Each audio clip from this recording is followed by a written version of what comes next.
Super Smash Bros. Is a pretty singular franchise in terms not only of the attention it inspires, but the scope of its accomplishments. It's a crossover of pretty uncommon breadth, and that breadth ties it to a massive amount, an almost unfathomable amount of surrounding material. Dozens of series and hundreds of games swirl and spiral down the crossover funnel, and they bring with them corkboard strings and telephone wires stretching to a variety of destinations. Among this vibrant and eclectic roster, several characters have been the subject of TV and film adaptations. For those that don't know, a TV show is a form of torture where innocent photons are provoked into dancing for people's amusement, their pained thrashing occasionally approximating the shape of characters and events. And the question I'm asking today, which you probably already know because you clicked on the video, is how many TV episodes each of these characters has appeared in. So I'm going to go through the filmography of each constituent franchise and tally them up. You may want to start placing your bets on which character is going to be number 1, or if number 1 is too obvious, wager on a top 5 or a top 10. The journey should still be worth it. Plus, who knows? Maybe you'll be surprised. Before we actually jump in, we do need to define our terms. Just bear with me here because the definition of terms is going to be the crux of dimension in this project. If we phrase our question as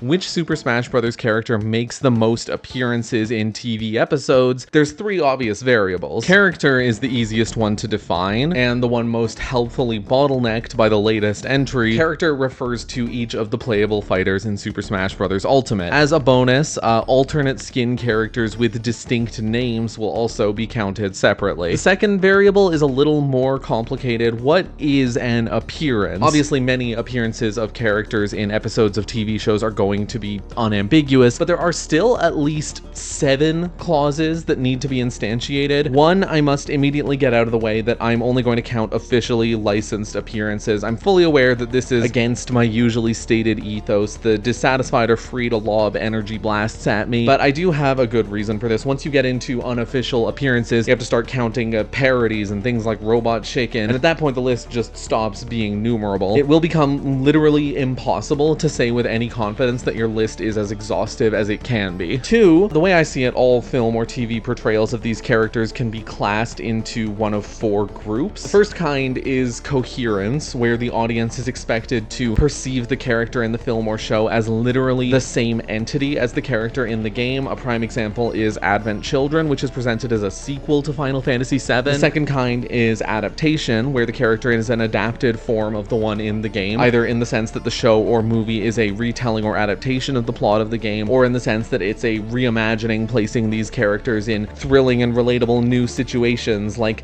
Halloween or the beach. This is by far going to be the most common type of appearance. The third kind is difficult to put a name to. I'll call it actuation. It's where the character is depicted as diegetically being a fictional entity in a video game, but either they emerge into reality or are recreated in reality, as in the case of, say, Pac-Man's appearance in Pixels, or a quote-unquote real character enters the video game and interacts with them, like in Captain N. And the fourth kind is gameplay, where the character is shown exclusively in the context of a depiction of their video game being interacted with. Examples include the scene in Under the Silver Lake where a character plays Mario, and that one episode of House MD where House MD plays Metroid MD on his Game Boy Advance MD. Of these 4 types of appearances, this last one is the only one I'm not going to count because I think it's against the spirit of this video, and it also, once again, makes it harder to count. Likewise, we're not going to count documentaries. I would not rule out altogether that the appearance of a diegetically fictional character in a fictional story could count, however. You'll see examples when we get there. 3, the volume of liberties taken by the adaptation is insignificant. Even if the character's name is changed, an appearance still counts as long as a reasonable person will understand it as a portrayal of the same character. 4, cameos don't count as appearances. I think this is a necessary rule to have in order to stricture our spotlight to the most,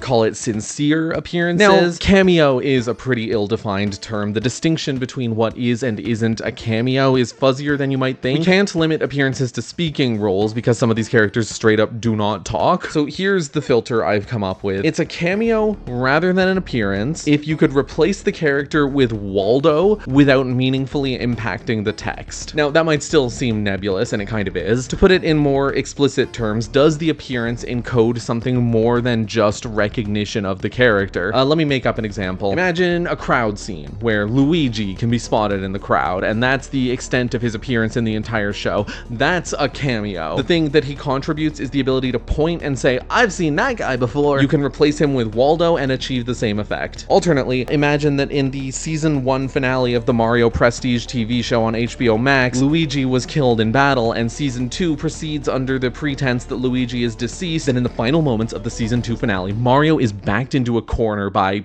fucking Roy, when suddenly someone attacks Roy from off screen, rescuing Mario, and it's gradually revealed that our savior is Luigi. Cut to black, roll credits, you're gonna be famous. And that might be an appearance with cumulatively 5 seconds or so and no speaking involved, but it directly contributes something to the text of the show. It recontextualizes past events and likewise implies something about the future. The fact that Luigi is the specific character appearing is meaningful, and something substantial would be lost if you swapped him out for Waldo or any other character. So this imaginary example, as far as I'm concerned, should count as an appearance. 5, appearances in the theme song, credits, ad bumpers, or logos do not count. 6, we're counting only the full broadcast episode. Certain shows have a half-hour broadcast episode that is usually split into 2 quote-unquote mini-sodes of 11 or so minutes each. If you've ever watched SpongeBob, that's a great example. For the purpose of this video, those 2 mini-sodes will be collectively counted as 1 episode, and a character who appears in both segments will only be credited for 1 appearance. If the mini-sodes were rearranged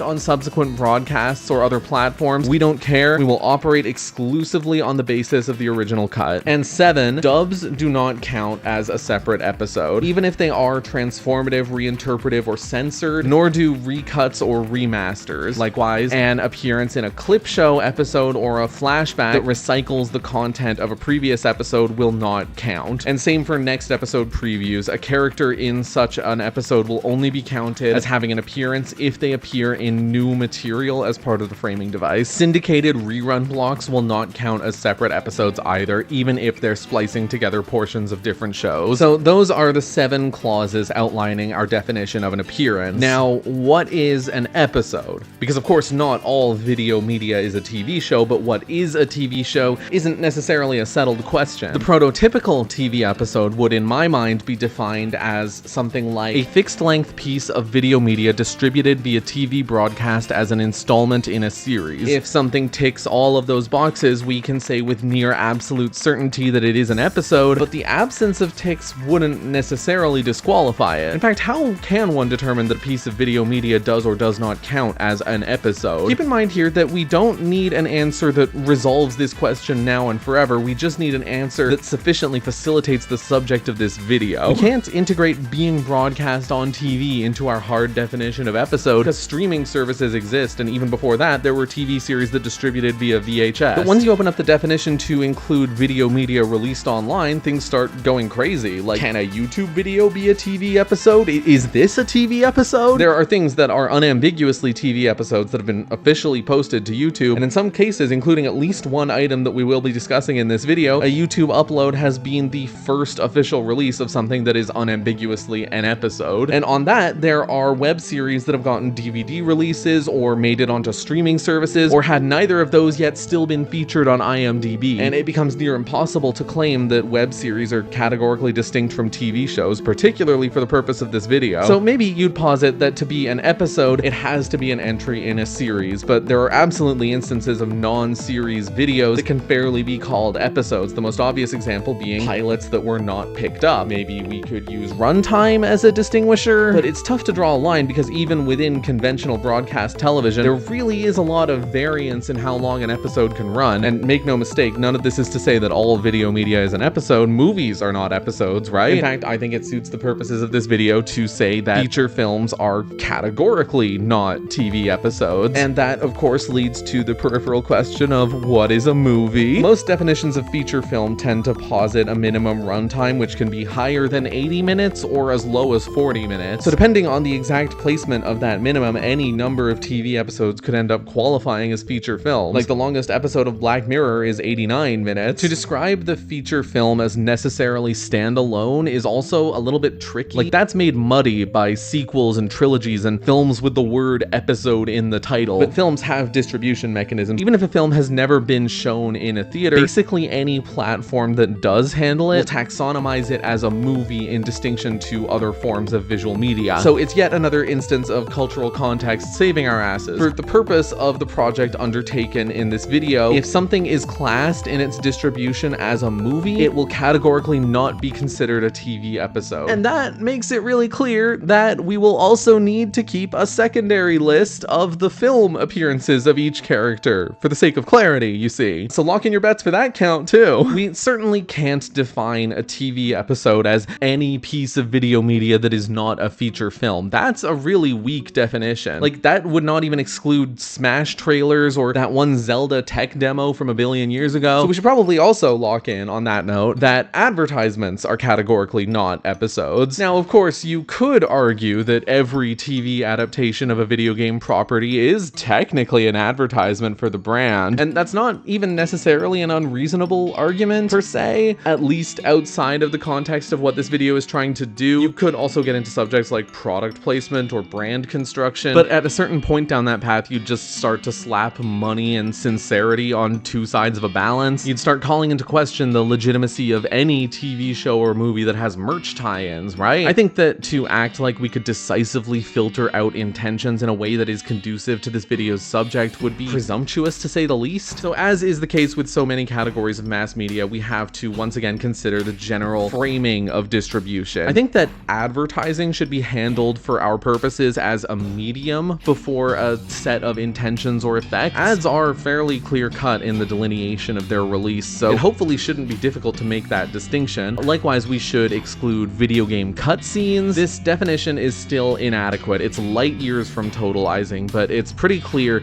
that this is about as far as we can get without discussing the actual examples that the body of this video comprises. To put it another way, despite laying out all of these ground rules, I still feel that this question is going to be interesting to grapple with. I hope that tells you something. Beyond the definition of terms, there are still three things that I should get out of the way. One, some works that feature the Smash characters are ongoing or even upcoming.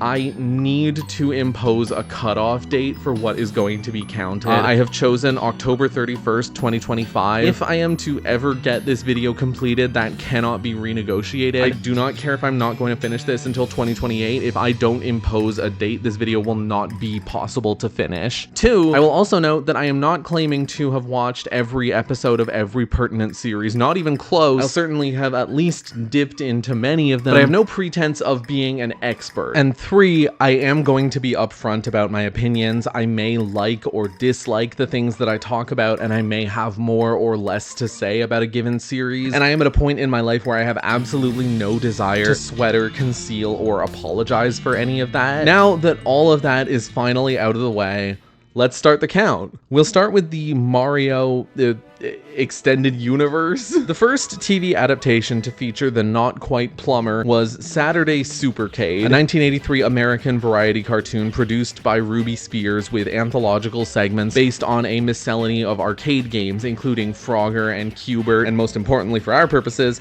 Donkey Kong. The DK segments were in all 13 episodes of the first season and the first 6 of the second season. These shorts have Mario as the circus ringmaster, assisted by Pauline in trying to recapture Donkey Kong, his escaped gorilla. It's a straightforward slapstick cartoon. They chase each other back and forth. It's kind of a Tom and Jerry thing where the pursuer gets dunked on in various ways, but it lacks the implicit underdog element because instead of a mouse, it's a massive fucking ape. As each episode's chase continues, the characters inevitably become embroiled in some kind of organized crime. It's largely unremarkable. It's an entirely run-of-the-mill early 80s comedy cartoon, typical Saturday morning tripe. The backgrounds are pretty nice, as is the case with many cartoons of the era. In stark contrast to the simplicity of the animation, there's a sort of airy tenderness to the brush strokes, furthering a kind of visual fullness that I think is honestly accentuated by the iffiness of the preservation. But in every other respect, the plots, the writing, the humor, this show just isn't anything. DK was portrayed by the famous clown Soupy Sales, mostly in the form of grunts and oligosyllabic summaries of his monkeyish intentions. Donkey Kong frequently gives a little saucy look to the camera. Like, he stumbles on some barrels and he just like looks at you and raises an eyebrow as if to say, oh bitch, you know what's coming. The first season also had Donkey Kong Jr. shorts. His catchphrase is monkey muscle. So we're off to a strong start. Mario and Donkey Kong kick off with 19 episodes each. For the record, I do not want to hear any hair splitting over the identity of Donkey Kong, even if claims of the canonicity of ontological ape distinction were something I accepted, which as I imagine is clear I do not. We're operating under the explicit clause of counting alternate renditions of a character collectively. Now, the next items are the thing your mind probably jumps to when you think Mario on TV. In the late 80s and early 90s, there were three closely connected cartoons, all produced by Dick Entertainment, which is one of the stranger ways to say whackin' it. While being branded separately, these shows are so conceptually bundled together that it's not uncommon to see fans informally refer to them as separate seasons of the same show. The first and easily the most ambitious of the trio was the Super Mario Bros. Super Show. I have to explain the broadcast situation of this show to make it make sense. It aired 5 days a week, which is how it managed to rack up 65 episodes in under 4 months. Each episode was split into moieties. The briefer outer half, circumfixed into portions at the beginning and end of each broadcast, was a live-action sitcom about Mario and Luigi living in Brooklyn and having various plumbing adventures, while the inner half was a cartoon. Monday through Thursday, it was Mario and his friends adventuring in the Mushroom Kingdom, and on Friday, it was The Legend of Zelda, which we will come back to later. The reason that I've explained this is to make it easier to understand why Mario and Luigi appear in 65 episodes each here, while Peach is only counting for 52. In both halves of the show, Mario is portrayed by the late Lou Albano, known previously as the WWF wrestler Captain Lou. Luigi was played by the less known Danny Wells. In the cartoon segments, they were joined by Princess Toadstool, voiced by Jeannie Elias. The fact that she has a Mario wiki page and not a Wikipedia page should tell you everything, although she was the title character in Tootenstein. And of course, we have Toad and King Koopa rounding out the cast. As you might have inferred, the live action segments are set before the animated ones. The brothers are portrayed as humans from Brooklyn who commit sewer slides, sweeping them into the Mushroom Kingdom, meaning that this series is possibly the first piece of Mario media to ever feature the Brooklyn origin as an element. I say possibly because there's a picture book whose release date is contested. That's not the only thing that may be owed to this show. We have a cowardly Luigi over a decade before Luigi's Mansion, and a pompous Bowser that predicts his characterization in the RPGs. One episode even gives us Fire Peach. I had the DVDs of this show growing up. I have seen every episode of it like a minimum of 3 times, and I really liked it as a kid. Does it hold up? The animated segments are strange. They hybridize elements of Super Mario Bros. And its Western sequel. Like King Koopa's design borrows from Wart, the enemies and bosses from SMB2 appear. Even the premise is Mario, Luigi, Peach, and Toad traveling together on their quirky little outings. The trappings of the games are present. There are power-ups and songs and sound effects and whatnot. But on the whole, the show is not even close to constrained by its source material. In fact, there's not even really a setting at all. Each episode brings the characters to a new place and sometimes even a new premise, frequently a pastiche. There's generic gimmicks like Western or pirate, but there's also some really specific shit in there. There are episodes directly parodying Sherlock Holmes, Dracula, Romeo and Juliet, King Arthur, James Bond, Star Wars. That's not even close to exhaustive. I counted, and roughly 4 out of every 5 episodes are parodies of a movie or a fairy tale or a genre or a historical event or what have you. There's a 10 Commandments episode. It's called the 10 Coopmandments. The result of all this is general incoherence. There's barely any broad sense of what these characters are supposed to be or what they're trying to do. Every episode feels like the product of a dartboard. They don't have a home or a fixed setting. They just manifest in whatever the environment du jour is, seemingly not really doing anything at all until the conflict starts. Each episode opens with a plumber's log in a clear allusion to Star Trek and other adventure shows, which attempts to give some context, but a lot of weight is foisted onto their familiarity as game characters. And in 1989, that familiarity really didn't have much carrying power. One episode inexplicably opens with the characters driving like a bicycle bathtub. I'm just gonna play the clip.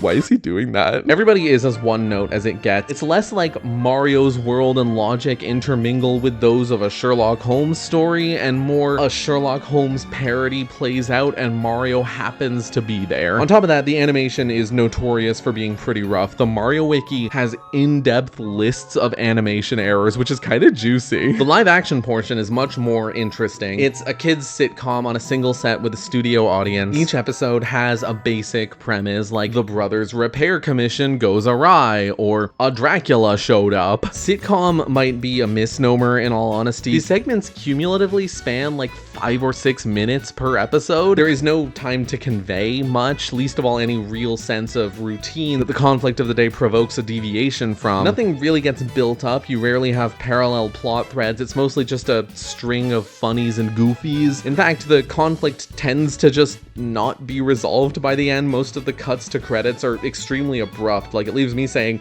okay, where's the rest of it? The performances and general stage presence particularly hammer in how rushed everything feels. Actors seem to improvise blocking or be waiting for their chance to talk. There seems to have been very little direction. Despite all this, it's campy and goofy and fun. The production design in particular is a lot of fun. There's a lot of props and costumes. They have like shadow puppets to represent characters walking outside. Even the messy acting and direction that I mentioned convey a kind of amateurishness that almost feels familiar, like watching a school play or a live broadcast or something. It's kind of quaint. There's also lots of guest stars. WWE wrestlers, members of the Baywatch cast, Magic Johnson, Cyndi Lauper, Elvira, god, she's such a queen, I love her. There's even 2 Inspector Gadget crossover episodes. And this is all to say nothing of parody characters like the inexplicably alive Elvis, a pastiche of Cher that I'm astonished they got away with, and fucking Mikhail Gorbachev. You don't even need to look too deeply into the series' history to intuit what was causing its problems. It's rushed. It's a deeply rushed show. To repeat myself, 65 episodes aired over 13 weeks. As mentioned, Mario and Luigi are in all 65, while Peach is only in the 52 animated episodes. Bowser is absent from one of those, and Piranha Plants only appear in 8 of them. For the record, I probably will not have this much to say about every series. It's just that I have like a personal history with this one. On that note, I would like to remind viewers to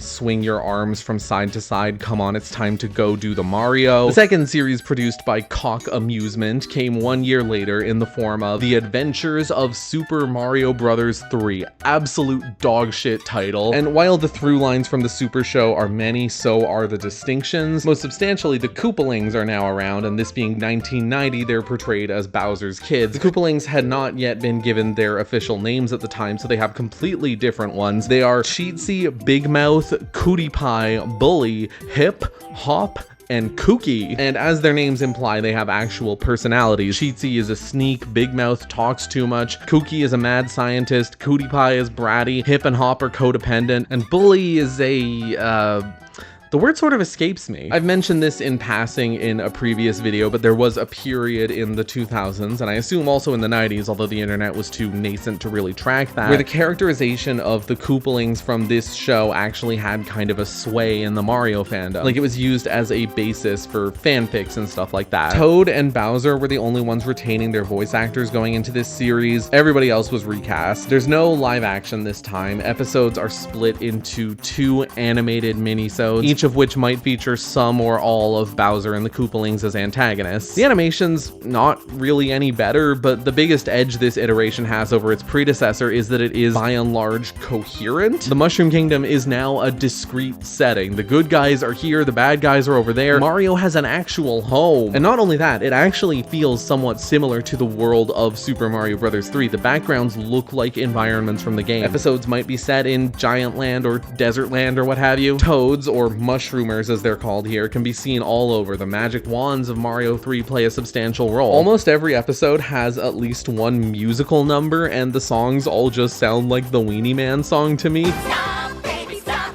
Turn, baby, turn. Keep on pumping iron. Burn, baby, burn. It also, like its predecessor, occasionally featured cover versions of licensed music in its original run. And the rights obviously ran out in a flash, so on most rebroadcasts and home media, those songs were replaced with a non-vocal version of a song from Captain N, another show we'll be talking about later. And it's the same song every single time, regardless of what the tone of the original sequence was.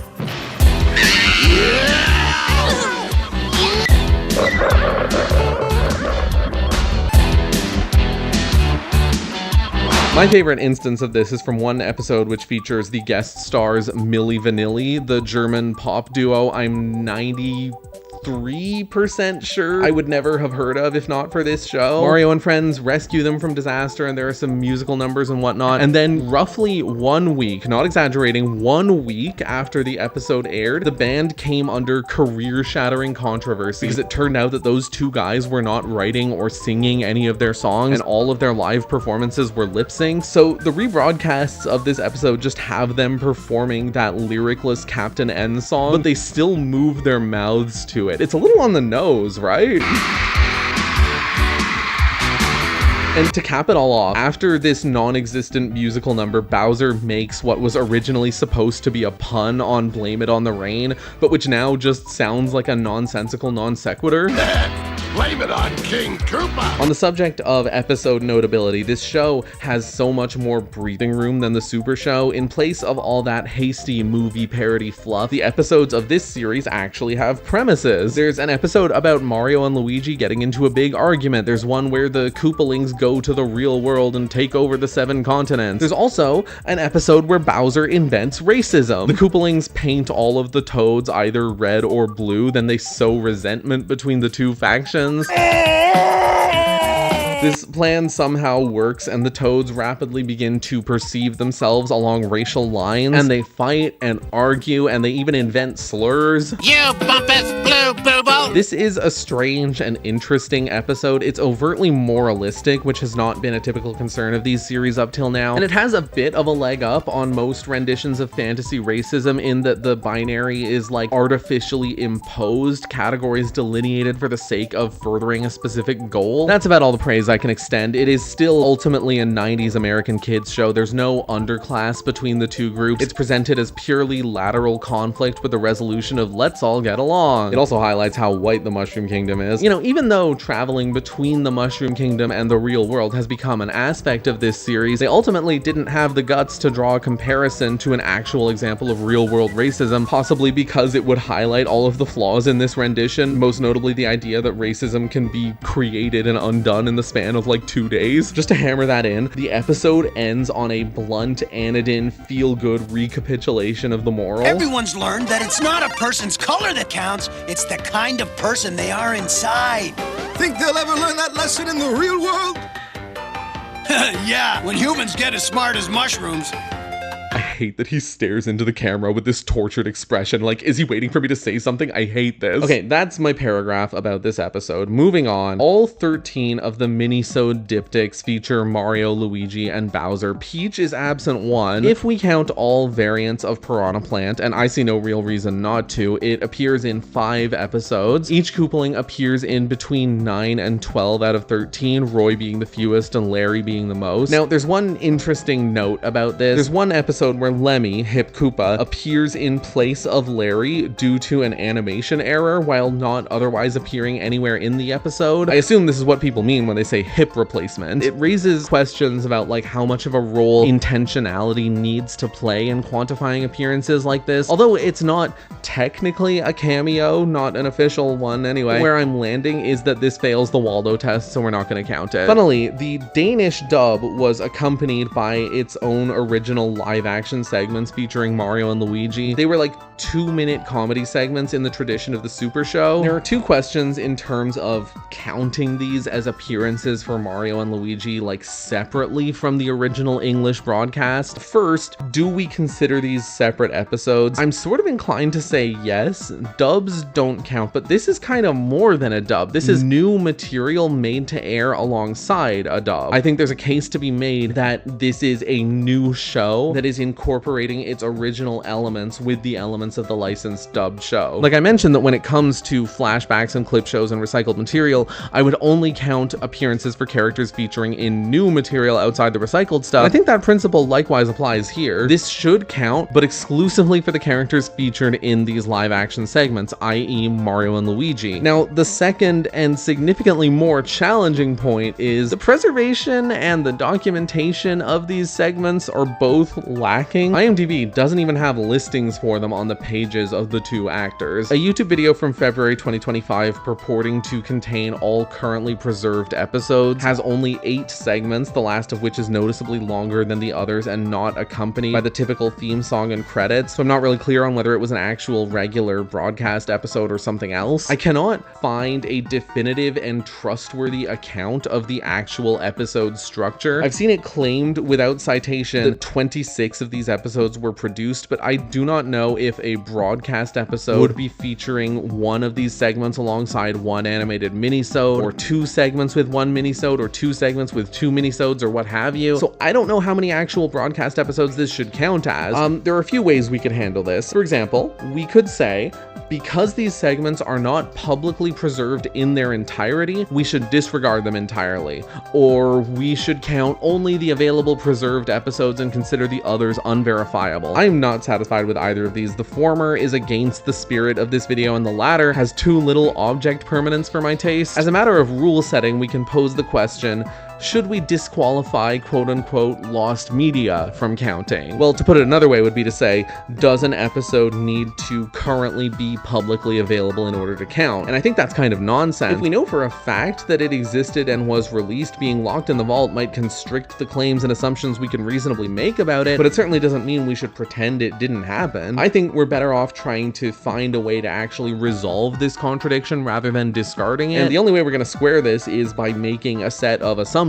First, let's assume that the claim that 26 of these live action segments were produced and released is true. Second, let's assume, at what is admittedly a bit more of a stretch, that the 2 most likely distribution formats for these segments were 1 per broadcast episode or 2 per broadcast episode, meaning that these segments most likely count for either 26 or 13 episodes cumulatively. And third, let's assume that Mario and Luigi both appear in each of these segments and that no other Super Smash Bros. Character does. I think that's a pretty fair thing to assume. Operating under these assumptions, we could say that the Danish SMB3 release counts for either 13 or 26 appearances for both Mario and Luigi. 26 has a greater number of sourceless attestations, but in all honesty, I'd prefer to just tack on a plus 13 or 26 depending. Our very first unknown. What a touching milestone. That's not even the only such incident we'll be discussing, but let's not cross all our bridges in the same basket. The third of the Mario cartoons by Hilarity, which aired in 1991, was Super Mario World. It takes the dinosaur land setting of its source game, literally presenting a Flintstone-style society of cavemen and dinos, and direct references to the games are frequent. The episodes are still only 11 minutes, but only 1 was airing each week alongside Captain N, so there are 13 total. My opinions on this series are less particular. The animation is probably the roughest it's been. Like, I'd say characters look off-model, but they look like they never even had a model to be on. The stiffness of both the animation and the editing routinely undercuts jokes, dialogue, and plot beats in terms not only of pacing, but of like baseline coherence. To give an example, here's a sequence where Mario's dangling on a ledge and Bowser comes and like pries his fingers off, but the way it's paced and animated makes it like nonchalant. There is no sense of urgency or tension or emphasis or anything. There's no lingering. There's minimal sense of struggle. It just happens and then it's over and we move on. Like, it's not played for drama and it's not played for humor, so what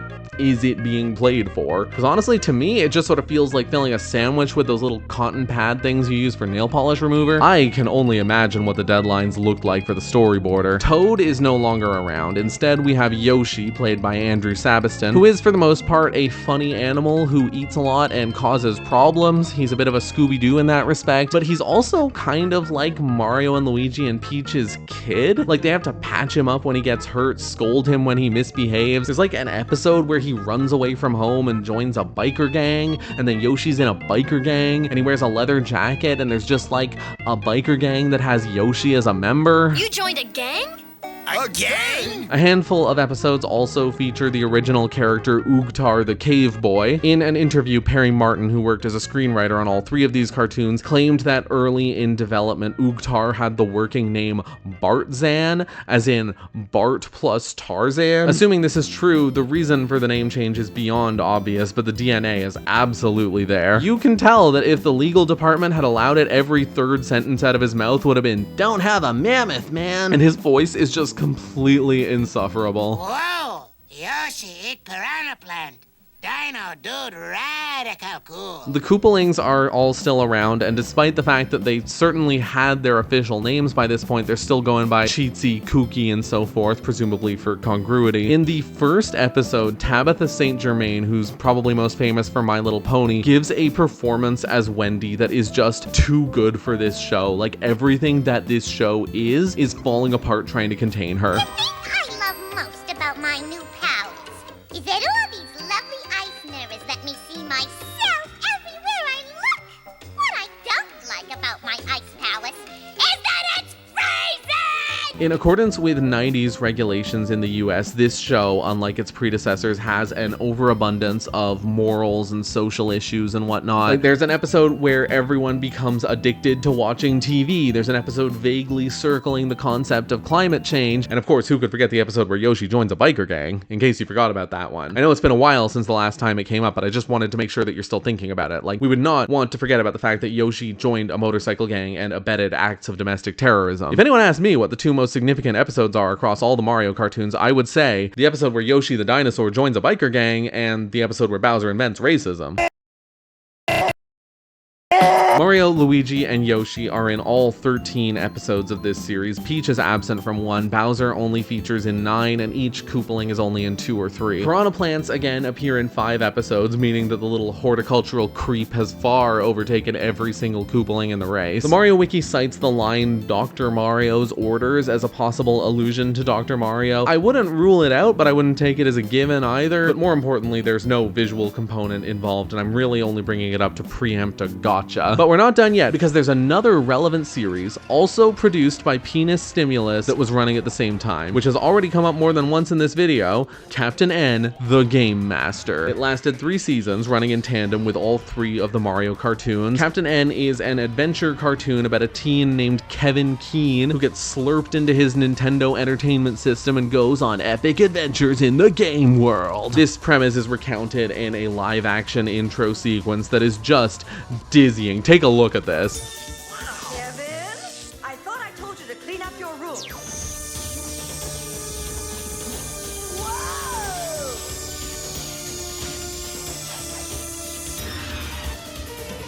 Like, this is a lot, right? The electricity effect is at a higher frame rate than real life. The cameraman is on like a canoe in the middle of a hurricane, and the green ghoul that just erupts out of the TV, is that supposed to be Kevin? Is that what Kevin has become? Can he ever return to the human world? Suffice it to say, there's a wide variety of games getting foregrounded here, even ones from different publishers. The setting is presented as a kind of labyrinth weaving together the worlds of different titles. The show has an overall better visual quality than the Mario cartoons. It's expressive, it's fun. The motion has both a verve and a fidelity that make me shocked that it comes from the same producer of those shows at the same time. The adventures are even decently paced. That's in the first season, that is. The second season is a bit of a step down, and the third is like barely recognizable. This was where the episode runtime was slashed so that it could air alongside Super Mario World, like I mentioned. The really crazy thing is that the third season didn't even really finish. Like, around the halfway mark, they just started airing recuts of older episodes. What happened here? Was the budget cut down by 90%? Getting back on track, Kevin teams up with another original character, Princess Lana, and 3 other characters that we'll be coming back to much later, and they go on adventures across the world's various games, battle a variety of villains. But despite the fact that Mario is and has been the flagship of the Nintendo Royal Navy, that franchise's relevance in Captain N is actually quite slim. Mario and his friends never even show up, but Donkey Kong is a recurring minor villain. He is a giant ape that lives in a jungle world called Congo Land. Note that this is 5 years before Donkey Kong Country. They were just pulling this out of a hat, and that hat was called King Kong. He appears in 8 episodes, and among that 8, I am including one instance of the protagonists watching an Indiana Jones pastiche called Donkey Kong Jones. It's a shockingly long sequence. Like, there's a full minute and a half of Donkey Kong Jones's adventures before the zoom out to reveal the TV set. It's bizarre. It's a really bizarre show. Now, in the first episode, a monstrous plant emerges from a tunnel that is described as a warp zone. The Mario Wiki posits that this may be a piranha plant, and that's not unsubstantiated per se. It looks funky, but it takes no more visual liberties than any of the other character designs in this show. No other Mario monsters appear anywhere in the series, but this is also the first episode we're talking about, so some weirdness is to be expected. This is a difficult call to make. Like, there's not gonna be an official guidebook or anything confirming the identity of a one-off monster used for a commercial break cliffhanger. The screenplay has not been publicized or leaked as far as I'm aware, but I think it's decently fair to say that this leafy maniac can reasonably be taken as an adaptation of Piranha Plant until further evidence emerges, meaning this series has one appearance by Plant. Now, there is of course one more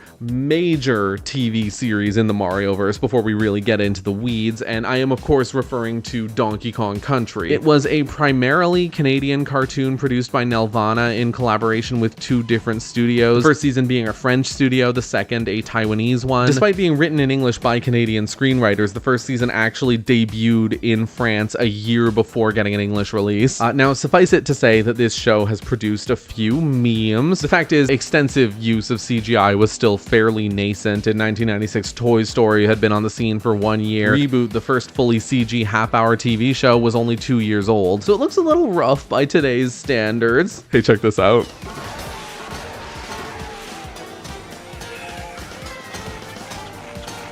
The non-stop, like, twitching and heads floating in different directions resulting from mocap produces this almost eerie effect. Like, it makes me think of those videos where different faces meld into each other. For the time, it's perfectly serviceable. Like, it's nowhere near the depths of uncanny that some of its precursors occupied, but the fact is that no CG cartoon from the mid to late 90s was ever destined to hold up. So the premise is that there's this magical, ultra powerful artifact called the Crystal Coconut, and it looks like a transparent mirror ball, and it has assigned Donkey Kong as the future king of Congo Bongo Island. And of course, King K. Rool, or King K. Rool as they usually say it, wants to seize the coconut to instate himself as the leader. This series is packed with characters borrowed from the games. We of course have Donkey Kong, voiced by Richard Yearwood in what was probably the biggest role of his career. He's like a well-intentioned, if slightly arrogant, like ditzy meathead sort of character, the kind of archetype you might call a himbo. And Diddy Kong, played by Andrew Sabiston, that's right, the same person who previously played Yoshi, the biker gang member, as sort of a squeaky little sidekick. There's also Dixie, Cranky, Funky, and Candy, naturally King K. Rool, plus a handful of original characters. Who could forget Bluster Kong, the sleazy industrialist who sexually harasses Candy Kong less than 10 minutes into the first episode? Watching my figure.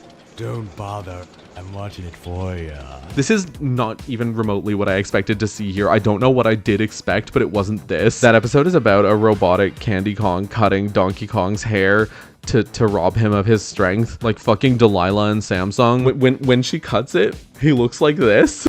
I don't even know what to say. Despite everything, there's honestly just not much more to say about this series. It's basic. Most episodes are about foiling a different King K. Rool plan, occasionally with a little bit of angst on the way. It's sort of like if SpongeBob was only made up of the Plankton episodes. The most significant thing is that this show is probably the most black-coded that DK and company have ever been, and that's saying something. And I mean, like, it's not the most advisable way to write a cast of characters who are supposed to be, like, literal apes. Plenty of the Kongs are not depicted this way, and at the end of the day, the medium of animation in particular has plenty of things that are far more overtly racist, but this is the kind of thing that's hard to miss, and I'm not going to pretend it's comfortable to see. Anyway, the count for this series is extremely easy. Donkey Kong, Diddy Kong, and King K. Rool each appear in all 40 episodes. So as I mentioned, those are the obvious, unambiguous TV episodes. Let's quickly run through the film ones. Super Mario Bros. Peach Hime Kyushutsu Daisaksen, which Anglophone fans generally refer to as either The Mission to Rescue Princess Peach or Operation Rescue Princess Peach, was a Japan-exclusive 1986 direct-to-video anime film adapting Super Mario Bros. It's apparently tied with the Star Soldier anime adaptation for the title of first film based on a video game. It was produced by Grouper Productions, a small animation studio that operated in the 80s and 90s, and directed by the studio's co-founder Masami Hara. It depicts Mario and Luigi as a pair of general store operators in the real world who are summoned to the Mushroom Kingdom by a wizard to rescue Peach from Bowser, who intends to marry her. It's a pretty fun watch. It's not mind-blowing or anything, but it's creative. The animation is cute and expressive, and I like how the looseness of the series' aesthetics at the time allows the game to be extruded into a sort of sword and sandal fantasy adventure. Environments like the underground levels and water levels are blown up into vast regions to be traversed. The mushroom, fire flower, and star are presented as a trifecta of magical artifacts that Mario and Luigi have to find. There are various restorations, fan subs, and fan dubs out there that come recommended. Mario was portrayed by Toru Furuya, the original voice of both Yamcha and Tuxedo Mask, while Luigi was voiced by Yu Mizushima, a prolific dub VA, notably providing the Japanese voices for Luke Skywalker and Chandler from Friends. The film also, of course, features Peach, Bowser, and Piranha Plant. And of course, how could anyone make a video like this without mentioning the 1993 Super Mario Bros. Movie? Well, realistically, the way you would go without mentioning it is to actually stick to talking about TV.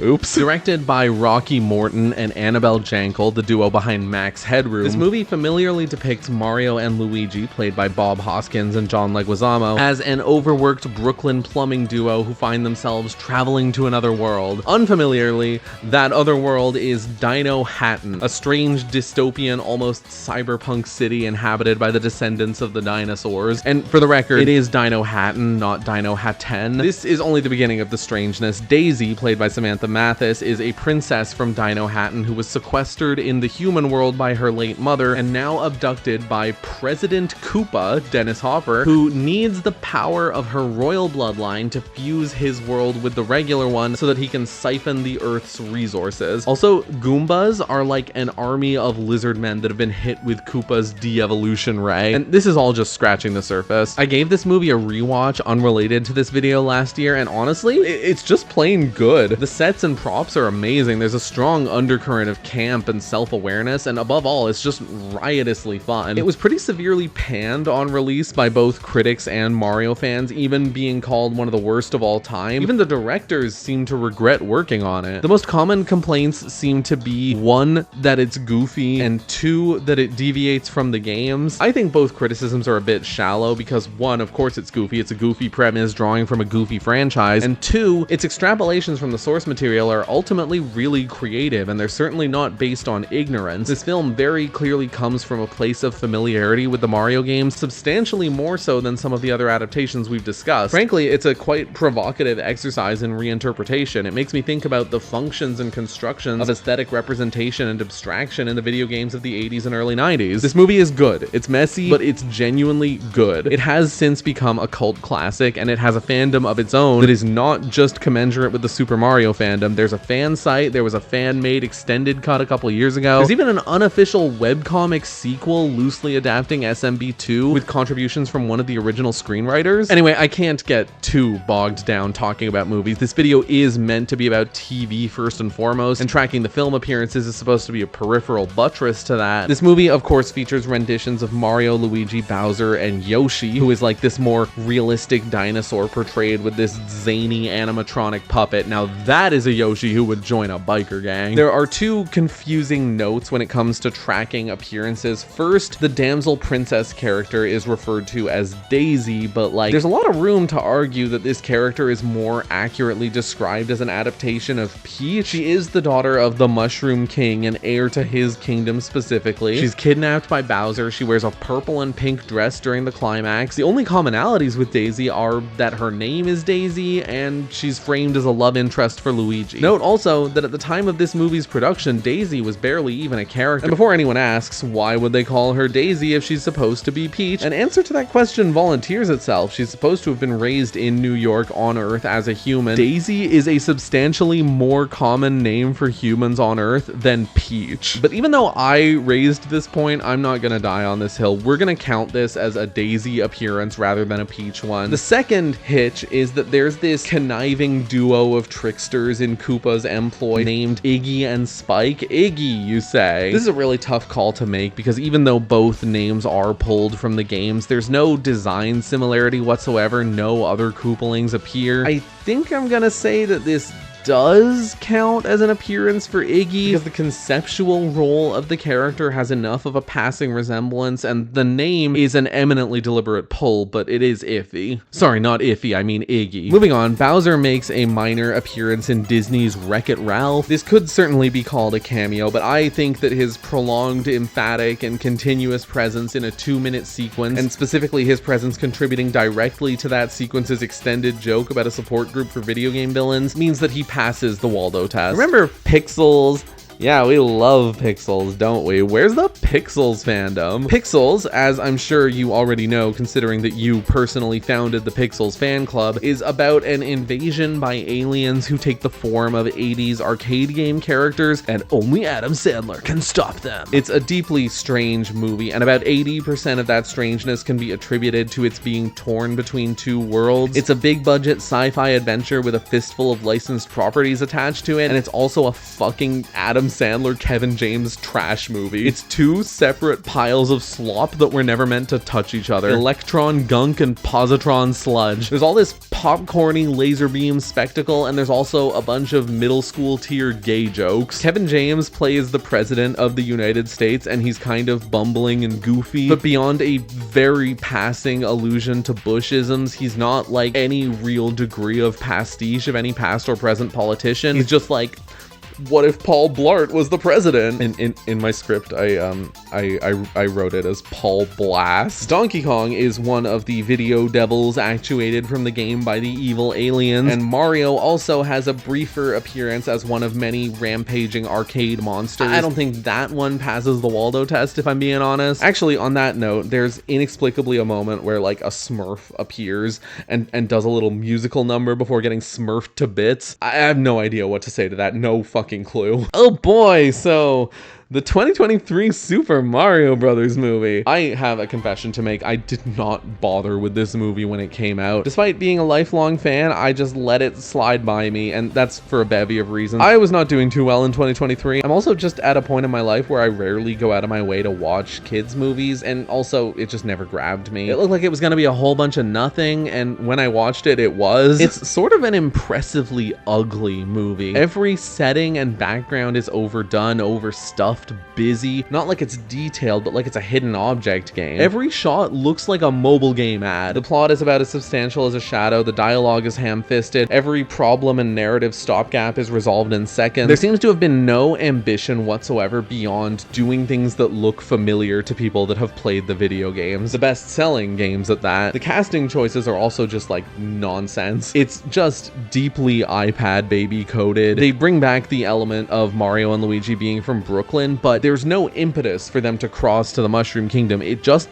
happens by accident, and so trivially that I'm left wondering why they even bothered with the Brooklyn chaff in the first place. As anybody could have anticipated from about a light year away, there was an effort to make Peach like an empowered, badass girl boss who raises one eyebrow sometimes, which means that there's an odd take on her being kidnapped by Bowser, where on one hand, she willfully submits to abduction fairly late in the movie, and it doesn't last very long, as if to preserve her badassery or whatever. But on the other hand, it still happens. It is still present and emphasized enough to conform to franchise tradition to fill a quota. It's as if there's a desperation to not offend anybody. I just don't have a single kind thing to say about this movie, and that doesn't really happen to me. Like, it's very rare for me to watch a movie and find that I have no positive comments to make. As far as counting, there are appearances by Mario, Luigi, Peach, DK, Bowser, and Piranha Plant, plus a few odd items. I'm not counting the horde of Yoshis that appear in a montage sequence. That's Waldo. Diddy Kong has a very minor appearance, but he is called out by name and his reaction is emphasized, so I am willing to count that. The trickiest thing is that there's an individual Luma Lee specifically. Insufferable character, by the way. It talks exclusively in the register of like fake deep tweets waxing about how it feels to accidentally open the inside camera. So like, does this count? There's no Rosalina in the movie, but there are two ways this could count. One, if Aluma in Rosalina's absence counts as an appearance for the fighter Rosalina and Luma, or two, if Luma should be counted as a separate fighter. Rosalina is obviously the main portion of the fighter. We'd easily call it an appearance if she showed up without Aluma. Are we defining character as any fighter or part thereof? Obviously, we wouldn't count it if Mario's hat just showed up, but what if there was only one ice climber? The dog without the duck? What if the Pikmin showed up without Olimar? In the latter example, there are regions where that character is called Pikmin and Olimar in Smash. Does that make a difference? Irrespective of those points, however, I think that the mere fact that Aluma has shown up without Rosalina provides sufficient cause to give Luma a separate count, which may be disregarded if you feel like it. The sequel, the Super Mario Galaxy movie, is on the way. It's confirmed to be featuring Rosalina, Yoshi, and Bowser Jr. At the time of recording, it's still not out. Whether that's still going to be true by the time this video is uploaded,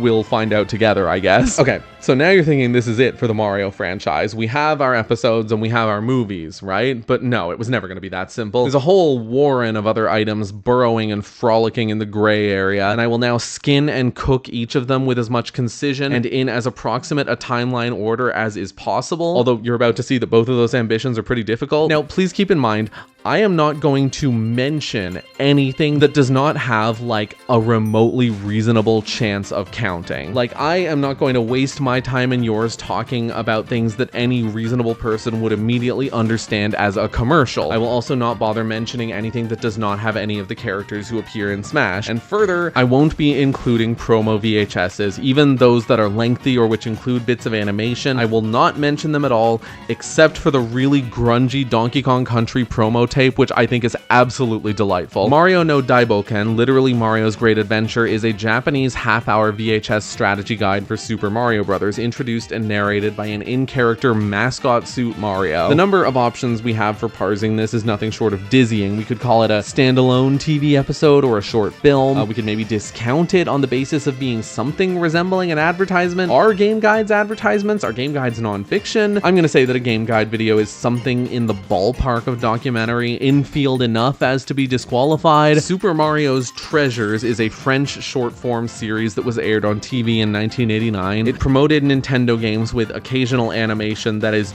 just stellar. Before we even get into considering the runtime and format, I'd like to say that we can firmly discount this under the advertisement clause, but this isn't a commercial break kind of video. This aired between shows, and it apparently actually did have TV Guide listings, although preservation and documentation of the series itself are flimsy and unreliable. The fact is, however, infomercials also generally have TV Guide listings, and the animation here is like an incidental trapping of a game footage showcase. So ultimately, I think the purpose of this video is best served by discarding this series. The Super Mario Bros. Amida anime series is a 1989 Japanese VHS set with 3 12-minute segments, each adapting a different fairy tale with Mario characters, Momotaro, Isunboshi, and Snow White. This approach is quite well in line with Miyamoto's stated vision for the Mario characters in that one early 10s interview of being a cartoon character collective that can be refigured for different settings and scenarios. Like a set of characters being slotted into a bunch of public domain stories is very Popeye, very Looney Tunes, very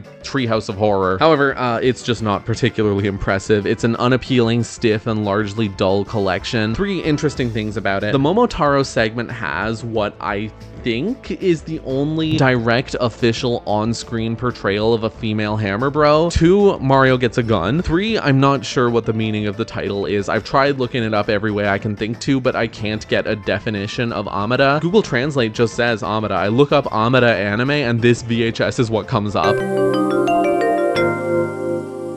Now, I'm not sure what to do about this one. We have something that is formatted as 3 episodes, but its status as a direct-to-video release is difficult to square with my decision to not count minisodes separately. IMDb classes it as a TV series with 3 episodes. The counterpoint is that literally anybody can say anything on IMDb. I'm leaning towards treating this as containing some number of episodes. Given that they were released on separate VHSs, I'm gonna call it 3. There are appearances by Mario, Peach, Bowser, Luigi, and every Koopaling except Lemmy. You know what? Yeah, fuck Lemmy. King Koopa's Cool Cartoons is yet another show produced by Shaft Recreation, which ran mostly concurrently with the Super Show. It was one of those things where it's a show that's basically a wraparound kind of programming block. Like, think Vampira. Like, imagine if Vampira hosted kids' cartoons. Now, imagine that she's Bowser.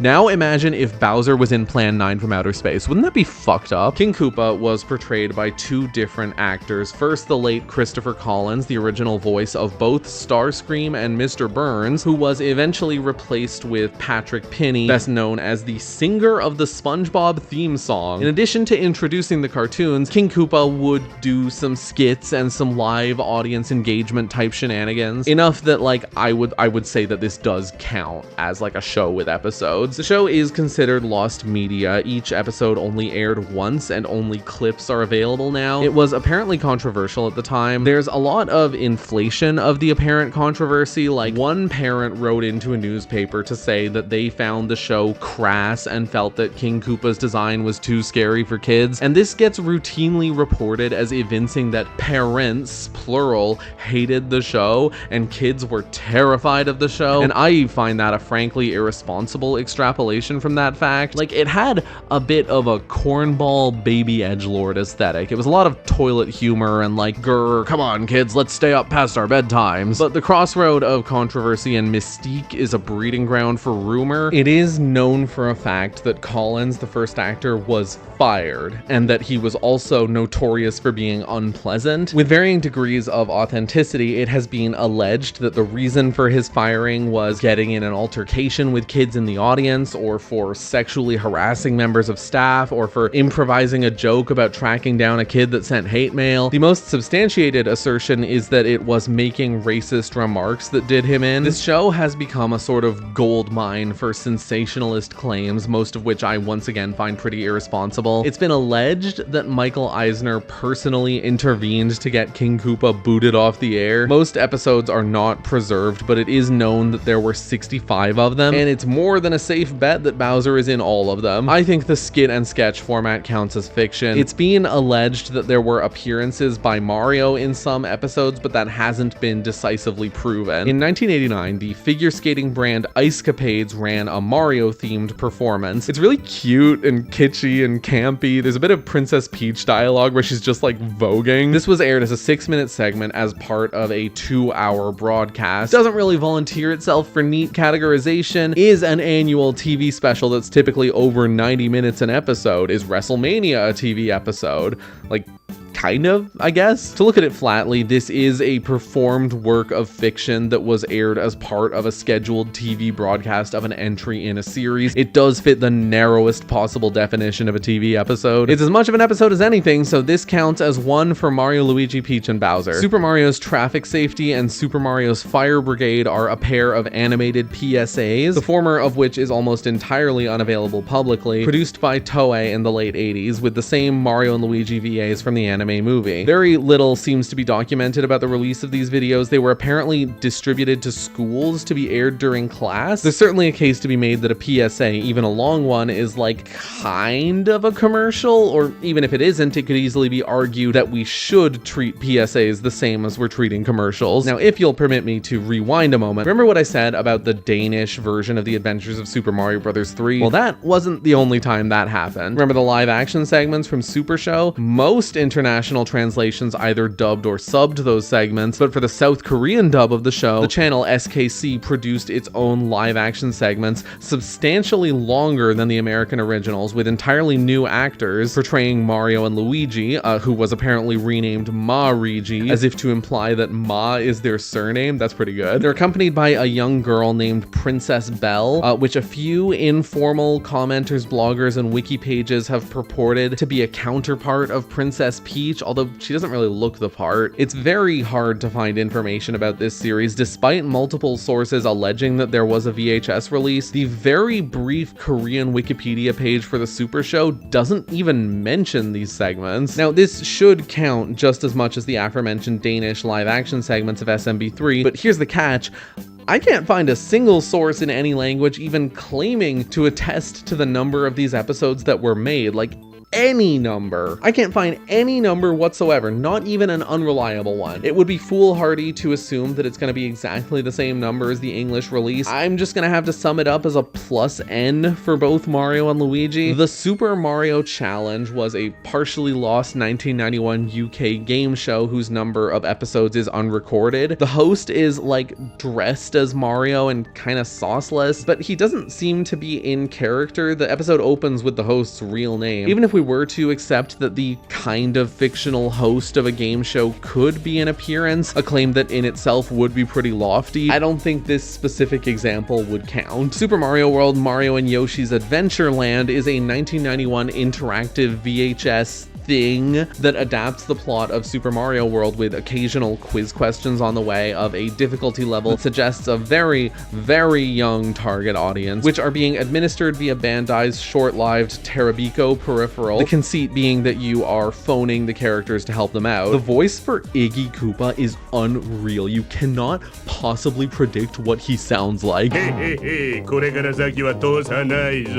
you might be tempted to say that the interactivity should disqualify this instantly, but interactivity is effectively limited to pressing a button and then being told whether you were right or wrong. Wrong answers do not terminate the video. The VHS notably does not require the peripheral to run, and to say that the viewer being asked a quiz question should disqualify something from TV or movie status would discount a huge portion of like preschool TV. All that out of the way, what we're left with is a half-hour standalone VHS animation, which sounds an awful lot like an OVA, considering the conditions and mediums of production and distribution. In general, I think it's fair to say that a 20 to 30 minute standalone original video animation released directly to home media can qualify as an episode for our purposes, especially if what we're talking about is the era of the eminence of OVAs. Like, that was a major sphere of anime production and distribution at that time. So I am going to count this as one episode for Mario, Luigi, Peach, Yoshi, Bowser, and all Koopalings. In the early 90s, the conglomerate Shogakukan released two edutainment VHSs. First, the Super Mario ABC song video in 1992. It's literally 15 repetitive minutes of Mario teaching you simple English songs and the Roman alphabet. D. E. Watch what happens when he gets to the end of the alphabet. Then the Mario Kirby Masterpiece video in 1993, which is meant to teach kanji and which, if counted as an episode, would notably be the only one featuring Wario. It's not easy to make a call for these two. We've established that we can't discount something on the basis of being direct to video or on the basis of being standalone, although it could be argued that these aren't standalone because they are two separate videos from the same producer in the same vein as each other. We can't discount them on the basis of being edutainment, or else we've declared that Sesame Street is a show with 0 episodes, and they're certainly not movies. You can make the case that the ABC song one is non-fiction or semi-non-fiction, given that Mario is nothing more than a talking head being used to impart information directly to the viewer. But the Masterpiece video does depict an actual story, even if it is a simple one. Maybe we need to find a point of comparison. Are Baby Einstein videos episodes? Ooh, what about Peyton Manning's Nutrition Odyssey? That's an edutainment video where Peyton Manning, whoever that is, goes on a nutrition odyssey. You could say that it's non-fiction, but it does contain staged scenes. The end credits of Nutrition Odyssey refer to it as a video rather than a film or an episode. Now, I certainly would not rely exclusively on endonyms for this kind of thing. For example, the credits of Twin Peaks: The Return refer to each episode as this film, and that does not discredit their episode status in my eyes. But I think this video might still open a new and insightful avenue for us, especially if we return to the question of framing. With this added context, I'm beginning to feel that the self-contained edutainment video reflects a medium of video production and distribution that is adequately differentiated from TV episode and movie and advertisement. The Amada video and Mario and Yoshi's Adventure Land share a commonality with the OVA distribution scene that is lacked by these edutainment videos. I think these videos have more common ground with the aforementioned PSAs, and frankly also with like workplace training videos. So that's my conclusion.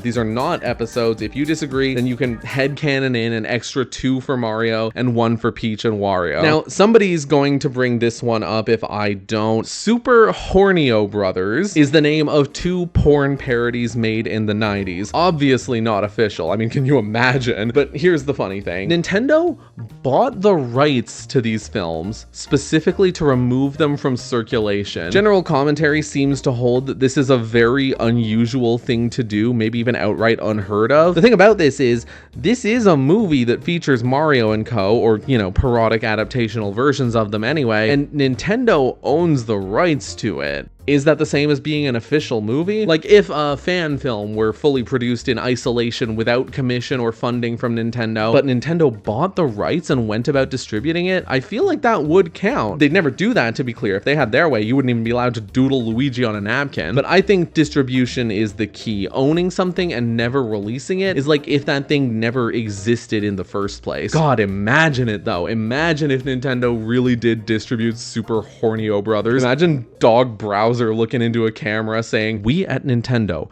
are thrilled to present the Super Hornio Brothers film, bringing fan favorite characters and thrilling, lurid action directly to your Nintendo Switch 2 console. In this release, you can also use Amiibo." Shidamachi Ninjo Gekijo, which I am led to believe translates as something like Downtown Empathy Theater, is a quote-unquote virtual magazine developed by the comedian Lily Frankie and broadcast over Nintendo's Satellaview peripheral. It's got a lot of crass humor. This is completely bananas. I can hardly believe it's official. Now, the only reason someone might try to count this is that it has numbered installments that were broadcast, like in a very literal sense. It was a satellite broadcast format, not dissimilar to television. The reasons I'm not counting this series are: one, the Satellaview also had games. It's hardly as though everything going through satellite is TV. And two, it's essentially a slideshow. It's a virtual comic. It's visual media, but it's not video. Donkey Kong's Planet, later retitled DKTV, was an anthological programming block in France that ran concurrently with Donkey Kong Country. Human hosts and CG Kongs borrowed from that cartoon presented and introduced shows, mixed in with a variety of skits, many of which are parodies of shows like Buffy and the X-Files. Now, it was, to my understanding, a programming block, not a wraparound show like Cool Cartoons was, but more precise information about the format is just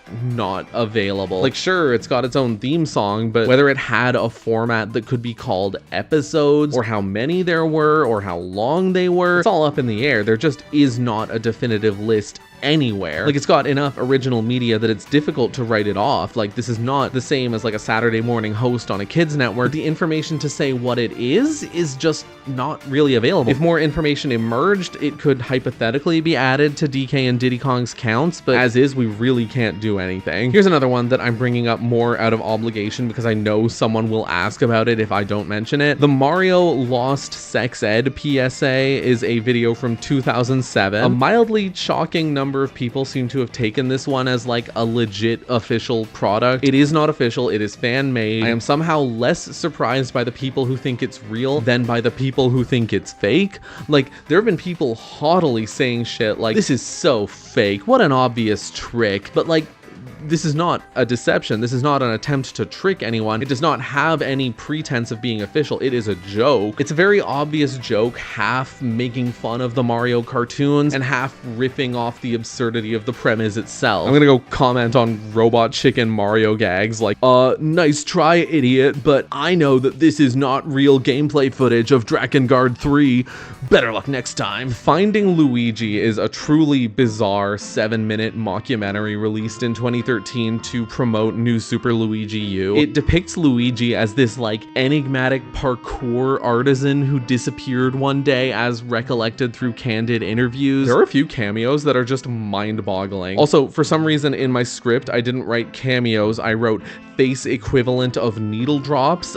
Shout out to my past self for that one. It's a strange video and I'm kind of obsessed with it. Its technique of like a collage of improv that weaves into a narrative is far more competent than it has any right to be. It's like this uncanny hybrid of shitpost and verite, and I know that's an insane thing to say, I promise I do, but insane is what this video makes me. The whole thing is like a pretty goofy joke. The platformer guy is a parkour guy. Even the disappearance aspect is clearly riffing off the hidden Luigi thing that Nintendo was doing at the time. Luigi himself is shot and framed with a transparently specific intention. His gymnastic feats are displayed without audio, but with this combination of lighting and motion motion and staging that distance and anonymize him. And of course, treating fucking Luigi the plumber this way only heightens the tongue-in-cheek absurdity of the whole beast. And then somebody just comes in and says, yeah, I knew there was trouble once Nabbit showed up. All this to say, it's a shitpost, but it's an inexplicably authentic one. Anyway, we don't care about any of that now, do we? We care about whether this counts as an episode for our purposes. And I mentioned at the outset that this was a promo for New Super Luigi U, but like,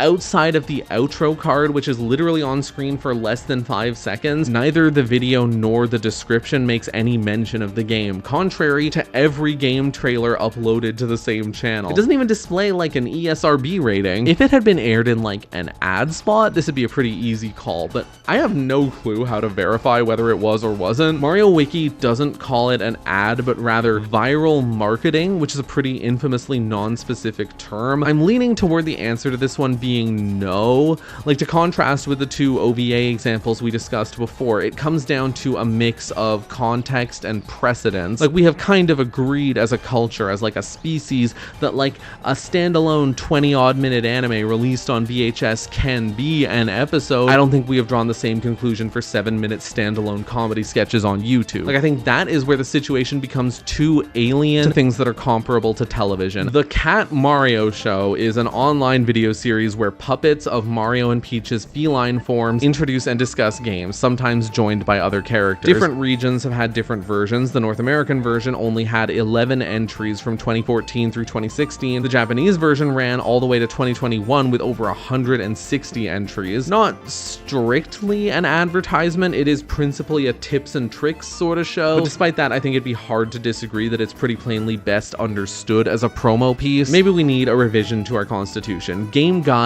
will categorically not be considered appearances unless there is a substantive fiction aspect that extends meaningfully beyond a semi-fictional character addressing a viewer who is presumed to be a prospective player and any attended banter. The closing ceremony of the Rio Olympics in 2016, portending Tokyo's then impending Titanomachy, headlined a handful of Japanese pop culture icons, including Pac-Man and Salutations Feline. The most eminent sequence in this particular cavalcade is the one where Shinzo Abe transforms into Mario, which I imagine must have been the most surprising thing that ever happened to him. I'm inclined to not count this because, like, without even getting into litigating the broadcast format of the Olympics, I think that an Olympics ceremony video, even one that is formatted like a fictional skit, just does not have the relationship to fictionality that typifies episodes as we are engaging with them. I do not think that this approximates a structured and televised fiction in the same way that the Ice Show did. Also, it's got too much in common with an ad. Like, the character's appearance is a sponsor thing, right? It's a higher budget version of putting the character on an ad banner in the arena. I see this and I'm like,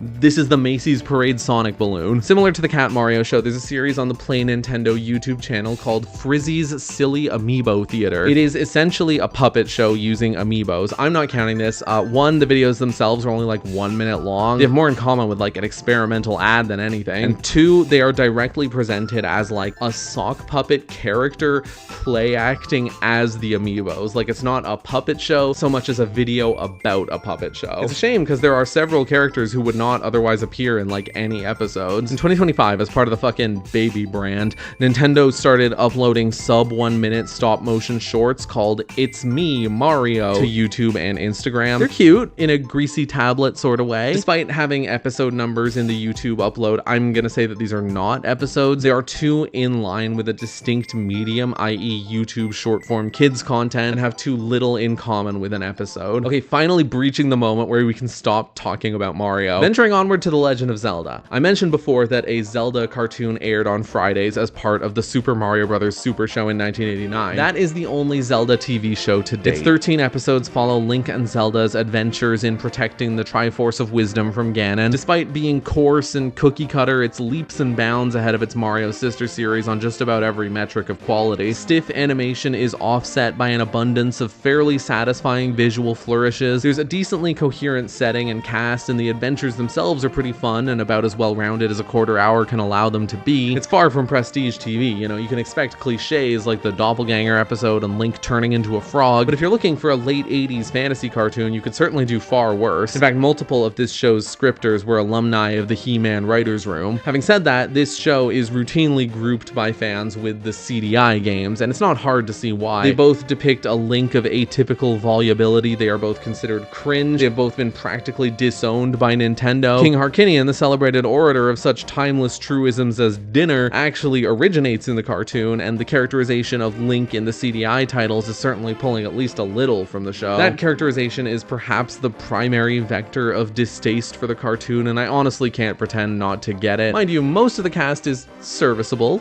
at best. Zelda is portrayed as a self-righteous, nagging snob whose general competence is up and down as needed for the episode. Ganon is written with a mix of danger and goofiness that sometimes works, plus Len Carlson goes hammier than a charcuterie board on the line delivery. Ah, how sickeningly sweet. Enough mush. I've waited long enough for this moment. And there's also this little Tinkerbell knockoff who is literally just a Tinkerbell knockoff. The really odious character is the protagonist. Link is over the top, he's impetuous and bratty and drenched in this cloying, snarky mannerism that seems to beg the viewer to say, whoa, this guy's got attitude. I'm sure you've already encountered his catchphrase. Well, excuse...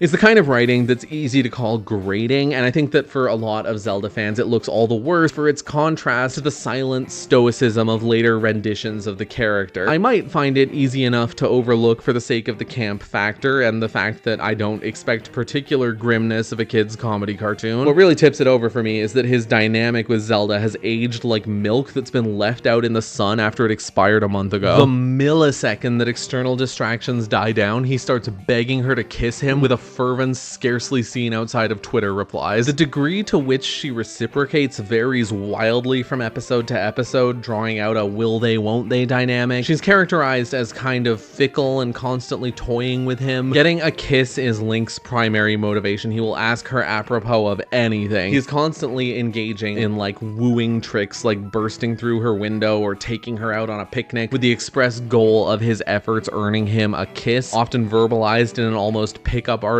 style language of success and failure, as if she's a game he's trying to win. So for you, a big kiss. You mean it worked? Boy, it works faster than I thought. And this is pretty consistently framed as like a boyish folly that she's either mildly amused by or mildly exasperated by. Anyway, I think I've lingered on this long enough. Link and Zelda are in all 13 episodes of this show. Ganon is absent from one. Now, maybe it's my tendency towards specificity making me say this, but I can't help but imagine that some pedant might presently gripe, well, that's clearly not the same Link as the one in Smash. The Breath of the Wild Link never got his own show, and this is a different Link. And that astute observation's retort would be that I did specify at the beginning of this video that different iterations and adaptations and incarnations will be considered the same character for our purposes. Like, if we're already discussing a TV show produced independently from the game series, then we're already discussing what is in some sense a different character. And now maybe the next complaint will be to the effect of, well, wouldn't that mean that all of Young Link and Toon Link's TV appearances, imagining that there were any, would also count as appearances for Link? And the answer is yeah, pretty much. You know, most Zelda games have completely distinct renditions of the character Link with their own backstories, to say nothing of the front stories, and this does nothing to prevent the majority of discourses, both official and unofficial, from treating all links in the chain as, outside of discussion of individual games, grossly operating in an extensional context, i.e. they are signifiers that can in many cases be interchanged without diminishing a given statement. And the Young and Toon varieties are indisputably among the extensions. Case in point, consider the question, how many games does Link appear in officially? Now, it is technically possible to respond to that question by saying, well, which Link are we talking about? Because the Zelda 1 Link is in these games, and the A Link to the Past Link is in these games, etc. But that response would also make you look insane and far more pedantic than is necessary. I am far from the type to argue that the expected response is the correct one, but I suspect that next to nobody would think that considering all links to be one when answering this question would be anything short of perfectly adequate. You could also go out on a limb and claim that the main Link in Smash should be taken to represent every iteration of Link except for those that are conventionally called Young Link or Toon Link. That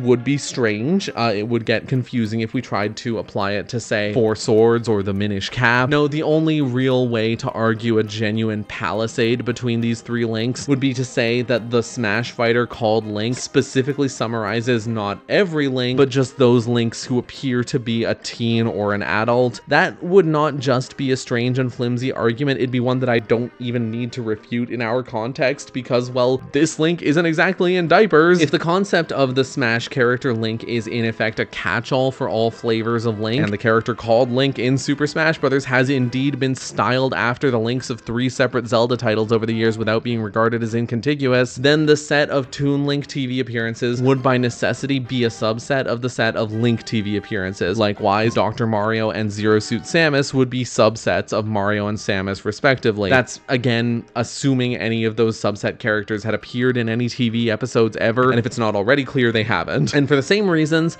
I don't care about differentiating Ganon from Ganondorf. 4 episodes of Captain N featured Link and Zelda, the cartoon iteration specifically, same voice actors and everything, albeit redesigned, as guest characters. Ganon also appeared in one of them. Other than that, there's next to nothing. Link had a few appearances in the aforementioned Cat Mario show, which, as we've discussed, doesn't really count. A rumor in the mid-10s held that a Netflix Zelda series was on the way. I remember at the time I was really skeptical about it because the source was anonymous. Apparently in 2021 it was reported that it actually had been a real project, but it was aborted in the early stage because it was leaked to the press. Again, really odd thing to do. There is a Zelda movie in the works currently. Oh, here's something. On the 3DS, there was a sort of streaming service called Nintendo Video, and on Nintendo Video was debuted a series of shorts called The Misadventures of Link as a promo for the Wind Waker HD. Now, the platform is something that we're going to come back to later. The important thing for now is these shorts were made of gameplay footage. Is that basically the same as a flashback for our purposes? What if a show broadcast on TV were made up of game footage? I think there is a certain minimum of transformation that could be done to the game footage that would make it somewhat fair to count, but I don't think that minimum is met here. Where I've ended up is that a set of 1-minute videos of slightly modified game footage whose telos is a promo still for the game in question is not at all adequately differentiated from like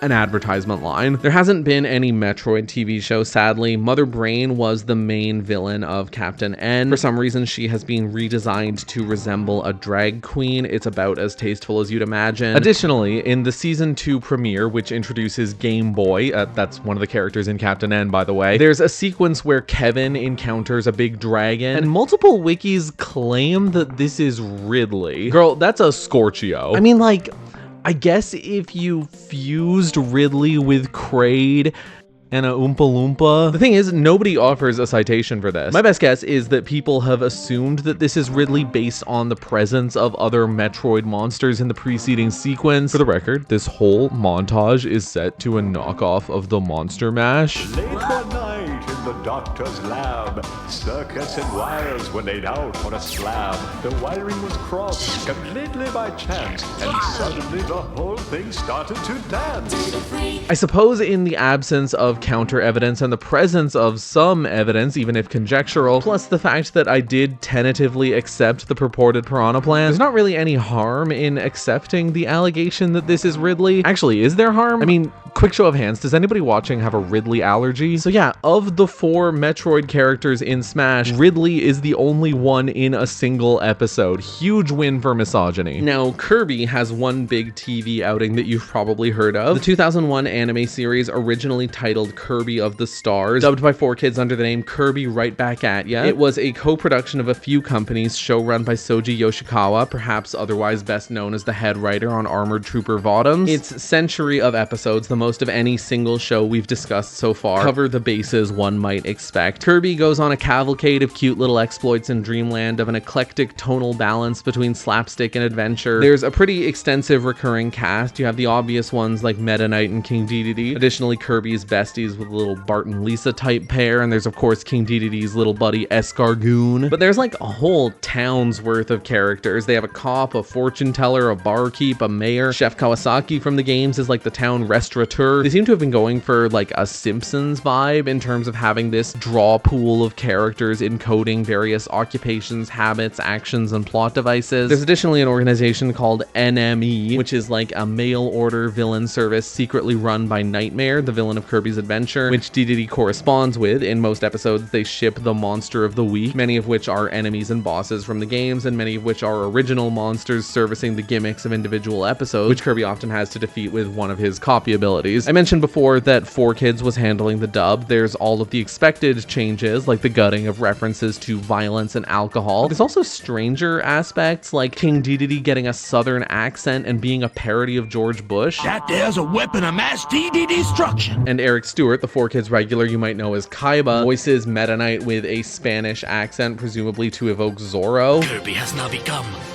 Fire Kirby. All things considered, it's probably way easier to westernize than most anime. The art style has aspects common to both Japanese and Western cartoons, and most episodes have a fairly self-contained premise without sacrificing continuity. Given that there's 100 of them, they get to go to a lot of places. You've got a race episode, a dentist episode, a Harry Potter episode, a beat-for-beat parody of Mothra. For what it's worth, I'm not crazy about this show. I enjoyed it enough seeing it on TV as a kid, but it doesn't really give me many breadcrumbs as an adult. There's a lot of very kiddie, didactic morals. There's a Save the Whales episode. There's one about how energy drinks are actually bad for you. I don't know if you knew that. And despite the mix of 2D and CG animation and a kind of storybook vibe to the backgrounds, the visuals just aren't really doing anything for me. The show has a bit of a strange relationship to the games, despite a congruity in character design to the source material that possibly exceeds any other item we've looked at so far. Plenty of liberties were taken. The personae of OCs runs for miles. Some villains from the games are portrayed as heroic or neutral characters, or a generic enemy from the games will be an individual in the show. None of this has stopped the fan base at large from enjoying it, and it certainly hasn't stopped the games from borrowing elements from the show, such as character redesigns and a smattering of cameos. The first rendition of Water Kirby appeared in this show, and a pair of episodes toward the end tied into Kirby Air Ride. I imagine part of the acceptance is owed to the fact that Masahiro Sakurai had supervision privileges over the script. Kirby and Dedede are in every single episode, while Meta Knight is in 80 out of 100. There are a couple of bonus items pertaining to this show. There was a quite distinct pilot that crept like a mold onto a couple of DVD releases. Now, I've already voiced that I think publicly released pilots can qualify as episodes. This one has fairly little resemblance to the other episodes of its series. It's less than 5 minutes. It has no dialogue. It's very plainly a proof of concept. It's a pitch for the series. It's basically a patchwork of potential plots and beats. Now, of course, I like modernism. You're not going to hear me say that a digestible story is a requisite for an episode, but how should we try to measure this? It sort of highlights something about the methodology in carrying out a project like this. What is our starting assumption? Is something an episode until proven otherwise, vice versa, or neither? When it comes to confusing items like this, I'm trying to approach things with a blank slate and let the information in front of us demonstrate whether something is an episode or not. Where that procedure starts is with the fact that there are certain things that we know to be TV episodes because they embody the most classical by the book definition, and that there are certain things that are widely agreed to qualify as TV episodes despite deviating from the traditional paradigm. And so we're saying, how far can you get from the paradigm while still keeping it reasonable to call it an episode? There are really two things that people mean when they say pilot. There are those that are essentially episodes, demonstrating an example of what a full episode of the show might look like, and there are those that are essentially a string of images hinting at ideas that could be expounded if the show were picked up. I think it's fair to say that only the former type qualifies as an episode for our purposes. The second bonus item for this series is that 4Kids cut the final 5 episodes together into a movie edit titled Fright to the Finish. Pretty heavy-hitting wordplay. 3 of the 5 constituent episodes had their dub debut, or dub-u if you will, in this release. The original Japanese versions were not glued together in this way at any point, so based on both our clauses about dubs and recuts, this is not going to factor into either the episode count or the movie count. But what if it did? What if we were faced with a situation where the original release, not just the original dub release, had multiple episodes that were produced to be episodes strung together in this fashion, and that film edit debuted before the individual episodes did? In theory, if the first release was the movie version, then the constituent episodes should thereafter qualify as recuts, but the prospect of categorically banishing 3 or more distinct episodes from the count kind of rubs me the wrong way. Like, to look at a list of, say, 20 episodes in a given season and say 3 of those aren't real. That just doesn't seem right, does it? But returning to the point, perhaps the counter comes in contextualizing the production, like whether it's more reasonable and substantiated to conceptualize the release as the production of episodes that were strung into a movie, or the production of a movie that was vivisected into episodes. And we could say that this assessment, provided we have the evidence to make it with confidence, supersedes release order. Or another way to put it would be episode movie recuts will, irrespective of release order, categorically never be counted. The third bonus item is Kirby 3D. It's generally called a bonus episode. It was released a few years after the show ended, initially released in theme park theaters as a 3D short. Now, I don't think that 4D rides or 3D featurettes at amusement parks qualify as episodes. This has been described as a bonus episode. It is also less than half the length of most. The art style is visibly distinct. Even the aspect ratio is different. Here's the thing though, it's been re-released several times and those re-releases are pretty consistent about presenting it as a bonus episode. Most platforms list it as an episode. Several even call it episode 101. Although I'm hesitant, I'm gonna say it does count. What locks it down for me is its relationship to the show. The fact that it has been so widely treated as an episode of the show gives it a credence that most other theme park attraction films would not be able to have. The fourth and final bonus item is Fight for the Fox Box. This one left me actually speechless. It's a one-off half-hour special made by stitching together footage from different kids shows on Fox with original dubbing to weave them into a story. It's really odd and bad. It's like, whoa, the bad guys have they're taking over the television. Fuck. Somebody needs to dispose of them. The only hero I can think of is these various characters whose adventures you can watch on Fox on Saturday morning at 9 a.m. He got his hands on one of the Fox Box broadcast codes, and now he's gonna change the Kirby show. Change the Kirby show. We must stop him. Pretty substantial chunks are spent essentially explaining the constituent shows, chunks of such throat-stopping magnitude that they glom into a sticky, bilious, and decidedly convincing argument in favor of calling the whole thing a commercial and moving on with our lives. Like, it doesn't really end even, it doesn't go anywhere. It's like, oh, you want to find out what happens to Leonardo or whichever fucking turtle this is? Why don't you find out about his latest adventures by tuning in with your remote? And for the record, I'm actually not going to disqualify this for being made up of clips of shows. I think the fact that those clips are edited, scored, and dubbed demonstrates an amount of transformation that is due recognition. We are not watching a scene from Kirby Right Back At Ya. We are watching footage from Kirby Right Back At Ya that has been transformed into something different, where the characters are discussing something different pursuant to a different context in an episode that we are told is different. I feel that all of that counts for something and that it makes this something more than a clip show. The rule forbidding flashbacks from counting is there for a reason. It's to say, if there's an episode in which Wii Fit Trainer's entire appearance is relegated to a replayed snippet of a previous episode, then counting that as an appearance would not be taking the question in good faith. Similarly, the rule about dubs is to say, if development, marketing, release, and general documentation all treat it as the same episode of the same show, even if remastered, recut, or censored, then treating it as the same episode is necessary both to take the question in good faith and to keep the answer within the realm of the quantifiable. To disqualify Fight for the Fox Box on the grounds of recycling animation would not be reflective of the reason that dubs and flashbacks are disqualified. Rewinding a second, there's a crossroad to those two grievances. There are, as mentioned, loathsome tracts of airtime devoted exclusively to like playing a show's theme song or having a narrator describe the premise of the show while clips of it are shown. When he gets in a jam, he sucks up stuff and transmorphorizes into a whole mess of different battle modes. Sword Kirby cuts right to the chase. Fire Kirby pulls on the pyrotechnicals. Ice Kirby gets killed and shielded.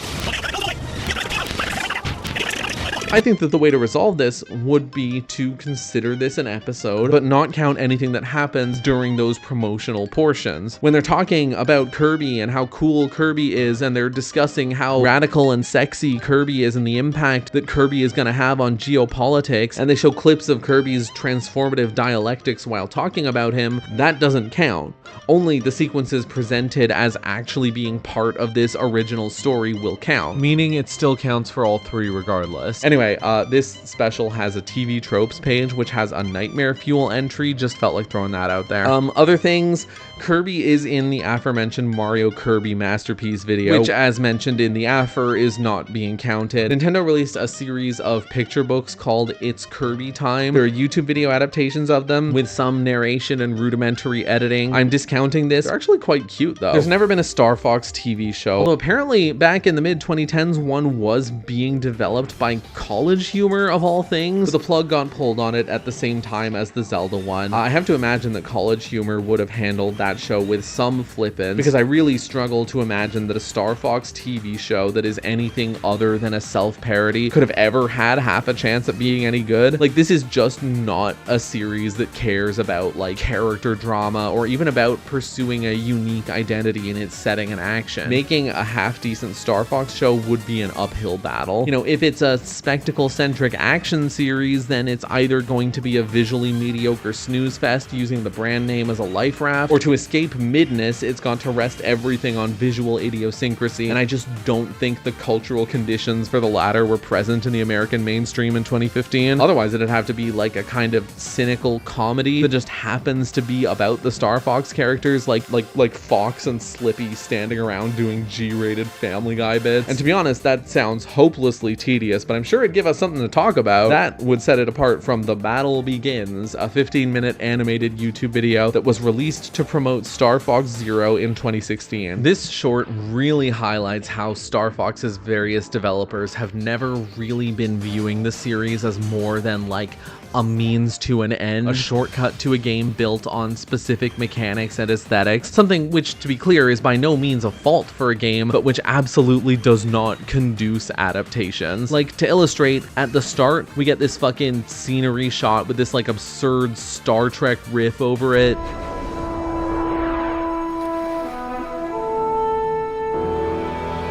Then we see this watchtower where people are just standing around in the presence of various screens and workstations that nobody is like looking at or operating. And that's exactly what I mean. Star Fox is not interested in like its setting or its mechanisms. The Battle Begins is part prequel, part rendition of the game's first level, and part nothing. It's a really overproduced mess. It's got like all these bare bones signifiers of anime spectacle, like motion blur and this really cloying and desperate like artificial shaky camera that constantly undercuts the impact of the simplest visuals at the most fundamental level, and signifiers of anime emotion like a shot of a character's eyes quivering as if it's going to be a shortcut to pathos. For all the overproduction going on here, it's just lifeless. There's like a really forced reference to do a barrel roll.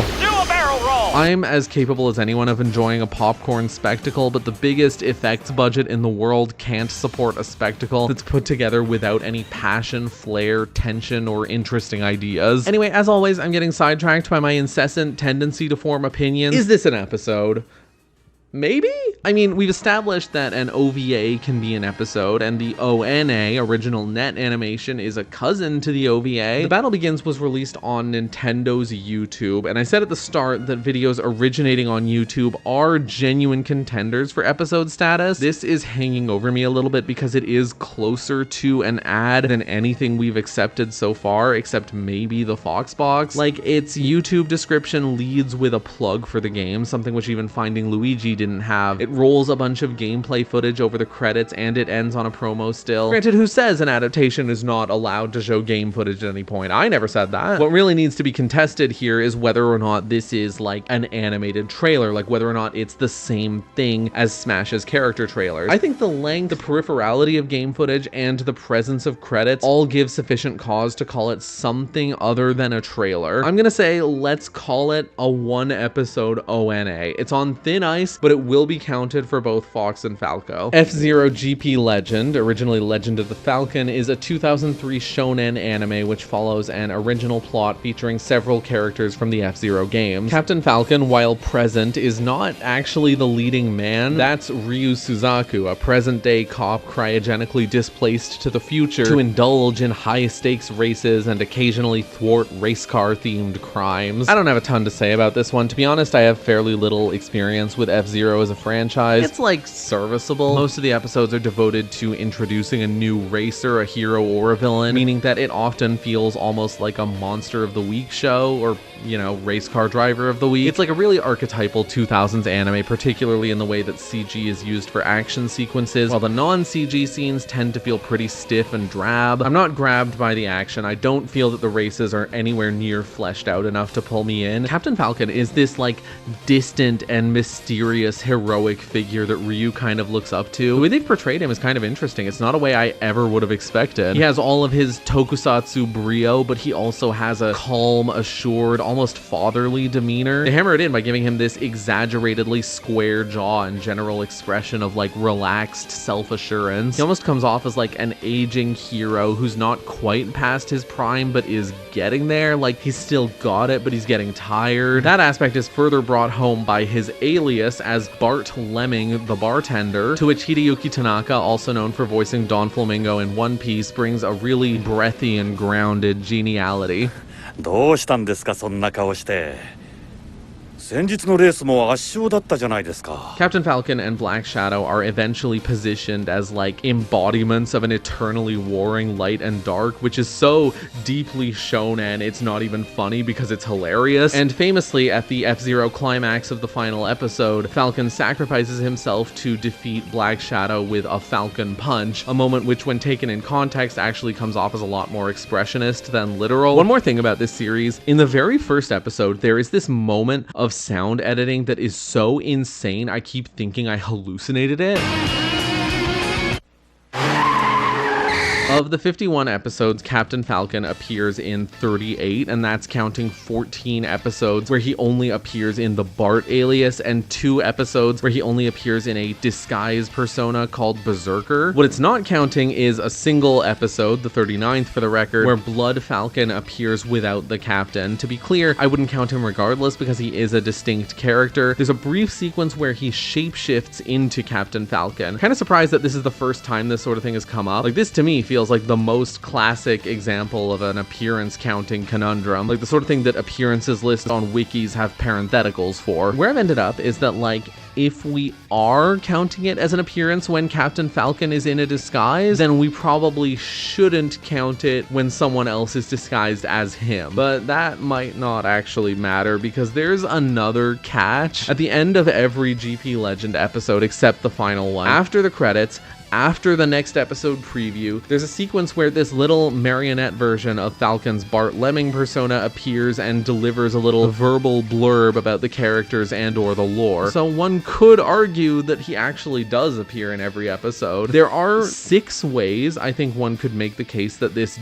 doesn't qualify as appearances. First, you could try to disqualify it the same way that we disqualify theme songs, credits, and so forth, on the basis that it is a pre-designated chunk of time that's more part of the show's format than its content. That's a fairly weak case on its own because, unlike the typical theme song, this is actually different each time. And the first thing I expect someone might say to counter that is, well, does that mean that Simpsons couch gags would qualify as appearances for the characters in them? And my answer would be, yeah. For the unrecycled ones, featured characters who pass the Waldo test would count for appearances under our metrics in a way that characters appearing earlier in the theme song wouldn't. I think that's fairly unambiguous, to be honest. It's something that varies and transforms substantially from episode to episode in a way that the typical theme song doesn't. Next, someone might say, what about those shows where the ad break bumpers showcase a different character each episode? For example, this show. And truthfully, I wouldn't feel very good about counting something like that. I can understand why someone other than me might want to count things like that, but those to me represent a substantially less meaningful variation than the couch gags or even the Bart Lemming outros. We're talking about the difference between unique dialogue and a swappable PNG. Second, you could try to disqualify it on the grounds of recycling footage from the show for the background, eminently reasonable grounds to disqualify it from counting as an appearance for characters in that recycled footage, but we're talking about the guy in the foreground. Third, you could try to disqualify it on the grounds of recycling the animations for Bart each time, but like limited animation has been commonplace in the industry since the 1950s. There is a difference between playing a clip from a previous episode and recycling old animation frames with new dialogue as part of new material in a new context. We cannot get anywhere by litigating the like perceived laziness of the animators. If we were to really commit to that kind of thinking, we might get to the point of disqualifying appearances on the grounds of seeming insincere. It's immaterial is what I'm saying. Fourth,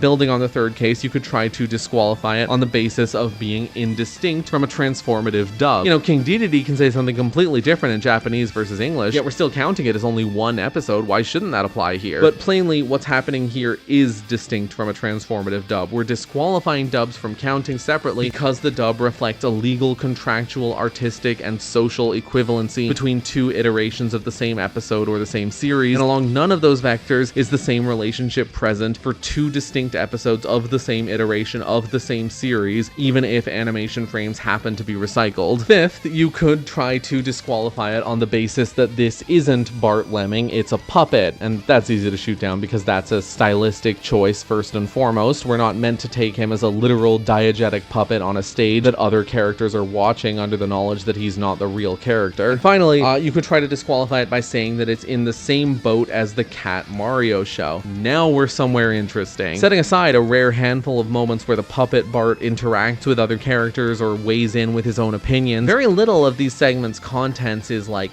narrative. They're about Bart addressing you as the viewer and telling you information about the show's lore and setting. We certainly wouldn't negate an appearance on the grounds of a fourth wall break alone. This is pretty clearly much more than that. So should we disqualify this under the Cat Mario clause? The thought that's really convincing me is, you know, what about those shows where a character voices over the previous episode recap, right? Is that an appearance?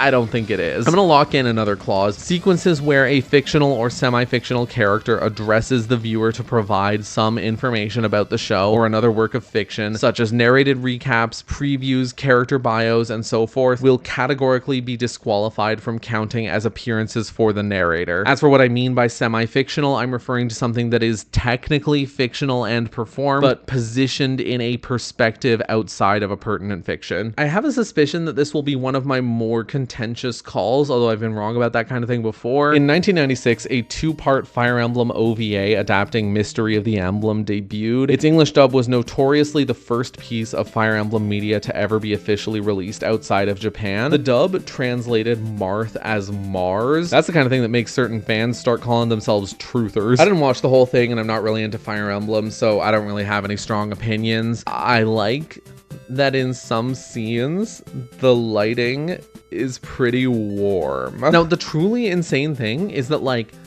this is it. Like, that's the end of the list for Fire Emblem, and no matter how many times I remember that, it's still impossible to believe. Marth was in 2 TV episodes, and none of the other 3 trillion Fire Emblem characters in Smash has been in even 1. It's not just me, right? Like, that's weird. Fire Emblem is the kind of franchise that you would expect to have had other TV outings. Would you not think that there would have been, like, a single season 22 episode anime adapting, like, 3 houses in a way that can only be described as somehow both faithful and loose, and then like nobody you know that plays Fire Emblem has seen a single episode of it, but one anime fan you know who doesn't play video games has watched all of it and has really strong opinions? Fire Emblem is exactly the kind of cash cow RPG franchise that kind of thing happens to. Like, it'd be like leaving out a dish of sugar water and 3 rotten apples on your table for a month and not attracting a single fly. How does that happen? Okay, I want to get the Nintendo characters out of the way before moving on to third parties. We have covered most of the major first and second party franchises. From here on, we're going to be waist deep in pure liquid nonsense. Let the record show that the characters from Mother, Wii Fit, ARMS, Xenoblade, Ice Climber, and Rob have no TV or film appearances whatsoever. Small Mackenzie has no TV appearances, even though King Hippo was a recurring villain in Captain N. However, Diminutive Macklemore does have a cameo in the 2023 Mario movie, as do Mr. Game & Watch, Duck Hunt, the default me, Waldo, and I am always eager to roll up my sleeves and discuss whether Mr. Game & Watch, the character in Super Smash Bros. Who semi-abstractly represents an amalgamation of Game & Watch games, can meaningfully be taken as the same character or characters depicted in those games. Like, when you really think about it, has Mr. Game & Watch appeared before Melee? Can you really say that the guy from Ball is Mr. Game & Watch? Is that reasonable? I don't have an answer for you, but the thought excites me to no end. However, the point here is that none of those characters have ever had any real appearances, except Duck Hunt has a pretty substantial cameo in Pixels, easily emphatic enough to count for one film appearance. I will return to the subject of miis toward the end of the video. I think there's more to be said there, and that would be a fun little diversion to wrap up with. Now let's talk Kid Icarus, because that was what they called Pit in Captain N, where he's one of the main characters. Kid Icarus, your loyalty has never diminished. Just doing my duty, Your Highness. Remember, name changes aren't a concern of ours, so put down the fucking gun. He's in every episode of the first 2 seasons, but final season dialed back on licensed character appearances, allegedly as a budget constraint, so he's in 30 out of 34 total. There was also a set of 3 animated shorts released in 2012 via Nintendo Video on the 3DS to promote Kid Icarus Uprising. The 3 are Medusa's Revenge by Studio 4C, known for the 2012 Berserk movies and a few smaller things, an extremely simple backstory for Medusa, which is far too excessive on the shaky cam. Palutena's Revolting Dinner by Shaft, a studio that needs no introduction, which is a pretty basic, like, Sorcerer's Apprentice sketch where Palutena's vegetables come to life and attack. And in a fashion typical to much contemporary anime, it is somehow both over-animated and under-animated. It has that excruciating quality where the wind-up and follow-through are hyper-exaggerated to the point that they lose all sense of weight. It's maddening. And lastly, Thanatos Rising by Production IG, the prolific studio that's worked on a bevy of series and films, including Psycho Pass, Ghost in the Shell, and the aforementioned Star Fox animation. It's a pretty simple and slightly lifeless CG action short. It's bizarrely stiff. All of Palutena's animations look like the kind of fixed stock animation you'd see in the cutscenes of an RPG that was crunched under deadlines. As far as counting these, I imagine Nintendo Video might make some viewers narrow their eyes in distrust, but in a broad sense, we've seen definitively that a game platform can be used to distribute an episode, and in a narrow sense, there were actual episodes dropping on Nintendo Video. Episodes of Bravest Warriors and Bee and Puppy Cat were releasing on Nintendo Video. In fact, the Wikipedia page for the latter lists Nintendo Video as one of its original networks. Now, of course, not everything on Nintendo Video was a TV episode. It had music videos, it had movie trailers, it had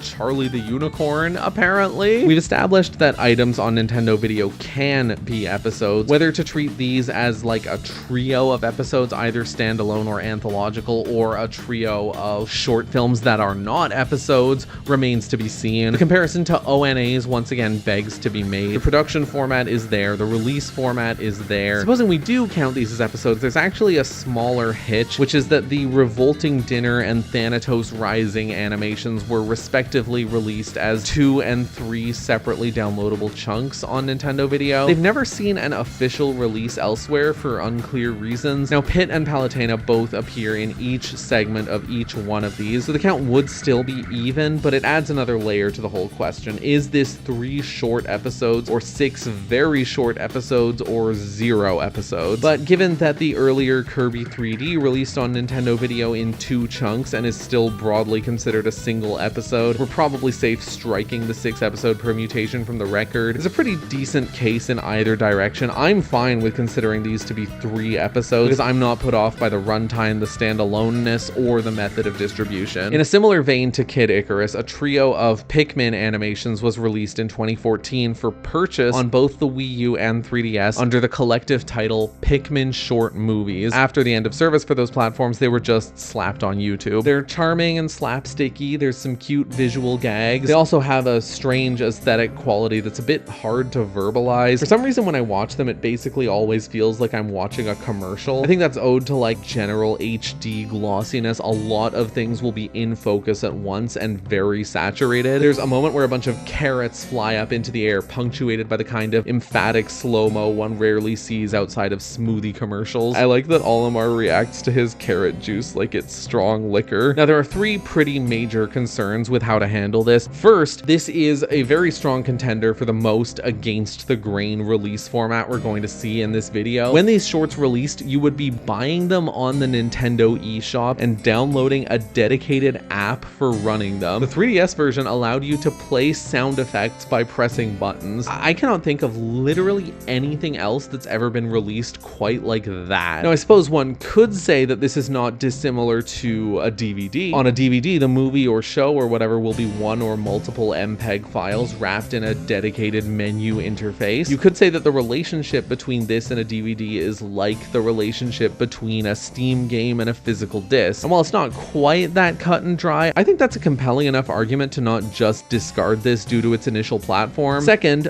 we still have the question of whether these are episodes, and furthermore, if they are one episode or three. The runtimes range from 2 to 12 minutes. The collective runtime is over 20, well within conventional episode length. The official YouTube uploads have a funny format. Only the first short has the opening title, and the second has a truncated credit sequence, while the third has full credits. Of course, there's one big neon sign here, namely the fact that there is a medium literally in the title. At risk of repeating myself, endonomy isn't everything. Portrait of a Lady on Fire is not a portrait, and the video game titled The SpongeBob SquarePants Movie is not a movie. A title does not override observable information about its referent. Aw, your dog is so cute. What breed is it? But more to the point, the more time goes by, the less convinced I am that the short film and the TV episode are mutually exclusive signifiers. As mediums, TV episode and movie and commercial and PSA and music video are all mutually differentiated, and meanwhile the descriptor short film has been applied to all of those things. Like, I think we're again backed into a corner here. If we accept that video media released through a game console can be an episode, and we accept that standalone video media that never gets a second installment can be an episode, and we accept that something can be a short film and an episode at the same time, then no position remains from which to assail the Pikmin short film's episode status. I'll put a pin in the counting aspect for a second to say,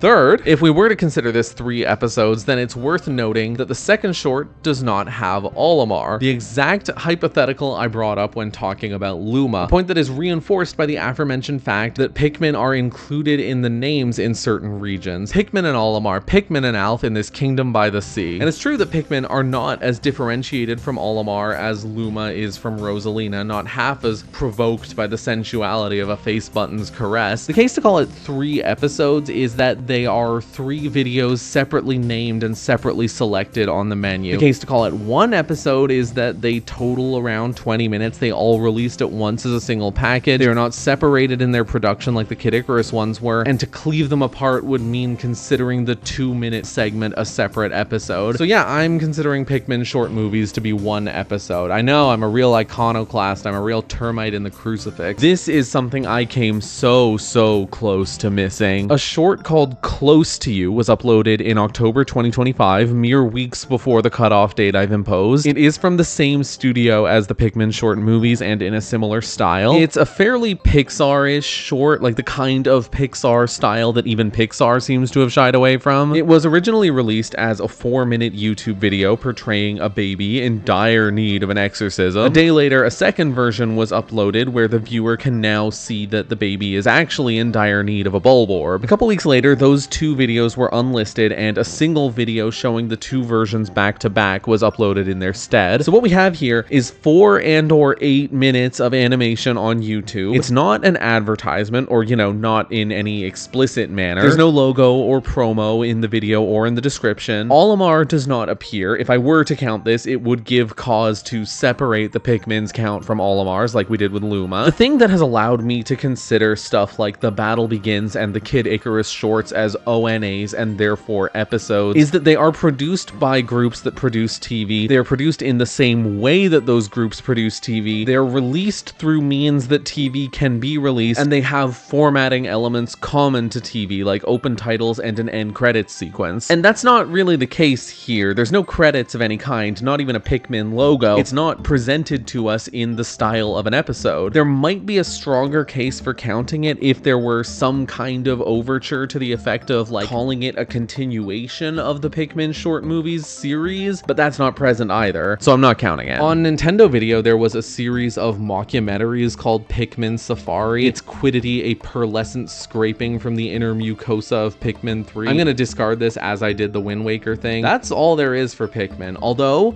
I will note In the middle of working on the script for this video, I had a dream one night that Barnyard, the movie Barnyard, was part of the Pikmin franchise. Like, it didn't have any Pikmin characters in it. It was just declared to be part of the Pikmin franchise. And like, you know, it's not true. I just figured it couldn't hurt to mention. In the 2000s, there was a Japan-only Animal Crossing anime movie. The protagonist, who is named Artificial Intelligence, is a pretty obvious stand-in for the player character. She interacts with the town and its residents the way that a player would, so it should be fairly uncontroversial to say that this is one film appearance for Villager. There's nothing else. Splatoon has a manga series penned by Sankichi Hinodea, chronicling the series' grim, blood-soaked war drama, the kind of shell-shocky shit that makes Saving Private Ryan look like Peyton Manning's Nutrition Odyssey. And 2 episodes of a motion comic adaptation have been released. Motion comics are kind of a unique medium, but I think they can fairly be considered episodes. Separately, there have been a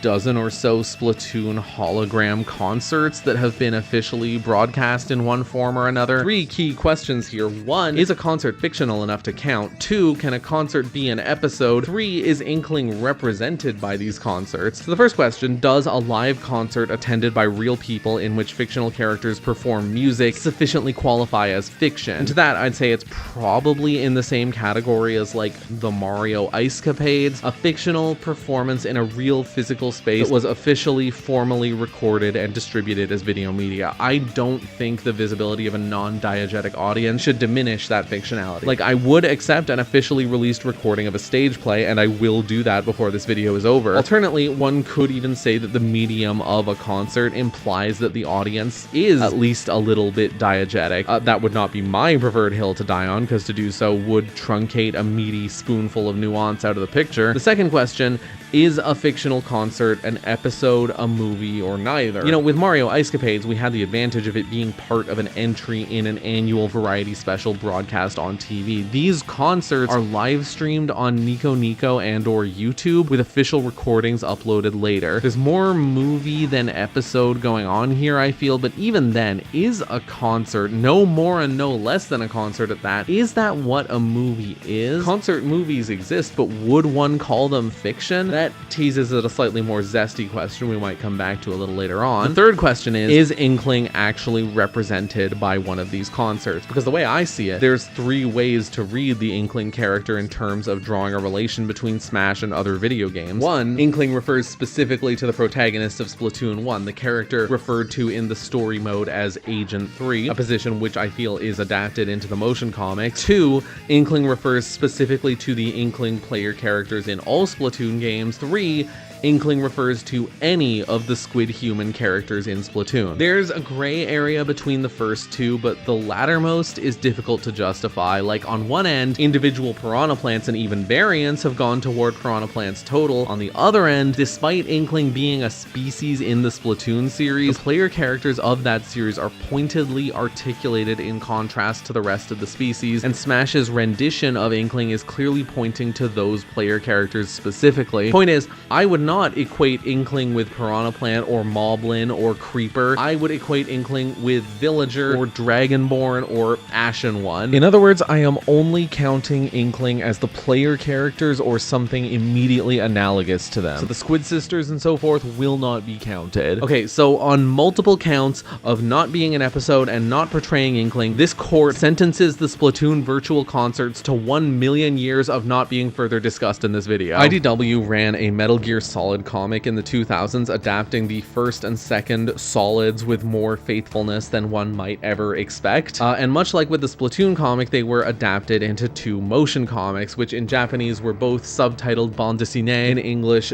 digital graphic novel. How clever. Now, the release history is a bit scattered, bear with me for a second. In 2006, the first motion comic was released on the PSP, putting it in a not entirely dissimilar boat to the Pikmin shorts, and it was straightforwardly like like a digital comic. It had interactivity and audio flourishes and whatnot, but it was not voice acted and it was not playing as a video. In 2008, the second entry released direct to DVD along with a bonus disc containing a DVD version of the first entry, and both entries are now like actual videos with voice acting and whatnot. So to repeat myself more flatly, what we're dealing with here is the first entry in this series is an interactive comic on a game console, and the second entry is video media on a DVD released alongside a DVD version of the first. I am pretty comfortable saying that the PSP version of the first one is firmly not an episode or a movie. Where my wheels are catching a little is in terms of what that fact means for the DVD version. Like, there is a case to be made that the PSP motion comic is a video game. Well, doubtlessly it's a piece of software first and foremost, and therefore there's also a case to be made that the DVD is like an enhanced recut of a video game. I'll grant that it's a stretch case, but it's a case nonetheless. Isn't that an interesting thing to think about? The cross-medium sequel relationship. Like, what if a visual novel was a direct sequel to a print novel? What would that mean for like the baseline discussion of the number of books in that series? Consider Looney Tunes. For decades, Looney Tunes was a series of short films. They were being broadcast in theaters. Some of these were released before the TV series was even a concept. Several different shows have been released that essentially air compilations of those early shorts. Occasionally they had interstitial footage as well, but let's pretend for the hypothetical that they didn't. Remember, a recut or a remaster doesn't qualify as an episode. But wouldn't that mean that Bugs Bunny wasn't in any episodes until several decades into his existence? It's the kind of situation that could be rationalized through two questions. One, can those old shorts be counted as episodes? And two, if not, then should those compilation shows have special permission to count where they otherwise would not have? I suppose in that situation, the thing to do would be to say that the shorts count as a special type of episode and tally them that way. I mean, old school film serials are described as having numbered episodes, but the case to disregard them is still present. I mean, what I've really learned from this hypothetical is that I'm really glad this video's not about multiverses, but all the talk about when dubs and compilations count invites us to inspect the idea of transformation. New hypothetical. What if the full text of a published prose novel is shown scrolling up a screen for 44 minutes as an entry in an anthology series? Is that enough of an episode to qualify as a character appearance for our purposes? Do we exclude it on the grounds of insufficient adaptation? How many transformations would allow it to become an episode? Narration, voice acting, illustrations, the addition of a single sentence to the story. However, getting back on track, I do think that these frameworks hint at a novel approach to the MGS motion comics. A dub, recut, or even remaster would not count separately, but I think a remake from the ground up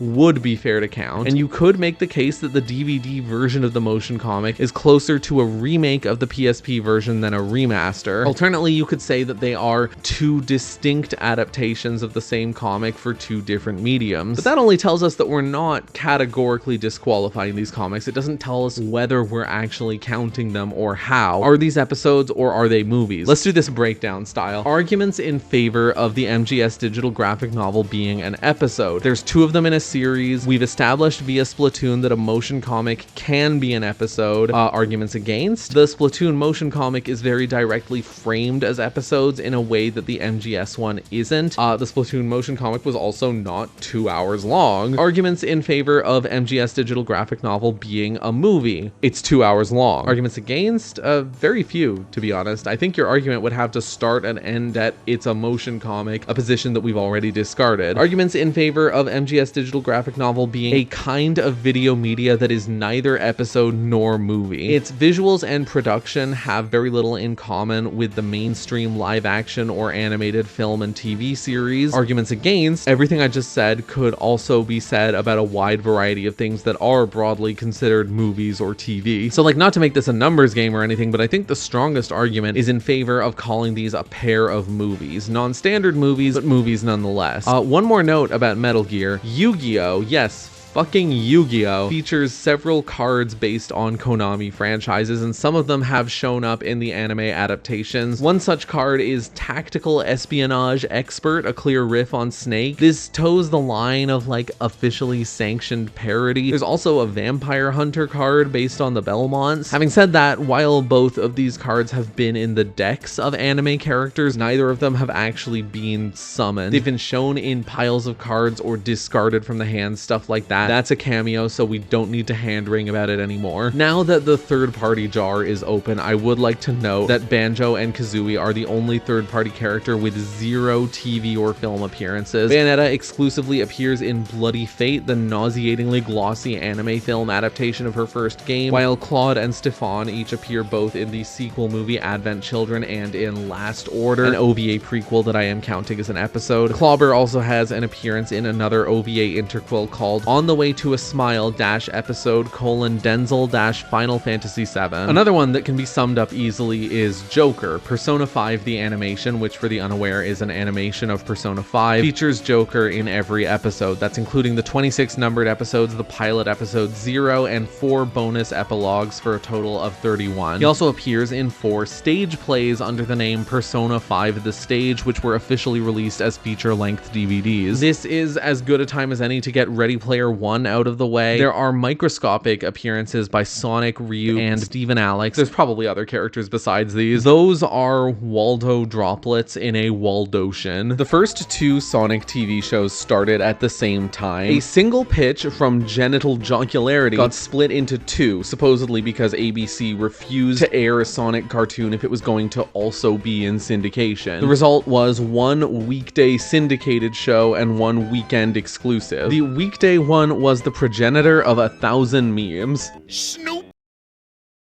I'm of course talking about Adventures of Sonic the Hedgehog, and wow, it's pretty Looney Tunes right off the bat. There's a clear Roadrunner kick to it, Sonic's backdrop a cornucopia of mesas and buttes and what have you, as he barrels through a slurry of Disneyland suburbs and periodically serves droplets of Bugs Bunny trickery while foiling assorted toyetic and chaotic Robotnik conspiracies. It obviously doesn't match the highs of any of its reference. Like, yeah, wouldn't a Roadrunner bit be improved by dialogue? Wouldn't you love it if Roadrunner was also Bart? It's quite visually busy and the animation is just not very readable. Like, what is this? What are they doing? It has little to do with the games, but it is the first thing to establish Sonic's affection for chili dogs, and it was also the basis for Dr. Robofuck's penis obliterator. The infamous Sonic Says segments are just whimsical. Smoking's bad for you, you know. No, it's not. If someone tries to touch you in a place or in a way that makes you feel uncomfortable, that's no good. Stay away from liquor, kids. Like all drugs, alcohol is dangerous, and you can get hooked. Just remember. It's so fucking amazing that this, like, trickster rebel character has to look into the camera once per episode and say some shit like, "Hey kids, running fast is pretty cool, but you know what's not cool?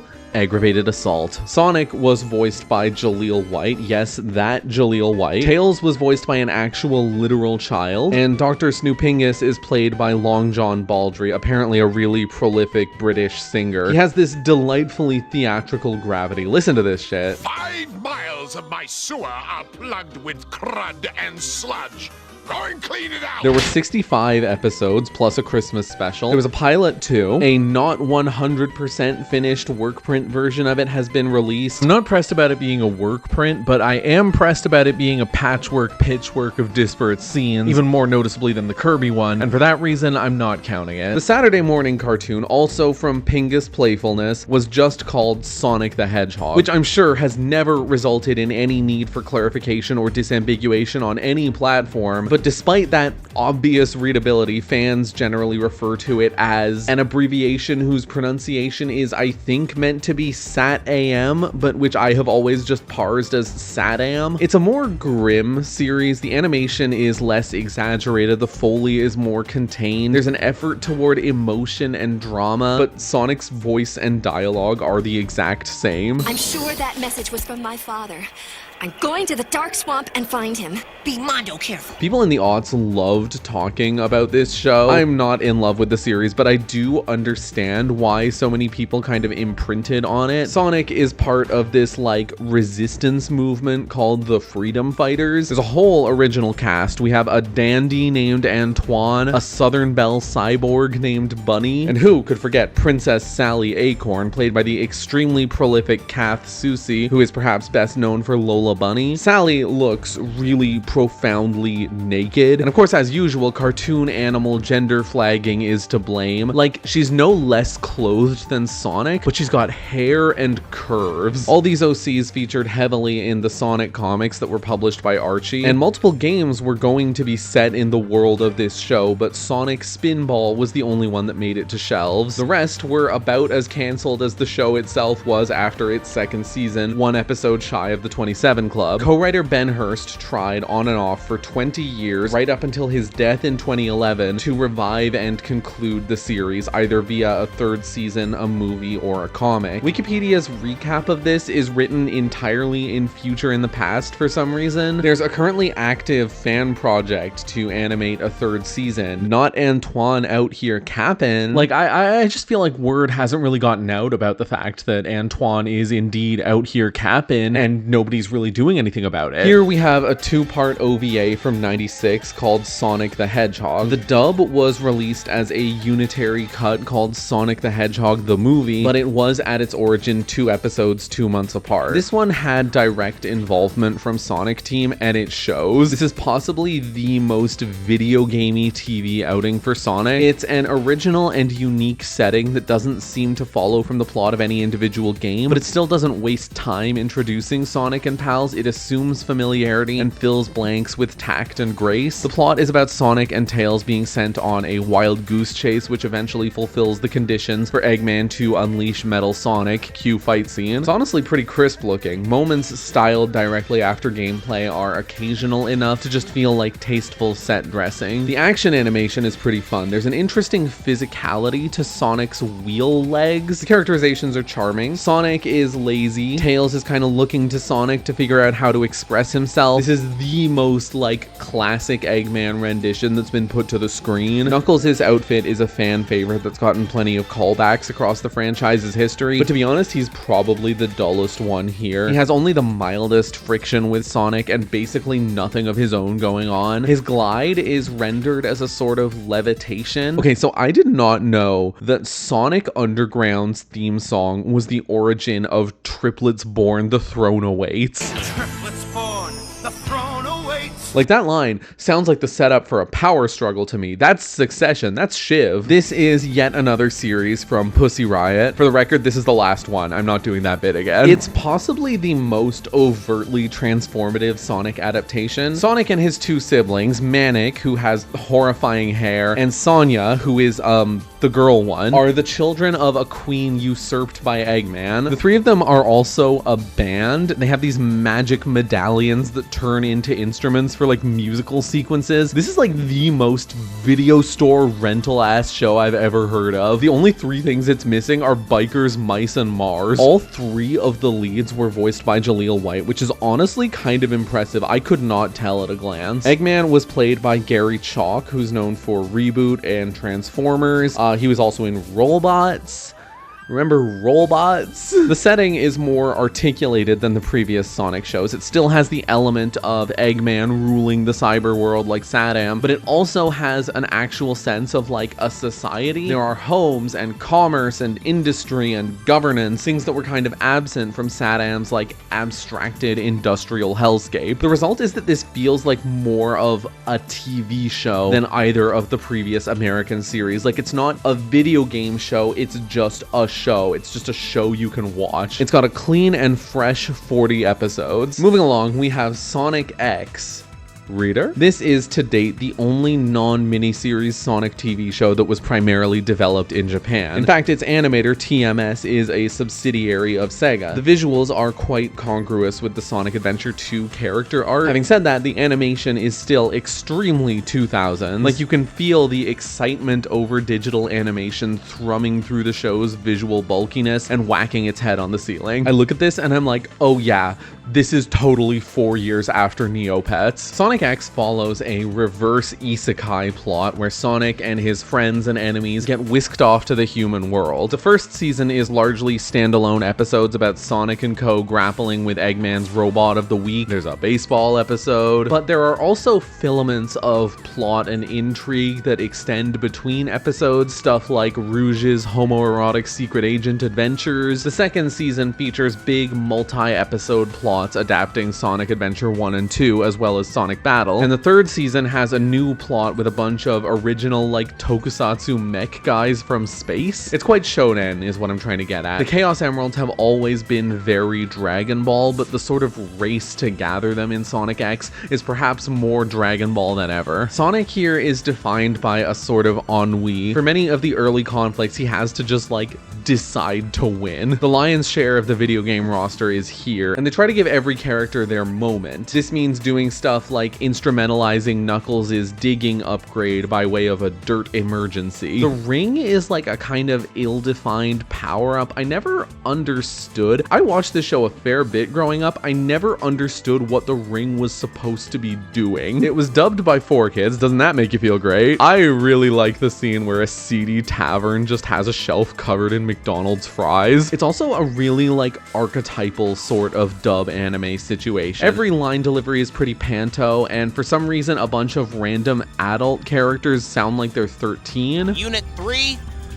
Subject is headed your way. There's a certain flippance in the dubbing too. There's an episode where the characters visit a film set, and at every shot we see the leading lady is just quoting the end of Gone with the Wind on repeat. What will I do? Where shall I go? On the more unfortunate end of that, the rich kid character has a maid, and in the dub, a man voices her with a falsetto and a soupy Spanish accent just to be as many kinds of tasteless as possible. Sonic is actually absent from 2 full episodes of the show, so he is in 76 of them. It also has a pilot. It's probably the most trailer-looking pilot I've ever seen. It is 4.5 minutes, and a third of that runtime is a literal slideshow of character art. I'm not counting this, but I am counting Fight for the Fox Box. Sonic Boom was a multimedia sub-franchise intended to kind of reinvent the Sonic characters. The show, a French-American co-production, debuted alongside the games in 2014, and while the games were immediately panned, the show got a fair bit of praise online, thanks in no small part to its perceived irreverence. It has action and adventure elements, but they're largely used to facilitate and or bookend a more dryly comedic sitcom style plot. There's quite a lot of episodes where Sonic and Eggman are forced to work together and something then ensues, generally antics or shenanigans, but sometimes also madcap hilarity. It's SpongeBob-y, it's stoner humor, it's very easy to picture playing in a dorm. In some ways it's even a self-parody, although I think the extent to which it is has been somewhat overstated. Having said that, as someone who really loves laughing, I just don't find this show particularly funny most of the time. The whole show is sort of plasticky in that 2010s way. It has stiff animations, the characters seem to have a rod going from skull to pelvis. A little spine and shoulder movement would go a long way. There's a bit of an instinct to say something like, well, without that stiffness, it might lose its sense of irreverence. But I think the humor is quite frequently undercut by like a baseline lack of readability. The pacing ends up stilted, the movement is too understated to actually follow through on visual jokes. It's often difficult to even tell what a character is supposed to be looking at. There's a visual gag about a character like not knowing how to smile, but the animation is contributing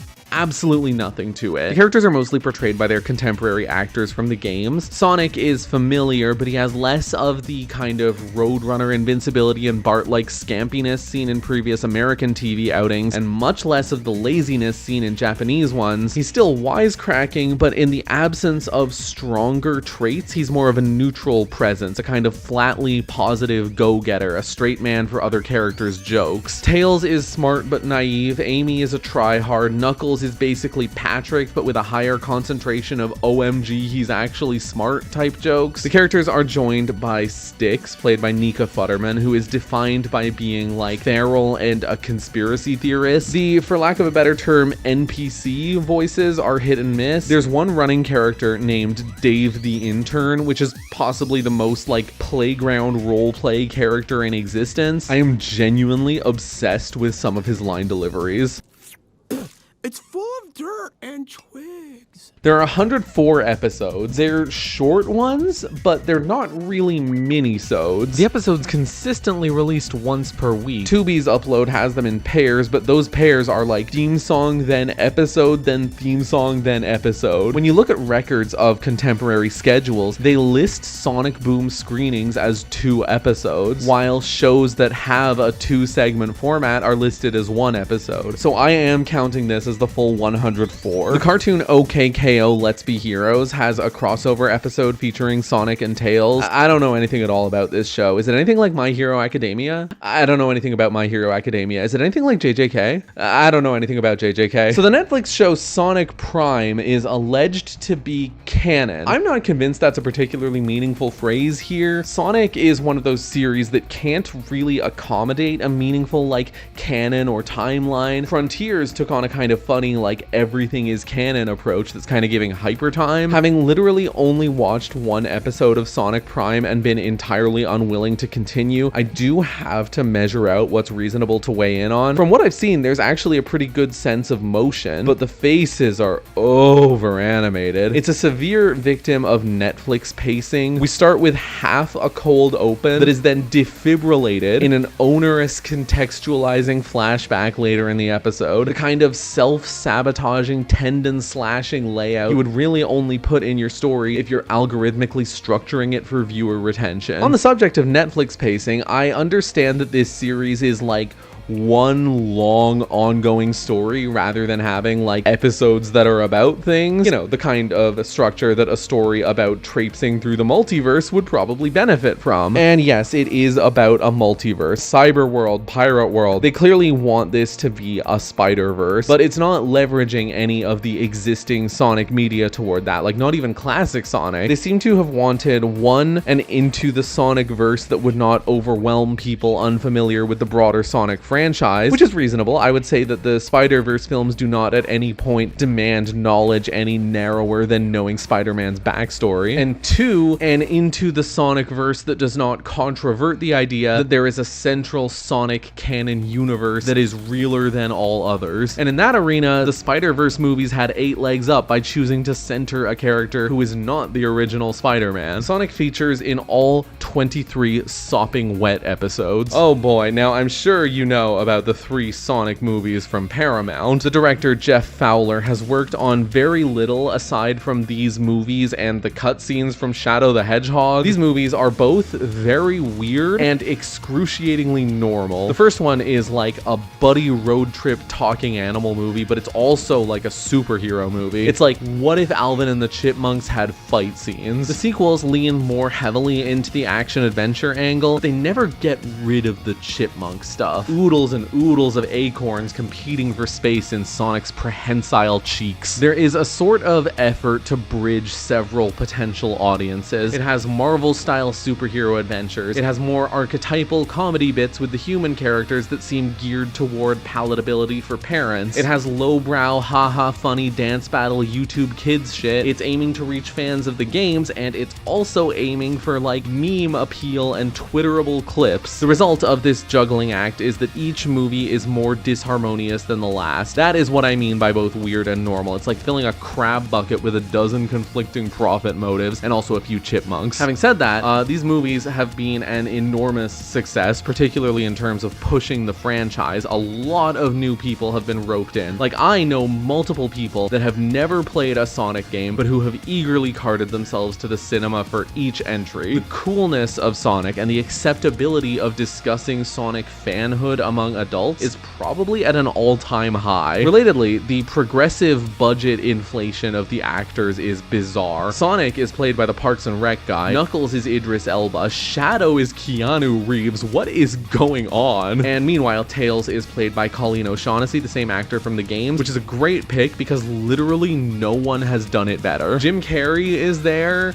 and yeah, he's Jim Carreying all over the place. One thing that's really stuck out to me is that the third movie in particular has multiple jokes to the effect of like describing Mexico and Japan as like weird and funny. Konnichiwa. It's so baffling, like it's kind of matching pace with the sort of humor that The Simpsons was rolling out 30 years ago. Although to be fair, The Simpsons never stopped. There's a spin-off Knuckles TV show that I just can't bring myself to watch, but I do know that Sonic appears in only one episode. Sonic also has a small speaking part in both Wreck-It Ralph movies. Chippendale Rescue Rangers, a movie I could swear that I was just not aware of prior to working on this video, features an appearance by the ugly Sonic design from the first trailer for the first movie, the design that provoked such ridicule that it was reworked at great cost and labor. I'm sure you remember. Now let's get into the weird stuff. Sonic Super Hedgehog is an insane Russian quiz show from the mid-90s. Outside of the really fucking amazing intro sequence, Sonic's only appearances is a little live reaction cam. Now obviously a quiz show is not really fictional. Even if Sonic is a fictional character appearing here, I think that his appearance is both so minor and restrained and so divorced from the capacity of fiction that I am more than comfortable with not counting this show. It's also mostly lost media. It's been purported that there were 39 episodes, but I can't find a citation on that. Sonic the Animation was a 2-minute short that was aired in theme parks. It's honestly quite charming. It's visually electric and it ends on a lie. You know my feelings on theme park shorts. An episode of The Rosie O'Donnell Show, of all things, has a sequence where a Sonic mascot character appears as part of a toy giveaway with his contemporary voice actor. Now we are forced to revisit the question of semi-fictionality. We've settled that a mascot character being used as a device to navigate a non-fictional discussion will be discarded,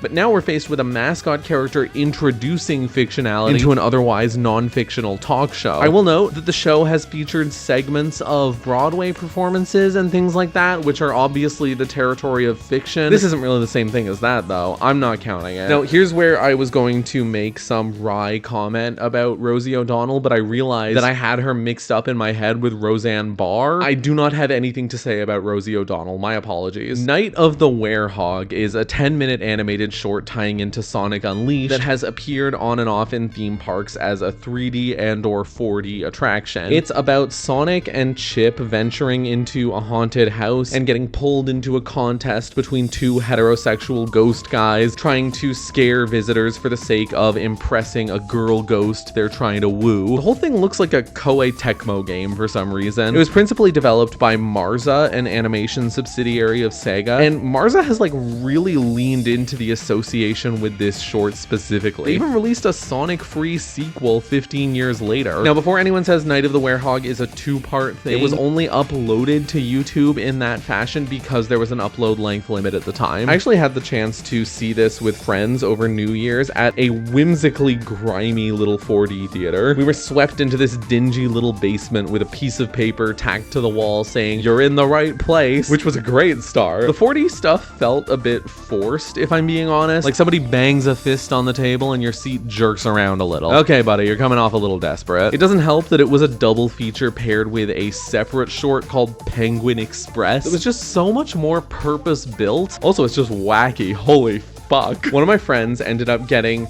ostensibly matching keychains for everybody. I really like how busted they all are. Now, if I'm being honest, and I'd like to think I am, I, as previously stated, feel that a 4D ride is a distinct thing from an episode or a movie. I recognize that we are in a world where the 4D movie is no longer quite so neatly divided. Plenty of big name blockbusters have gotten 4D releases. Imagine going to like a 4D screening of something serious. Like imagine you're watching Cachet in the theater and the seat is just like twisting and springing. I think it's really funny that the 4D ride started life as like a tacky little amusement park shenanigan before being endowed the power to approximate prestige, but the shenanigan remains nonetheless. All this is to say, or rather, all the parts where I wasn't distracting myself were to say, the existence of 4D movies does not change or ameliorate the fact that the 4D ride is a type of attraction that differs from shows and movies. Now, Night of the Werehog was originally a 3D short, not a 4D one, hence the 4D elements being so shoehorned. Does that dimensional diversion actually change anything? I'm inclined to say no. A 3D amusement attraction is in the same boat as a 4D one. It was allegedly broadcast on TV a few times. That would allow us to interpret it, for example, as a TV special that debuted in a theatrical form, not unheard of, but like it is purpose-built for 3D screenings. They do that that shit where people are always like tridimensionally gesticulating and foreshortening and whatnot. I've settled on not counting this, I'm sorry. And for the record, before anyone says it, I do not consider this to be contradictory to counting the Kirby one. That one has seen an enduring framing of being a bonus episode of a known TV series, and this is not that. Sonic Mania Adventures is an animated YouTube series tying into Sonic Mania Plus and comprising 6 3-minute episodes, one of which is a Christmas special. They were directed by Tyson Hess, the animator slash general handsome guy who has worked on both Sonic Mania and the Sonic movies. There's also 2 further 1-minute episodes released under the moniker of Papercraft Adventures. Length notwithstanding, these shorts can be seen as in a similar boat to Finding Luigi. Advertising elements are reserved for the closing seconds and altogether absent from the YouTube description. It's hard to definitively filter shorts like these out from episodes. We could impose a length minimum for episodes, but where would we put that cutoff? 5 minutes? 10? And further, to impose that minimum would frankly be retrofitting a post hoc rule to buttress a knee-jerk feeling. Obviously, I recognize that web shorts are a hard sell as episodes, but like in contrast to Finding Luigi, there's a fair bit of wiggle room to call this something very similar to an ONA that happens to be short form. And you know,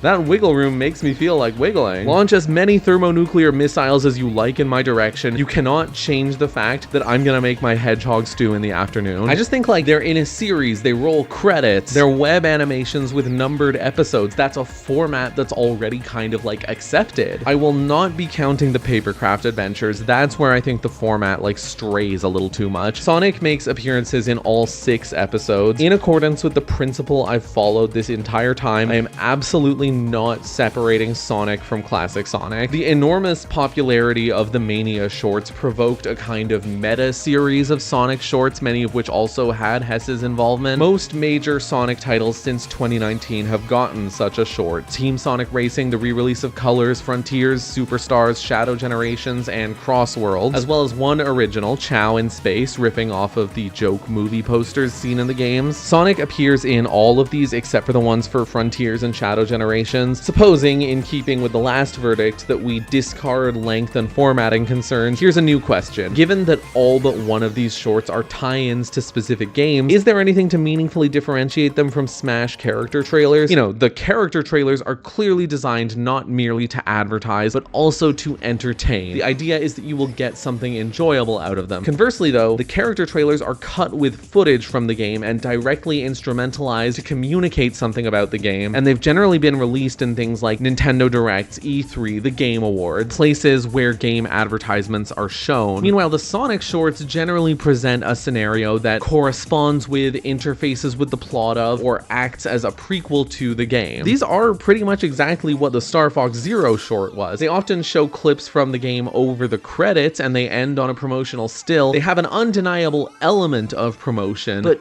basically nothing and no one will actually call them a trailer. And, you know, I did count the Star Fox thing, so I guess I have to count these. The only thing left to interrupt our blue blurring assault on the sound barrier is how to count the ones that came out in multiple parts. Like, for example, the Sonic Colors one released as 2 parts, but they feel like one thing cleft down the middle. The parts add up to roughly 10 minutes. They're just called Part 1 and Part 2. Now, having said that, they are numbered. They did come out 1 week apart, and they do each roll credits separately, so I guess we'll count them separately. This adds a further 7 to Sonic's count. There are a few shorts tied to the Sonic movies. The first movie's home media release included a short called Around the World in 80 Seconds. I will give you one guess as to its runtime.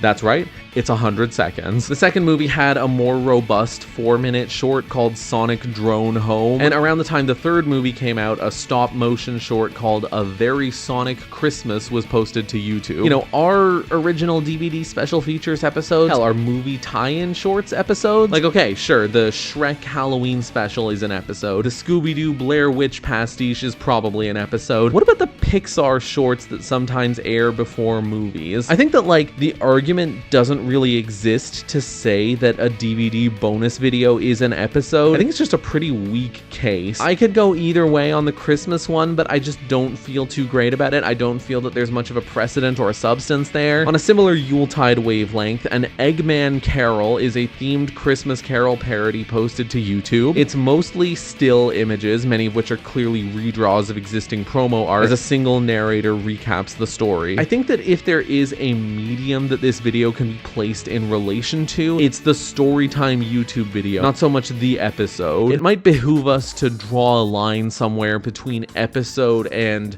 content, which is to say the internet can be a mechanism for distributing episodes, but it would be unwise to assume that any old video online is an episode. Instagram life hacks are not episodes, TikTok dance videos are not episodes, and AI Twitter clips of lascivious breakfast foods are not episodes. I worry slightly that bifurcating content from episodes might lead viewers to interpret me as implying that television is somehow inoculated against the sort of incentives that drive what we might call content. That cannot be further from the truth. I imagine the way I've talked about several things in this video illustrates that. When I say content here, I'm referring to like the sort of thing that pops up on an Instagram reel with a caption like, wow, so inspiring. I'm talking about the video equivalent of images of minions holding wine glasses and saying, I want to fucking shoot my kids. There's a certain purpose to the format, the presentation, a purpose that is held in common with YouTube videos where listless voiceovers accompany disembodied hands drawing pictures of creepypasta characters on whiteboards, and that is not held in common with television shows. This also kind of further articulates the reason that I didn't want to count the Mario stop motion shorts while allowing other web videos. Various iterations of Nickelodeon's NFL airings, which are a thing I did not know existed, have had cameo appearances by Movie Sonic and friends. I've already covered my take on sports cameos. Tails Tube, which started in 2022, is a set of brief stream style videos where Tails appears as like a VTuber and he greets guests and delivers musing dialogues intercut with gameplay footage. It does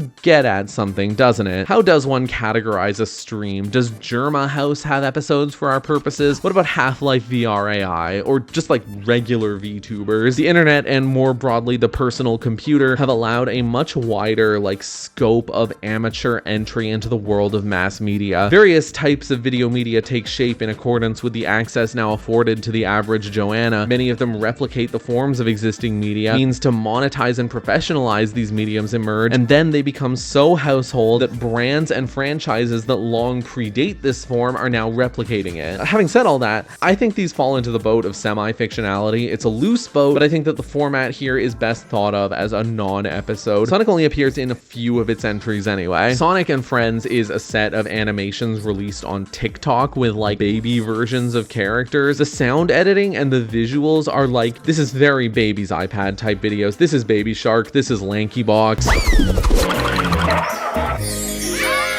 Is there a precedent for a show being released via TikTok? The first thing that jumps to my mind is, well, not actually technically a TikTok thing, Forbidden Desires Alpha's Love. I recognize that the discursive leap from preschool video to prurient werewolf het slop runs the risk of toxic shock. I apologize in advance for any aneurysms resulting. Fellow Tumblerinas might remember when this series was being heavily advertised a couple years back, or maybe that only happened to me. Ad algorithms have varying degrees of competence in clocking my raging limp-wristedness and thus bombarding me with a miscellany of hunks. I genuinely don't know if that's what happened here. This was released on some fucking app for phone shot drama drivel. I have watched the entire thing, not on the app, God, can you imagine? I put it on one day with a fellow thrill seeker and wow, the whole thing is fucking delirious. Check this out. Shut up!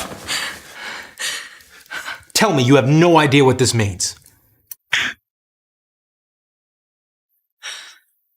Magic potion. So like, despite this series' unusual platform and kind of overwhelming amateurishness, it clearly has a lot of the hallmarks we expect of a TV show. For example, the myriad contrivances stymieing and problematizing the empowered yet demure lead's ongoing tryst with her hunky redhead werewolf stepbrother in a chain of keep clicking cliffhangers. That's as soapy as it gets outside a laundromat. So okay, I think that would be fair to call that a show, or something pretty close to one anyway. Again, it's not TikTok, but it's pretty close presentation-wise. So moving away from the tits and returning to the tots, we can't completely discard it on medium alone, but the simple fact is that it is baby iPad shit. It fits quite squarely with what I have been calling content for the last several minutes. It's hard to call it any more of an episode than those Gmod YouTube Kids videos where the Hello Neighbor guy chases Siren Head around in circles. I'm not counting it. Now, I'm sure you're wondering, well, if it was that easy to not count it, then did I only go on the tangent about the dog shit dog show out of pure self-indulgence? And you know what? I'll take that answer with me to my grave. It's a very shallow grave. I'm standing in it right now and it doesn't even reach my ankles. The answer is yes. Chow Tales is a 2025 animated video series about Sonic like hanging out with Chow. It's pretty funny how much Sega likes to invoke Chow and the Chow Garden without actually putting it in a game. It's similar in format to the baby one, sub 1 minute episodes in a YouTube Shorts format, so I'm not counting it. Now, as we enter the mystic year of 2000X, I would like to reiterate yet again that versions, forms, incarnations, and adaptations will be grouped into a character, while derived yet distinct characters will not. Meaning that, for example, Wario would not be counted as Mario, and X will not be counted as Mega Man. Some will surely object to that and may even feel that it contradicts some of the other judgments I've made. I will simply point out that the Mario series is not at all concerned with differentiating the classic and modern Donkey Kongs, and the Zelda series is only lightly concerned with drawing hard lines between different versions of Link, but the Mega Man series is actually quite consistent about presenting X and Mega Man as two different characters. Practically speaking, this only means that we don't have to grapple with the single Mega Man X OVA from the PSP remake. Mega Man is one of the key team members in Captain N. He appears in 30 of its episodes. Mega Man, you fought bravely and well. A pleasure to serve you, your worship. There was a 1994 Mega Man cartoon by Ruby Spears, an American-Japanese co-production which featured Mega Man and friends battling the Robot Masters from the first 6 games. Mega Man is fucking jacked. He's voiced by Ian James Corlett, also known as the creator of Being Ian. Dr. Light is George Lucas. Rush is Scooby-Doo. And Roll has a bunch of household appliance-themed powers. There's a running bit about how Roll wants to be a hero, and that's so silly and nonsensical, and it makes things worse, and she should be staying in the kitchen instead and doing woman things, and every time they do this bit, all my fingernails fall off. Roll has always had the potential for an interesting creative space in terms of like, what does it mean for a robot to be a woman? What does it mean for a robot to have a gender? What results from the fact that the robot purpose-built to be a maid is the one that has long hair and a dress and is called she? What does it mean to be an intelligent, thinking being that was manually created by a human, to be the only one of your kind that is called a woman, and to have a toaster and vacuum cleaner literally integrated into your body? Basically what I'm saying is that Roll would make for a pretty potent horror story. The pilot episode has great looking animation which immediately plummets from episode 2 onward. Despite the quality shift, it has some fairly clever fight design. The action sequences have lots of props and set pieces. They leverage their settings. There's some dirty tricks. It's fun to watch. There was a Mega Man X episode that was supposed to be a backdoor pilot, but that never took off. There were 27 episodes altogether. Before its release, there was a 5-minute promo tape, like kind of a pilot, but much like the Sonic X one, it's a sales pitch in a very literal sense. Mega Man Upon a Star is a 3-episode OVA from 2002 where Mega Man and Dr. Wily emerge from the video game into real life. It's like fine, I don't really have anything to say. Mega Man Fully Charged is a 2018 Cartoon Network show. It's much more transformative than the other Mega Man shows. The protagonist is this little boy named Aki Light who taps into the abilities of this little freak in his head to become Mega Man. The world is inhabited by both humans and robots, and the friction between the two groups is a fulcrum of the setting's conflict, so emphatically that I assumed that Aki and his secret identity as Mega Man would be like situated in the center of that space. You know, he's a cyborg or a human that can combine with elements of the robots, or he's a robot that's undercover as a human. But no, he's literally just unambiguously a robot at all times. It was showrun by Man of Action, the same team that created Ben 10, and that DNA is all over it. I haven't watched Ben 10 in a very long time, and my memory of it is far from 100%, but I remember enough that when I see that Dr. Light has been turned into this like semi-irresponsible, like fun uncle caregiver type character with huge hands, I'm like, wow, that's familiar. I wasn't really grabbed by this show. The art style is kind of interesting. It's very graphic designy. It's got these little pixely interludes that just aren't great looking. This was in the same release style as Sonic Boom, which is to say 11-minute episodes, sometimes released in pairs and sometimes solo, but always listed as separate episodes. So 52. Oh god. Oh god. I don't know if this was the case for everyone, but Secret Level flew completely under my radar. I didn't hear about it until like a year after the fact. It's an anthology series on Amazon Prime of like short episodes, each centering around a different video game. Now, I have to be honest with you, most of these are like co-worker games. They had a Concord episode, and I think that says it all. Like, it both makes the time frame for this series harrowingly narrow and makes the general mission extremely stark. It did have like a Spelunky episode that was written by Tamsin Muir. What is going on? Now, obviously, there's a Mega Man episode adapting Mega Man's backstory. This shit fucking sucks. It's absolute slop. It's slop unleashed. It looks like Mario in Unreal Engine. It looks like epic hyper-realistic Goomba. It's structured like a backdoor pilot for a Mega Man TV show, and wow, I can tell you I would hate that show. The only weird item on Mega Man's list would be a like lost media fire safety PSA. We're already discarding PSAs, so... But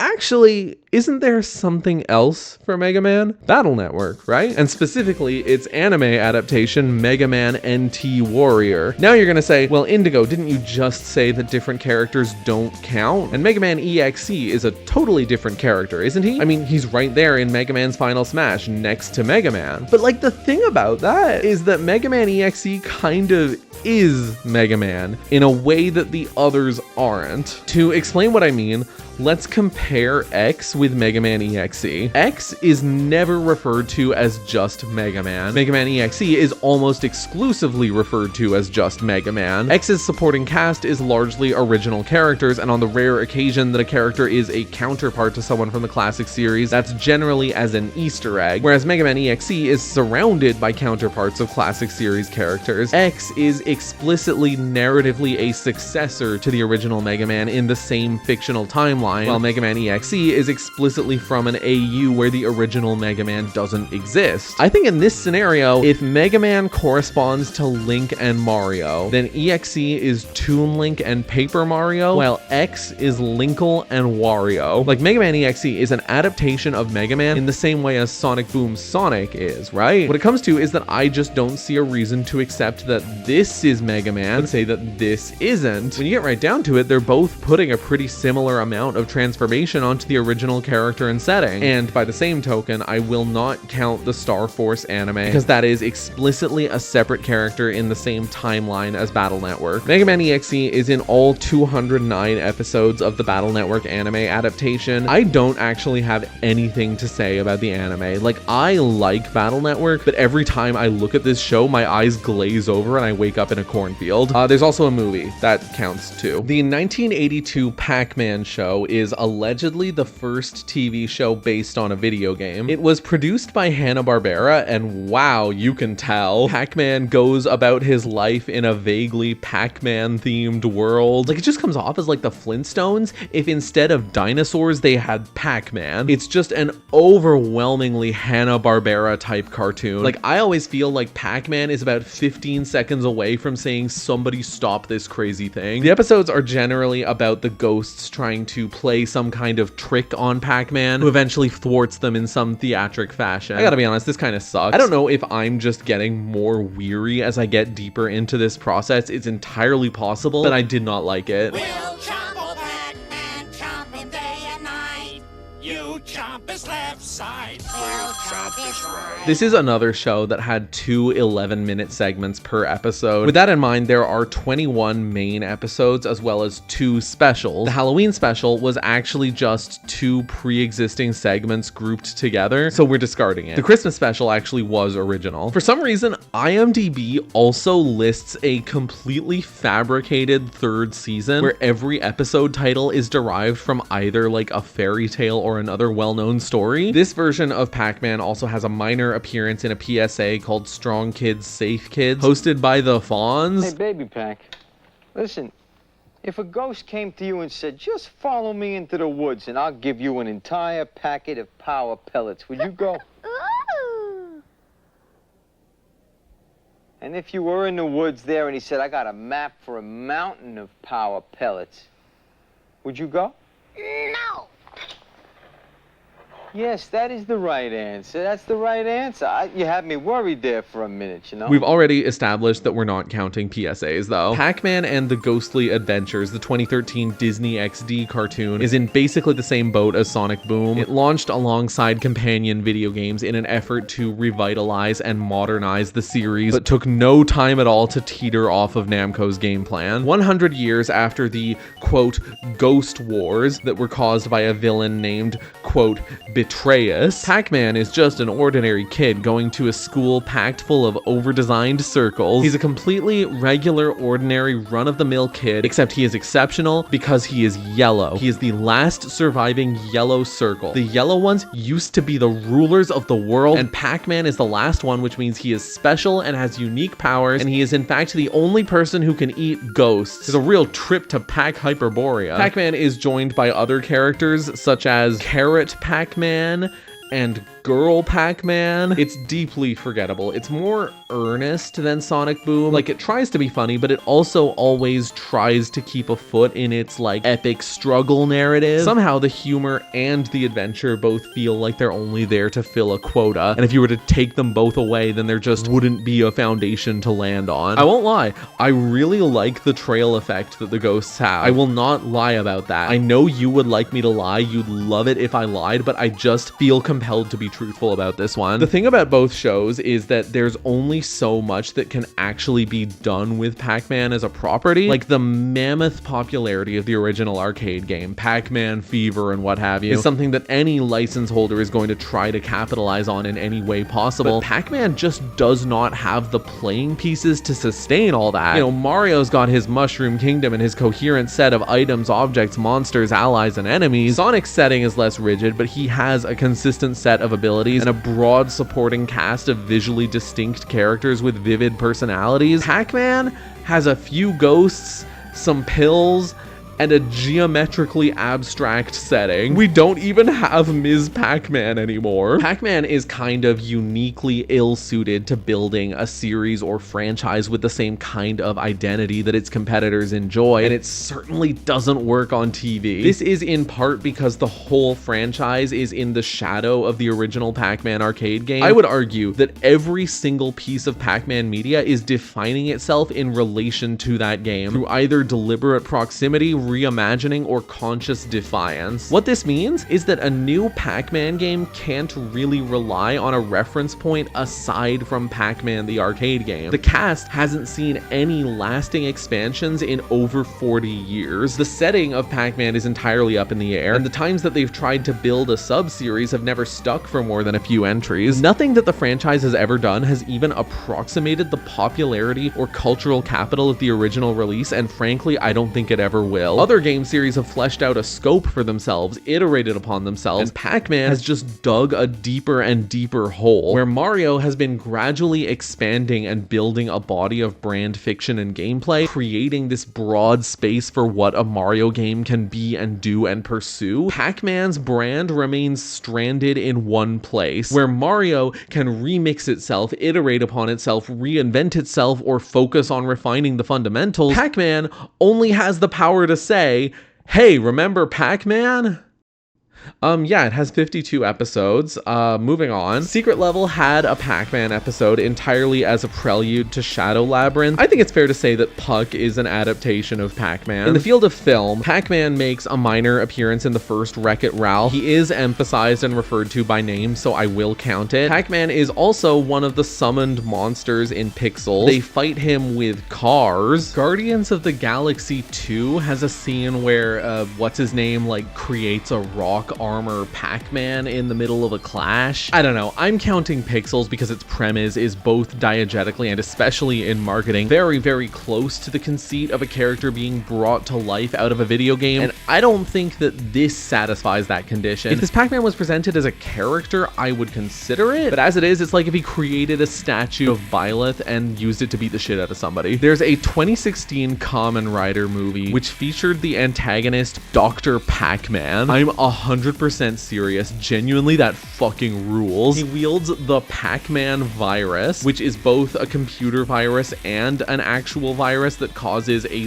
literal Pac-Man fever. Now you're gonna say, does this count as Pac-Man? And like, no, right? A human character styling and naming themselves after a video game character while having nothing further in common with them does not count for our purposes, nor does a computer virus styled after a game character. Except, the virus turns out to be Pac-Man the video game character possessed and corrupted, meaning that this does in fact qualify as a character emerging from a video game. In the 2000s, there was a subscription service called GameTap. In addition to having games, it also had video media. Now, the final revival of Space Ghost happened on GameTap. Those episodes are notably shorter than the prior ones, although they were never exactly feature length to begin with. Different records that I found differ on which season or seasons these episodes fall under, but they are unanimous in agreeing that they are episodes of Space Ghost, that they count toward the total number of episodes, and that they have a place in the season order and the episode order. Wikipedia even lists GameTap as one of the networks that hosted the show. This is not uncontested, but there is a strong case to say that GameTap is a legitimate release platform for something that can be called a TV show for our purposes. Now here's where I confess to murder, and by murder I mean burying the lead. What this has all been building up to is that GameTap had a series of videos called A Day in the Extra Life. They are each under 1 minute and they look like this.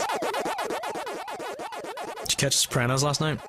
Nah, I was doing laundry. So while my juicy lead absorbs the terroir of the Pac-Maze, let me prepare my polemic marinade. So we have a precedent for TV episodes released via GameTap. We have not at any point imposed a length minimum on what counts as an episode, and we have 3 30-second talking Pac-Man videos with pretty much the minimum amount of transformation put in. And you know, they're not even YouTube shorts. Where's the argument for why not to count them? The length would be the go-to probably, but as I've stated previously, it's really difficult to instate an all-encompassing length minimum. If a 5-minute video on GameTap can be an episode of Space Ghost, who says a sub 1 minute video on GameTap can't be an episode of something? Barring length, you might point out that most sources refer to these as commercials. And indeed, GameTap is long defunct, so it's impossible to verify firsthand whether these videos were released on GameTap or only on other platforms to promote GameTap. However, there is a contemporary review that refers to this series being on GameTap and being commercials insofar as they are pastiches of TV commercial formats. Another review describes the videos as playing during downloads, so assuming that we trust that, they are time fillers. They're loading screen tips with some extra je ne sais quoi. So in light of that, maybe we're let off easy here, or maybe we would otherwise just end up saying that it's extremely difficult to make a case for counting these while not counting Sonic's Baby Diaper Adventures or whatever that was called. But maybe that thought experiment wasn't all for nothing. In 2017, tying into the Pac Store chain that Namco was operating at the time, there was a series of shorts depicting Pac-Man operating an animated version of that store, alongside a revamped set of characters who are clearly all reimaginings of the pre-existing characters, just about obvious enough to raise 1 or 2 eyebrows, maybe 3. It's not Inky, Blinky, Pinky, and Clyde, it's Harry, Terry, Kelly, and Rocky. What are we even doing here? They are very, very simple shorts. They're each about a minute long, in fact, and they were released on YouTube. Now,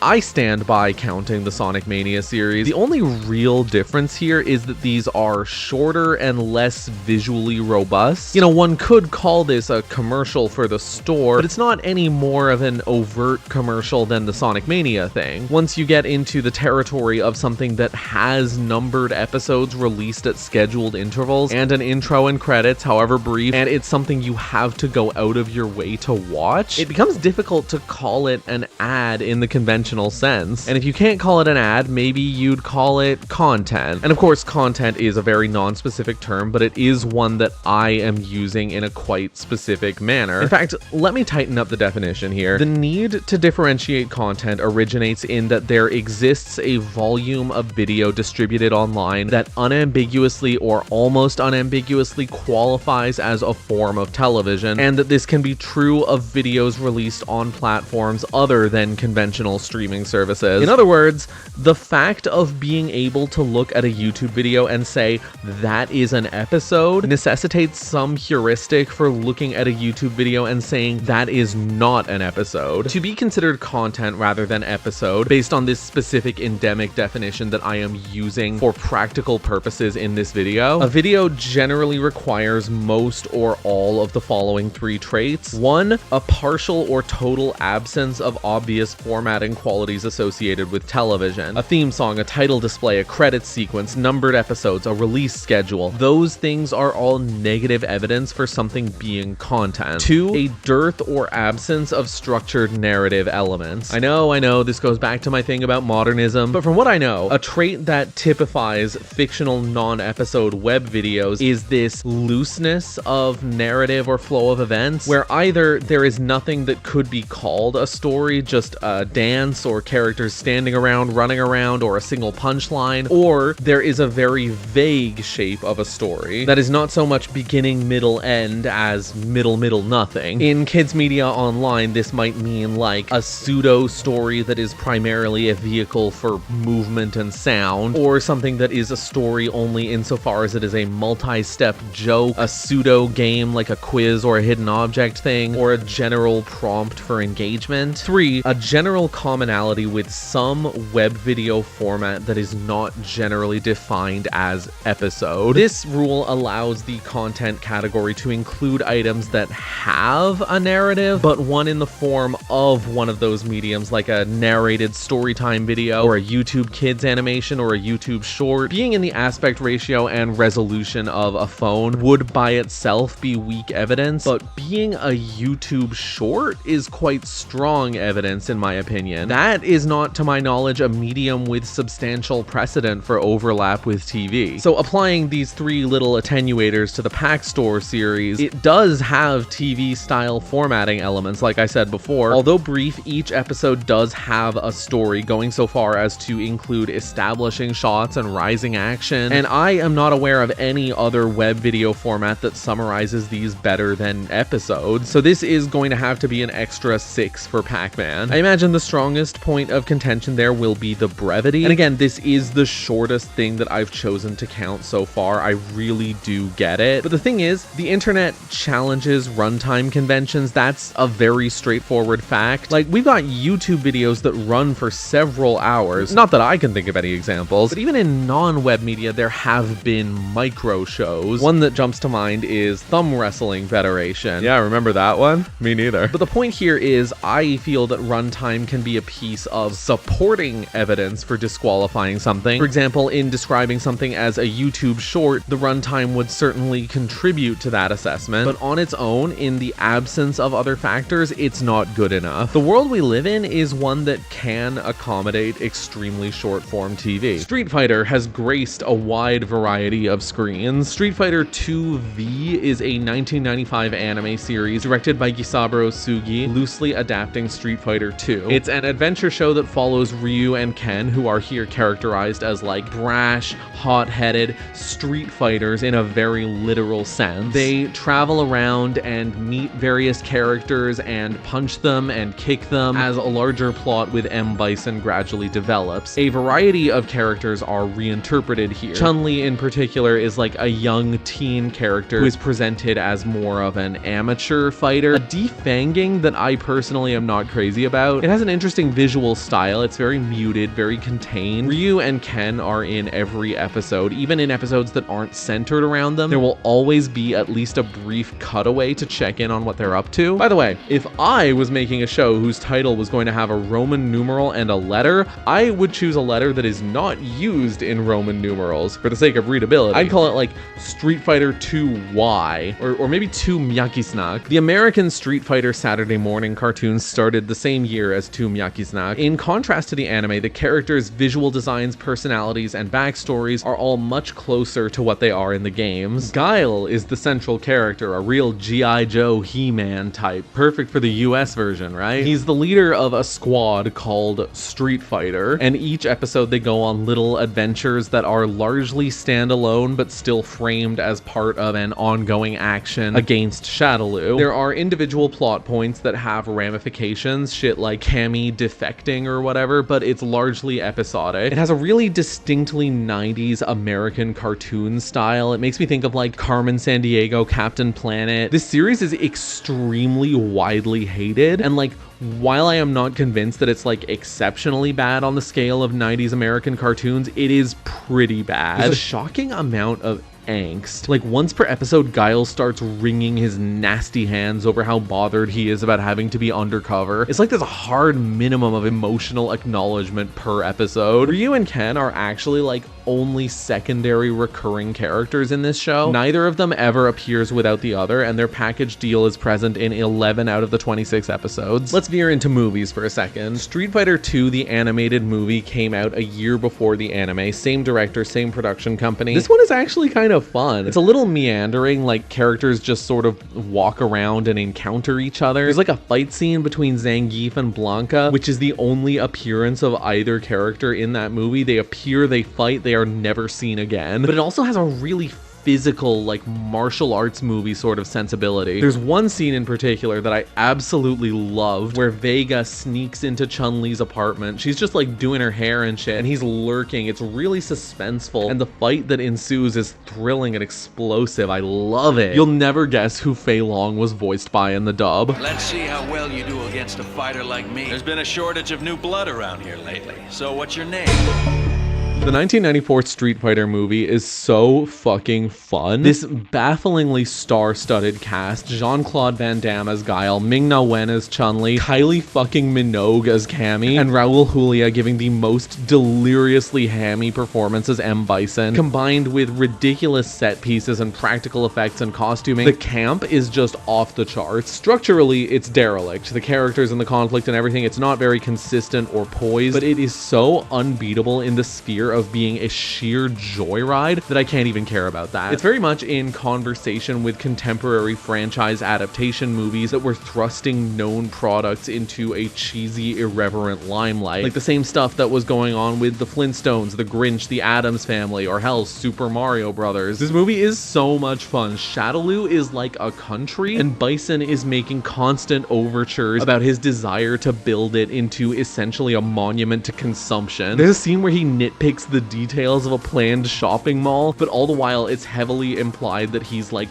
basically broke. It's just such a delight. Speeding it up a little, there are 2 unconnected anime film adaptations of the Street Fighter Alpha series, both of which feature Ryu and Ken. There was an anime tie-in semi-prequel to Street Fighter 4 called The Ties That Bind. It's not very good. It has that 2000s anime glossiness we know so well, where realistic backgrounds and blocky shading form perfunctory gestures toward visual prestige in the absence of creative vision. Do not mention the Super Street Fighter 4 OVA. Ryu and Ken do not appear. The Legend of Chun-Li also does not have any appearance by either, only a mention of Ryu, but I am giving this more than a mention because it is just a very strange beast. It doesn't feel like a video game movie at all. It has no styling after the game. In fact, it's in perfect lockstep with the late aughts through early 10s pulse of the periodic interdecennial wave of American action action movies wanting to style themselves after Hong Kong films, in perfect tune with like the Mummy threequel, the 2010 Karate Kid reboot, Kung Fu Panda. There's a pair of feature-length motion comics based on Udon's Street Fighter comic series. At this point in the video, I'm more than comfortable calling these movies without further elaboration. There is, of course, another Street Fighter movie on the way. I'm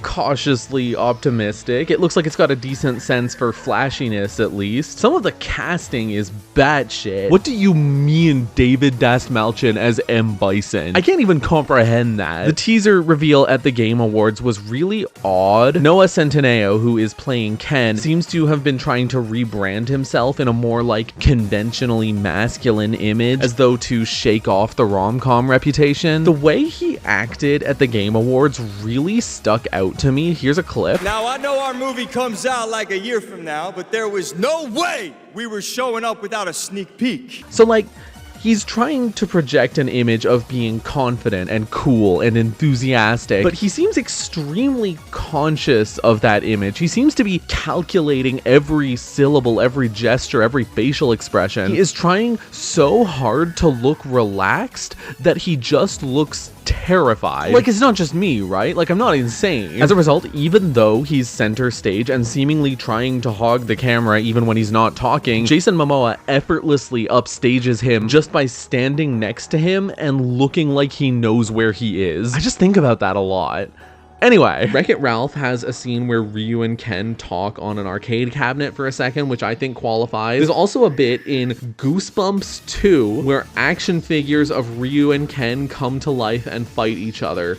I guess it counts. Now let's talk about the weird stuff. Yeah, none of that has been the weird stuff. Now we're talking about the weird stuff. Now, I think that every person that has ever played Street Fighter has had the thought, God, I wish that instead of fighting, they were time traveling to a historical period and telling me things about that period. Return to Fujiwara Capital is a 20-odd minute edutainment VHS that was sold at a historical expo in the mid-90s. It has a somewhat moody opening where the focal characters sort of linger in their surroundings for a moment and muse about the fact that E. Honda has invited them over to show off his new special move.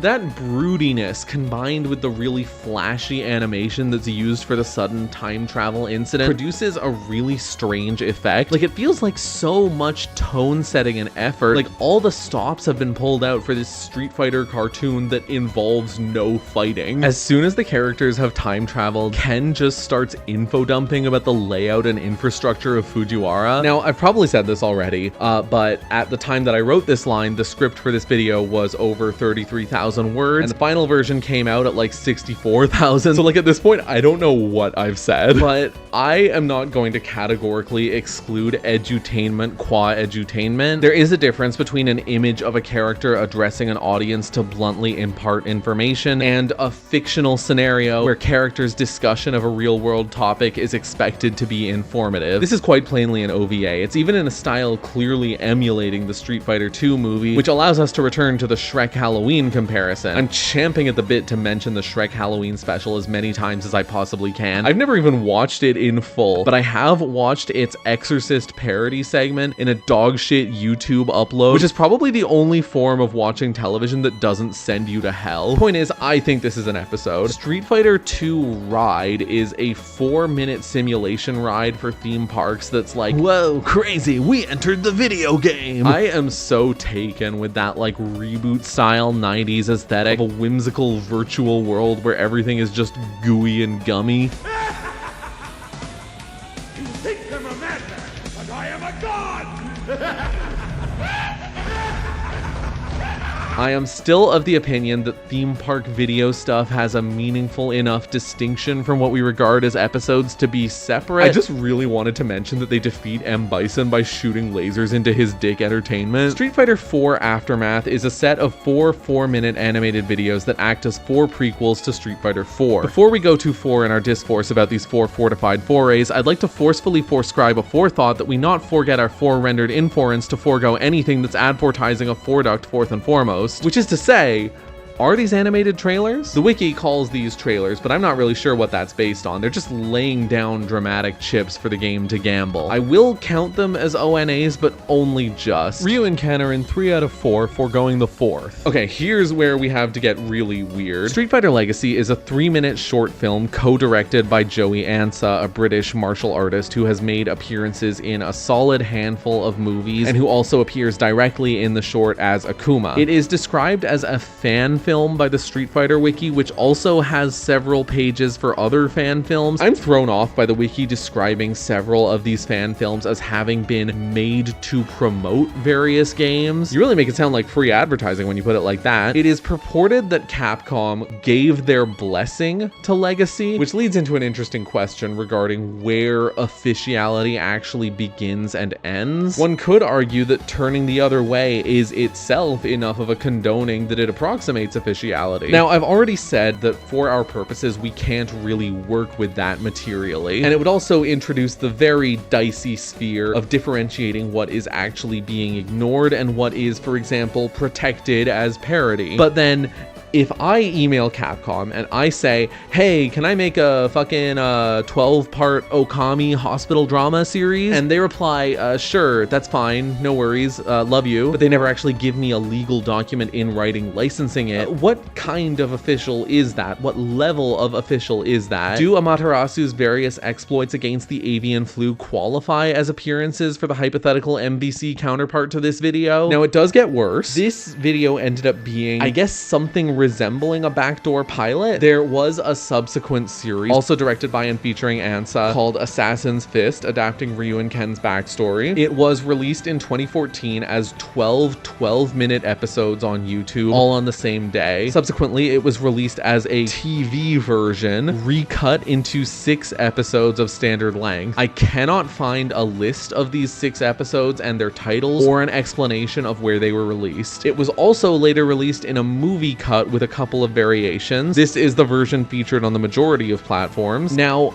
I am under the impression that this is an official Capcom product. The Kickstarter is described as having run with Capcom's blessing, but it was also officially announced and promoted by Capcom. The reception to this series is overwhelmingly positive, and well, I oscillate between feeling like it's kind of okay and just outright despising it. I find it dull and overlong and boring. It has the reverent tone of so many fan films. I think if you're putting a fucking Ken wig on, you gotta be open to a bit of camp. But there are moments where I can see something to it. Like the dialogue between Wig and Grit spits out something halfway to Riverdale. I'm gonna use the initial count of 12 webisodes. Ugh, what an ugly word, webisode. It sounds like a brand name for a urinal. There are 4 flashback episodes which don't feature Ryu and Ken. There's a follow-up series called Resurrection that is a very, very explicit tie-in to Street Fighter V. Ryu and Ken are both in all 4 episodes, their counts in perfect lockstep right up till the end. Truth be told, I'm a little disappointed. I was hoping that their counts would get desynced, because whether Ken had more or fewer episodes, either way, I would then have like an excuse to get in a dig at his haircut. Actually, I guess I could do that anyway. He went to the barber and said, I want to look like a broom. Okay, we have solved this monster mania and we can return to Castlevania. Simon was a member of the Captain N cast. He appears in 30 episodes. One of them also has Alucard, and holy fuck. In a 1993 Goemon OVA about a castle whose floors are portals to different Konami games, on one of the floors, Goemon transforms into a kind of facsimile of Simon. I think disguises and costumes don't really count. Oh, the Netflix Castlevania. I was simply never compelled, and I continue to not be compelled, and I do not intend to watch any of it ever for any reason. The initial series is a very loose adaptation of Castlevania 3, meaning no Simon or Richter. Its sequel series, Nocturne, is a very loose adaptation of Rondo of Blood, meaning yes, Richter. Richter is in all 16 of the episodes of Nocturne that have been released to date. So Hero is a weird one. The character Hero in Smash appears as the protagonists of Dragon Quest 3, 4, 8, and 11. Maybe you'd say only Android 17 over here counts because that's the default one, but like, if female Robin was in a TV episode, I would not disqualify her. Having said that, the Dragon Quest TV outings are odd for our purposes. Legend of the Hero Abel is an original anime based loosely on Dragon Quest 3. Thus, its lead Abel could be argued to be a loose rendition of Dragon Quest 3's protagonist, and incidentally, Abel happens to be the default name for Dragon Quest 5's player character in some versions and some supplementary material, not across the board. The anime predates DQ5 by 3 years. Does that mean there's no connection? There are two pieces of interpretive work that are factors here. First, the question of whether Hero represents the 4 specific Dragon Quest protagonists that are included in Smash, or whether it covers all Dragon Quest protagonists. And second, the question of whether Abel can be mapped onto another existing Dragon Quest protagonist, and which factors would enable this to be the case. But we kind of have to handle this at the same time as another item. The Adventure of Dai is a 1991 anime series based on the manga of the same name. There was also a stupendously ugly second anime adaptation almost 30 years later. Its title character, Dai, has a passing resemblance to the Dragon Quest 3 protagonist, and like with Abel, some elements of DQ3 are borrowed, but he is an original character on an original quest. For both Abel and Dai, there's an almost dizzying quality to the question of whether or not they can count as Hero. Like, maybe they're both Hero because they're both Dragon Quest protagonists who look like that, or maybe they're not because they're not from the games, except Abel is because he's got the name of the DQ5 protagonist, while Dai isn't, except he is because he kind of looks like the DQ3 one, but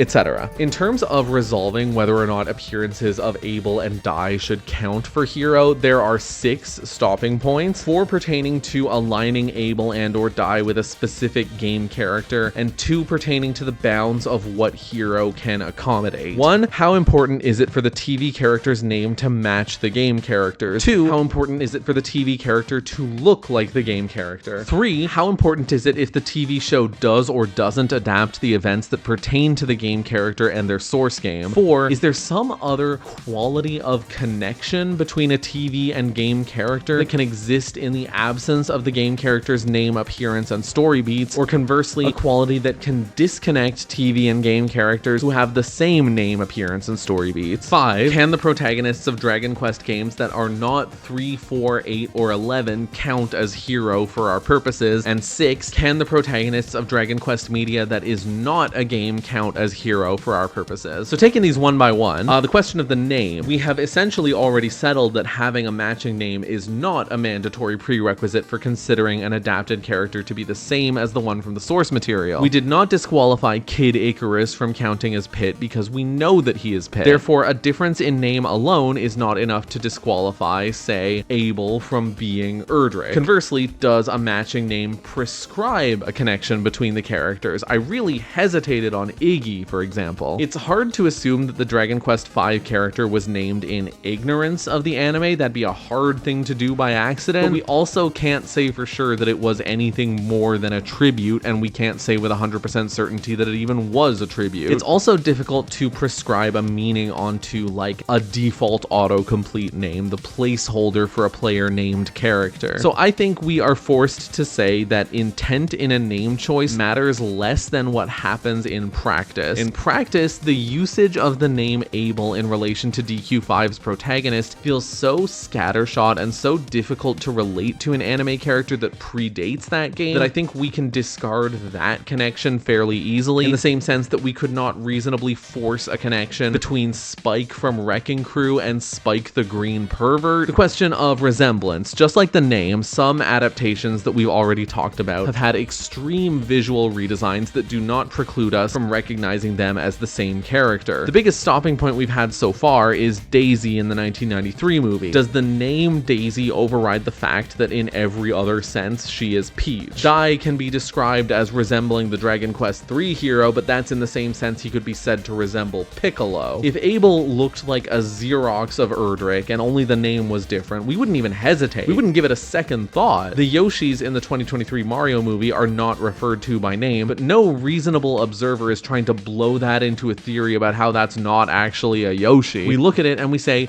yeah, that's Yoshi.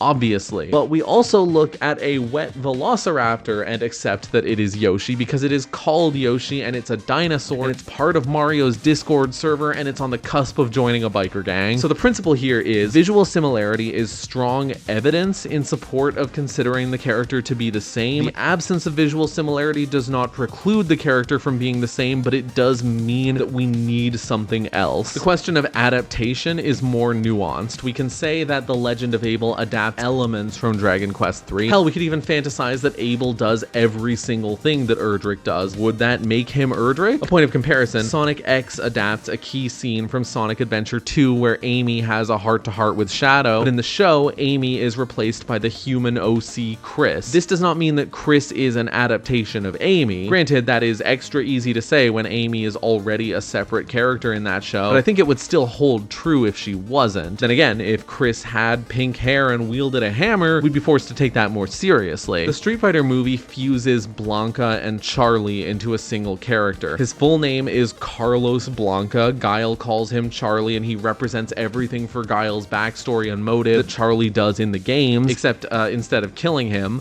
allegedly, Bison turns him into the thing that Blanca is in the games, complete with the full visual design and powers and everything. If this video were about counting appearances of the Street Fighter characters, I think we'd have to count this single character as both Charlie and Blanca. And you know what? Having talked through all that, I have now decided that the 1993 Mario movie should count for both Peach and Daisy. I feel like that's just a more reasonable way to resolve that contradiction. Then again, those are examples that are far more overt than whatever's going on with Abel. It's not just plot beats on their own, it's plot beats in conjunction with naming and visual design and specific relationships with other established characters. So it really comes to a similar thing as appearance. Abel does what Erdrick does could function as supporting evidence for arguing that Abel is a version of Erdrick, but it would not suffice on its own. As for whether there is a more fundamental element of characters that can veto the significance of similarities or disparities in name, appearance, and narrative adaptation, well, that takes us into a more nebulous territory. At that point, what we're looking for is an essence of the character, the vibe of the character, or maybe just the copyright of the character. President Koopa is an extremely transformative depiction of Bowser, but we know that to say that he doesn't count as Bowser would be disingenuous. We know he's Bowser because his name derives from King Koopa. He is the tyrant who abducts the princess. He's the nemesis of Mario and Luigi. He's a reptile. His hair is styled in apparent homage to the game character. He is in every meaningful sense a clear adaptation of Bowser, even in absence of Bowser's name, appearance, setting, or powers. But that movie is also based on a game series where Bowser is an extremely consistent presence, and he represents something extremely consistent across his appearances. The Mario series has established semiotic functions for the characters, and that prescribes a certain expectation for even entries that are not games. We have a prescribed comprehension of Bowser that the movie expects from us. The movie is saying, hey, you know that guy from the video games? Here's my take on him. I don't see evidence that Abel is saying this about Erdrick specifically. I don't see evidence that Erdrick has the prescribed recognition of Bowser, or that he can have the adaptational relationship to Abel that Bowser has to President Koopa. So at this point, I think we have to accept that the route of linking Abel to Erdrick, saying that Abel will count as an appearance of Erdrick, is just not going to lead us anywhere. I think we need to wipe those first 4 keywords right off the chalkboard. Now, does hero include the protagonists of the other 7 numbered Dragon Quest titles? We've already resolved that connoting Abel with the Dragon Quest V protagonist is not productive, but I think the question is still worth asking, and it will prove useful later. Note,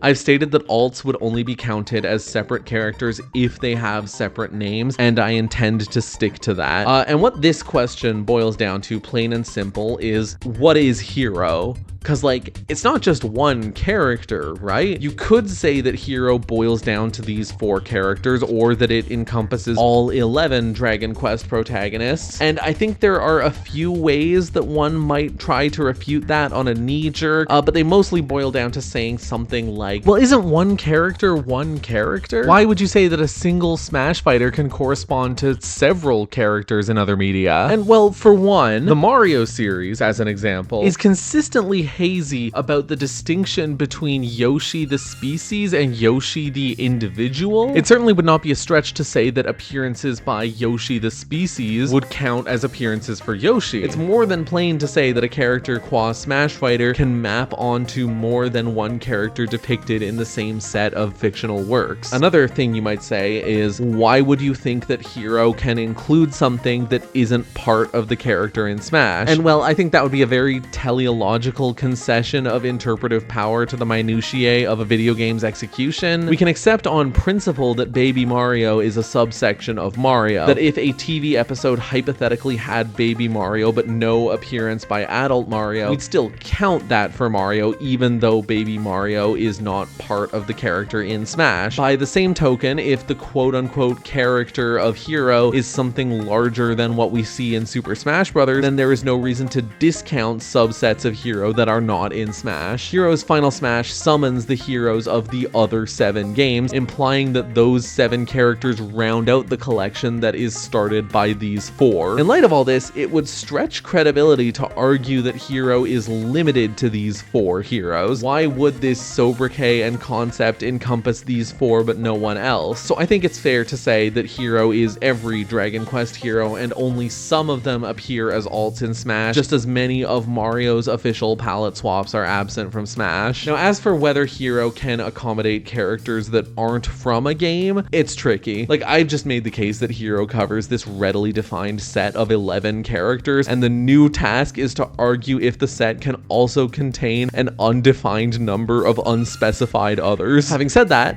I think we can say with almost complete certainty that a hypothetical Dragon Quest XII protag would also count. At some point in Smash's DLC development, the decision was made that these 4 characters were mutually fungible enough that they could reasonably be presented as one character with the same moveset and rigging and animations and name, and that to do all of that would not misrepresent or do injustice to any of them. From the standpoint of naming, it was considered unnecessary to separate the names of these characters the way that had been done for the Koopalings and for Alf, because a single name captures something about all of these characters. And from the standpoint of gameplay, it was considered a reasonable decision to make these 4 characters less mutually distinct than Pit and Dark Pit. To put it another way, there is something to Hero that is more than just being a specific list of characters. There is something that makes the Dragon Quest Hero a viable thing that you can present as a single character in a game like Smash, and this something is not a quality of, say,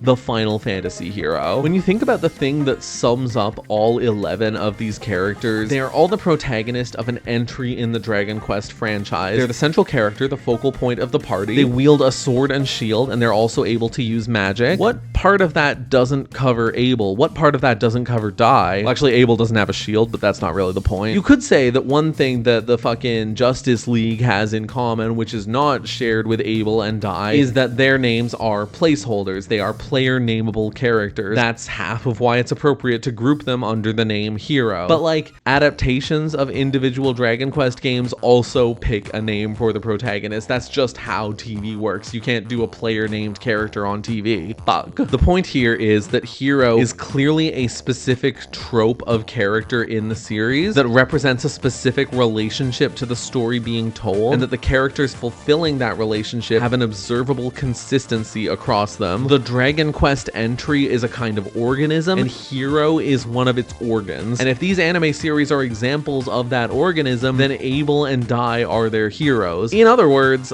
I don't have a reason not to count them as hero. Yet at the same time, this decision is so granular that I wouldn't fault anyone for swinging the other way. You know, I have long since stopped saying things like, oh, if you want, you can disregard this number, headcanon in your own count or whatever, because it kind of goes without saying that you can do whatever you feel like. I mean, like, if you want to, you could just close your eyes and fantasize about a different video altogether. People do that all the time in the comments section. However, just as a little accommodation, the charts that I display will have separate sections for the heroes that are in Smash, the other 7 numbered Dragon Quest heroes, and others, as well as a total. I'm sure the spread across those 4 categories will be extremely even. Legend of Abel's got 42 episodes, not counting one recap episode. The first version of Die has 46 episodes. It also had 3 40-minute movies, one of which predates the show and is sometimes referred to by fans as a pilot movie. These are the shortest movies we've covered so far. They are shorter than like the standard episode length of many TV shows. Having said that,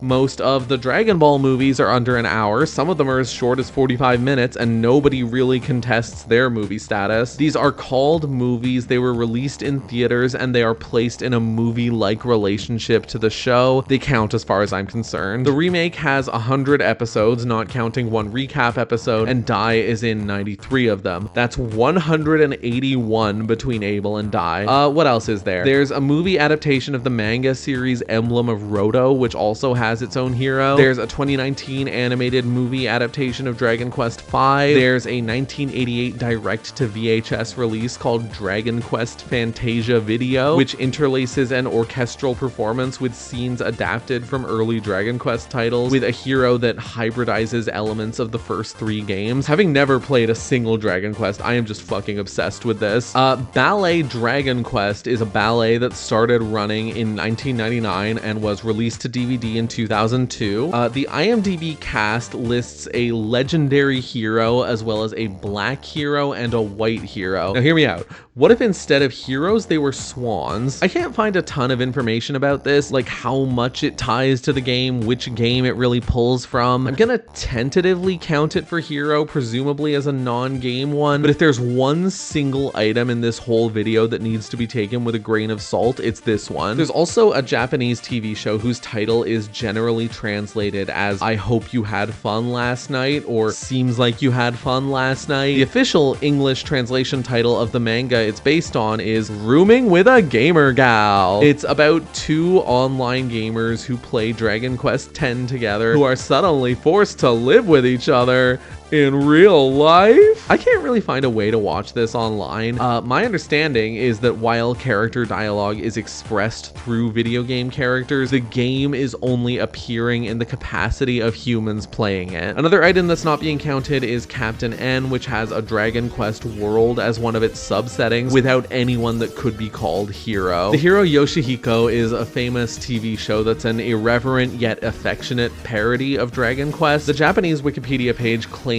that Square Enix is credited as a co-producer. Supposedly it uses like the actual slimes from Dragon Quest, and allegedly Square Enix provided props to the show. What does it mean if the company gave its blessing and support to create a parody? You know, what would we do if Nintendo gave the thumbs up and supplied props for a TV show called Blooper Blario Blothers and the main character was named Blario? I mean, like, Blario is obviously an adaptation of Toadsworth, so like, would he count as Toadsworth? We don't actually have to consider that because of everything we've established about Hero. We've established that the rules for Hero should probably not be strictly the same as the rules for other characters. Hero represents a certain relationship to a Dragon Quest entry. Is the hero Yoshihiko a Dragon Quest entry? I'm gonna say no. I have now done enough talking about Dragon Quest for 3 lifetimes. If I ever mention Dragon Quest again, assume I have died at least 3 times. In the 90s, there was a trilogy of Fatal Fury animations. I'm calling them animations because I'm not 100% settled on what to make of them. Wikipedia calls the first 2 animated television specials and the third a feature film. IMDb classes the first 2 as videos and the third as a film. The first one was called Fatal Fury Legend of the Hungry Wolf. The second was called Fatal Fury 2 The New Battle. And the third was Fatal Fury The Motion Picture, as if to imply that the first two weren't movies or something. They were respectively 45, 75, and 95 minutes long. The first two were released on TV. The third seems to have been released in theaters, although documentation is slim. Context is relevant. I think there is some kind of functional mediation between looking at a video art object on its own and looking at it in context. Calling it the motion picture in both English and Japanese does imply that it has something the previous two didn't. If the first one existed on its own, I would strongly consider calling it a single episode OVA, but getting longer and longer sequels implies to me that it is something else. Ways to count this: all three are episodes. This would mean we are interpreting them as sequential entries in an OVA series. It's a bit hard to abide when one of them is literally called the motion picture and two of them are in excess of an hour. 1 and 2 are episodes and 3 is a movie. This would mean that we're giving credence to the title of the motion picture. We're giving the negative space around one item's title the power to tell us that a separate feature-length video release is not a movie. 1 is an episode, 2 and 3 are movies. That's placing all the power in the relative length of the entries, something that I've been actively trying not to do. All that we're left with is to say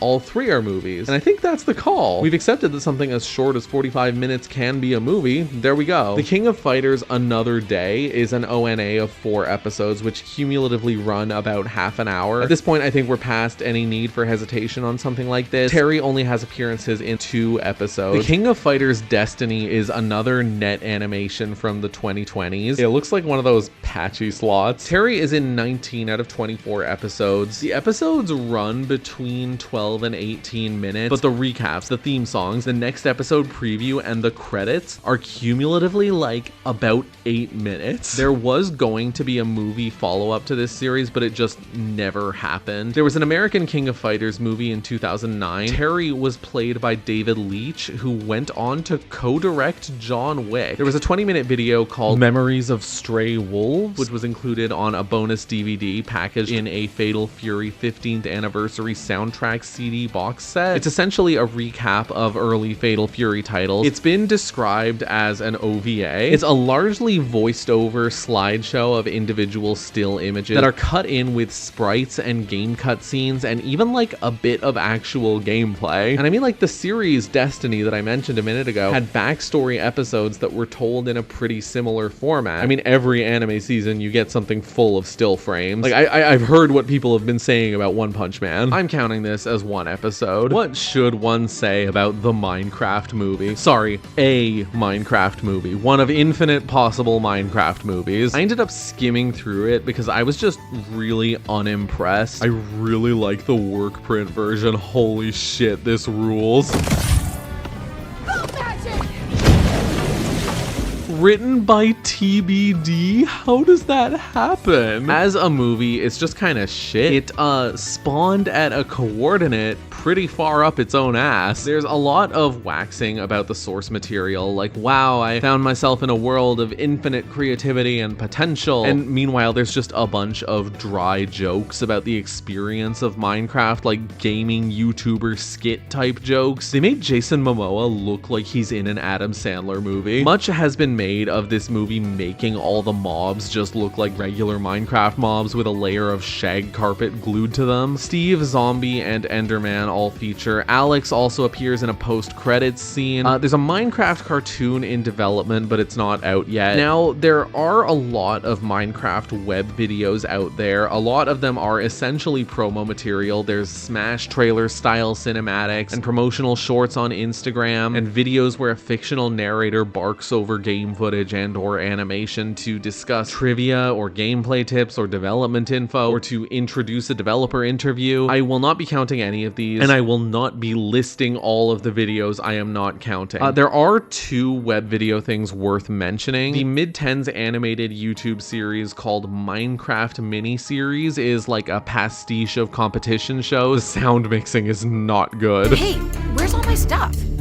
Oh, I took your stuff. It was animated by an actual formal animation studio that's done a lot of TV work, and it does follow a structured seasons and episodes format. One of the hosts is a zombie and therefore appears in all episodes. There's 2 total appearances of Endermen. Now, of course, it's all OCs. There's no Steve or Alex, but like, I feel somewhat compelled to ask the question, what is Steve, right? Could the human player-like characters in this series count in some sense as Steve? Is Steve an embodiment of your player character in Minecraft? Does Steve summarize a player character in the same vein as Villager or Inkling? Probably not, right? Because Alex is there as a separately named character. Robin might be a good point of comparison. That's an avatar character whose appearance and name you can customize, but across crossover games and gacha games and merchandise, Robin has emerged as a character with a very consistent name and design. Among official skins of Steve and Alex, some of which are included in Smash, there are several which quite extensively change their appearance and skin tone. One could say that Steve is all male Minecraft pro tags and Alex is all female ones. You know, Adam and Eve, Alex and Steve. The existence of other default skins added in 2022 kind of reaffirms the individuality of each of them. Like,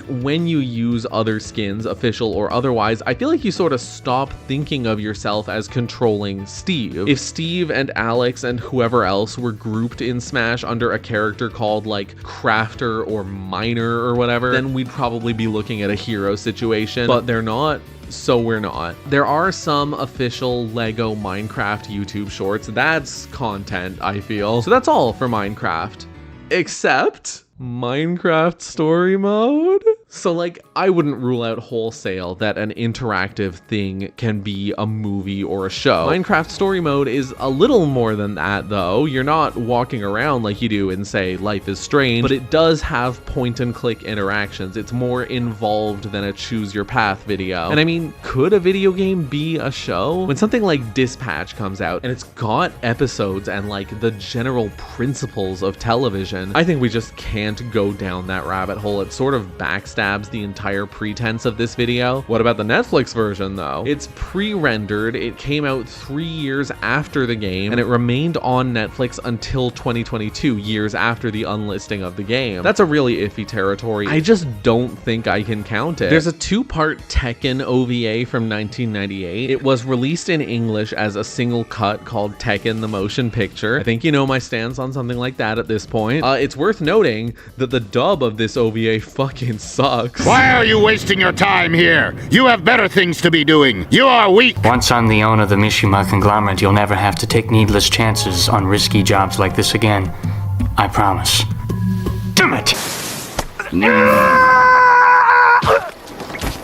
Why did you do that? I don't really have much to say about this. I don't really have an opinion on Tekken or experience with it. Oh my god, there he is. It's him, it's him. Oh my god. I should introduce him to my dog. There's a 2009 live-action Tekken movie with a prequel called Kazuya's Revenge. There was also a 2011 animated film called Blood Vengeance. This is another one that looks like a patchy slot. I do not understand Tekken. I have absolutely no idea what's going on in Tekken. The opening scene is just like these 2 divas going at each other. Yes, girl, get her ass. At the end, these 3 nasty fucks just go at each other in like a free-for-all. And it's just a really bizarre fight. It's almost conversational in the way they fill the space between them by unscrewing their pugilistic sweat valves. There's a 2022 Tekken anime called Bloodline. It does that thing where once a fight scene starts, it just switches from 2D animation to CG models that just don't look very good. Kazuya is a very minor character. He's relegated to backstory and or vision appearances in only 2 episodes. Shocked that this kind of thing is only coming up this far into the process. I think it's fine to count it. Dreams and visions and such. In terms of like artistic representation, I think that they do encode an appearance. I feel that to disqualify appearances in visions or fantasies would be tantamount to disqualifying appearances that were retconned or deemed non-canon. There is obviously a substantial textual component to inferring when characters do or do not appear. That is not the same thing as our observations being beholden to diegetic events. I don't think it benefits us to start watching things through the lens of assessing whether or not given on-screen events are quote-unquote real. It's very literalist, it conflates two different kinds of commentary, and that construction of a frontier between the realms of dream and non-dream will deflate in the face of, like,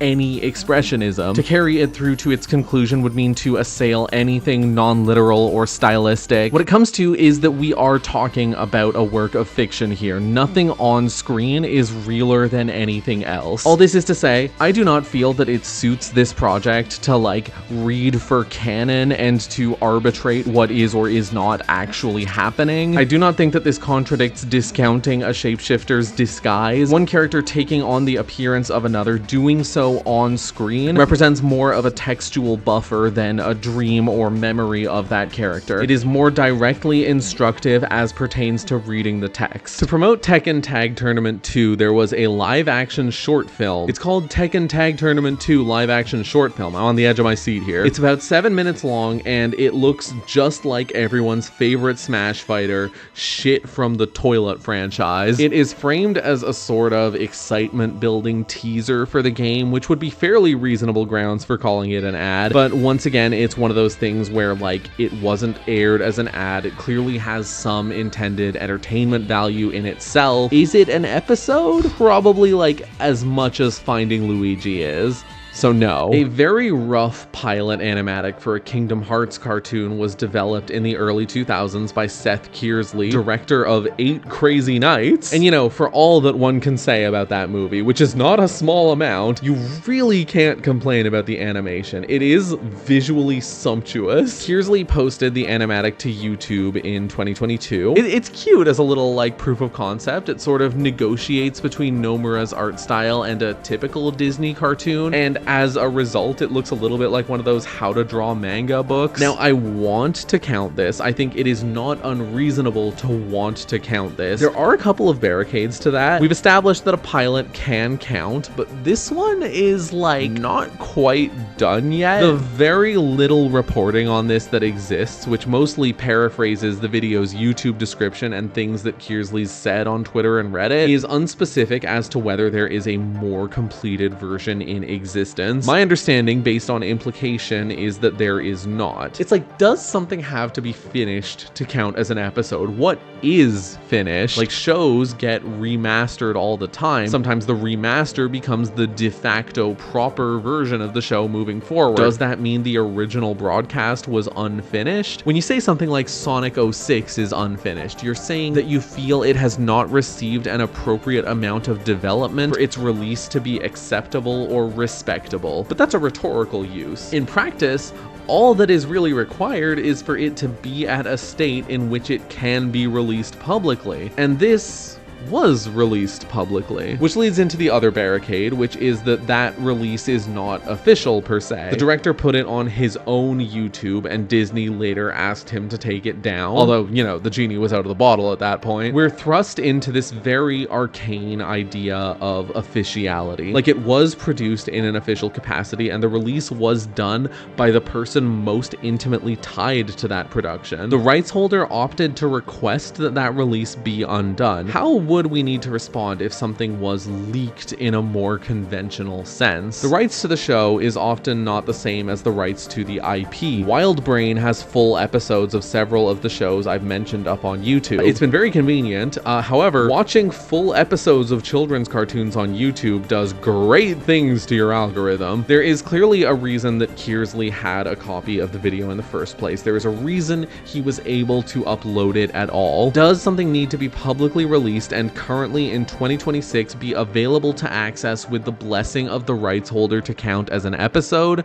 No. Does it need to have been publicly released, period? Yes, and this was. It's yet another iffy situation, but I am willing to count it. Now let's get weirder. The 3 Kingdom Hearts compilations, Kingdom Hearts HD 1.5 Remix, Kingdom Hearts HD 2.5 Remix, and Kingdom Hearts HD 2.8 Final Chapter Prologue, each feature 2 playable games and a secret third thing. 2.5 and 1.5 respectively feature cutscene movie versions of Kingdom Hearts Coded and Kingdom Hearts 100 100 million over pi. For the record, I have always felt that those should have been the other way around. Like, they are clearly only sorted that way because Days is set after KH1, while Coded is set after KH2. But when you actually look at the games, Coded is one of the series that is essentially spent recapitulating KH1, and which, outside of the sequel teasing cutscenes that were added in re-releases, including this one, it does not require any knowledge of anything later than Chain of Memories. Whereas Days is intimately tied to the plot of KH2 and is written with an assumption of familiarity with that game. For a new player entering the series through the remix collections, I think playing Days before 2 will diminish the experience of both games in a way that is not true of playing Coded before 2. Of all the opinions I've voiced in this video, this is the only one that I have a genuine urge to apologize for. However, I will not. Those two kinda movie versions comprise remastered cutscenes retelling the stories of the two games, notable because these games had very few pre-rendered cutscenes in their original releases, most of the other story being a dialogue box sorta situation. They each run well over 2 hours. 2.8 featured an original 60-minute cinematic called Back Cover, a companion piece to the PC/mobile game Kingdom Hearts Kai, which I will never willingly pronounce as cross in any context. Does being rendered in the game engine as you watch it disqualify something from being a movie? Hypothetically, you could hack the game and pan the camera around in these scenes. That is not something that could be said of the vast majority of movies. There's an interesting question there, something to the effect of, do a movie and an episode have to be actual literal video media that is stored in the way that video media is stored, like whether it's on film or as an MP4 or whatever? The real sinkhole full of sludge here is that those quote-unquote movie versions have occasional pop-up text to summarize the chunks of the game that are being glossed over, and it is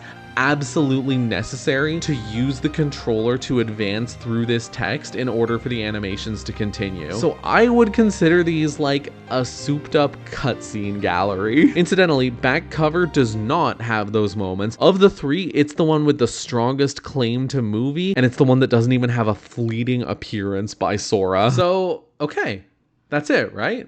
That's everyone. That's all the characters. So a mouse got into my video. So the Pokemon anime, huh? Wow. Fuck. I watched quite a lot of it as a kid, mainly Gens 1 through 3 and a little of Gen 4. My interest in the franchise was sort of fizzling around the time Black and White came out. Genuinely, what is there to say about the Pokemon anime? Like, what hasn't been said? What could you possibly need to know? The odds that you, Mystic Viewer, have never watched an episode of this show are, I mean, is it even a 1% chance? See? I guess I can say that it actually is quite interesting to regard it as something akin to a timeline of the aesthetic concerns both of anime as a medium and of Pokemon as a series, and I really shouldn't proffer any observations more granular than that. I already failed to finish this video in 2025. Putting fucking Pokemon under the microscope will push it to 2060. This show is enormous. It is, in a very literal sense, an order of magnitude beyond anything else I've mentioned. It's a defining pillar of the Pokemon franchise. It innovated on a certain anime business model in a manner that to this day is still being aped. Primely, I might add. This is what almost makes this entire project into a white wailord. It's almost like not even a show anymore. It's a phenomenon. It's an event that doesn't end. An eternal revolution, a battle revolution, a final battle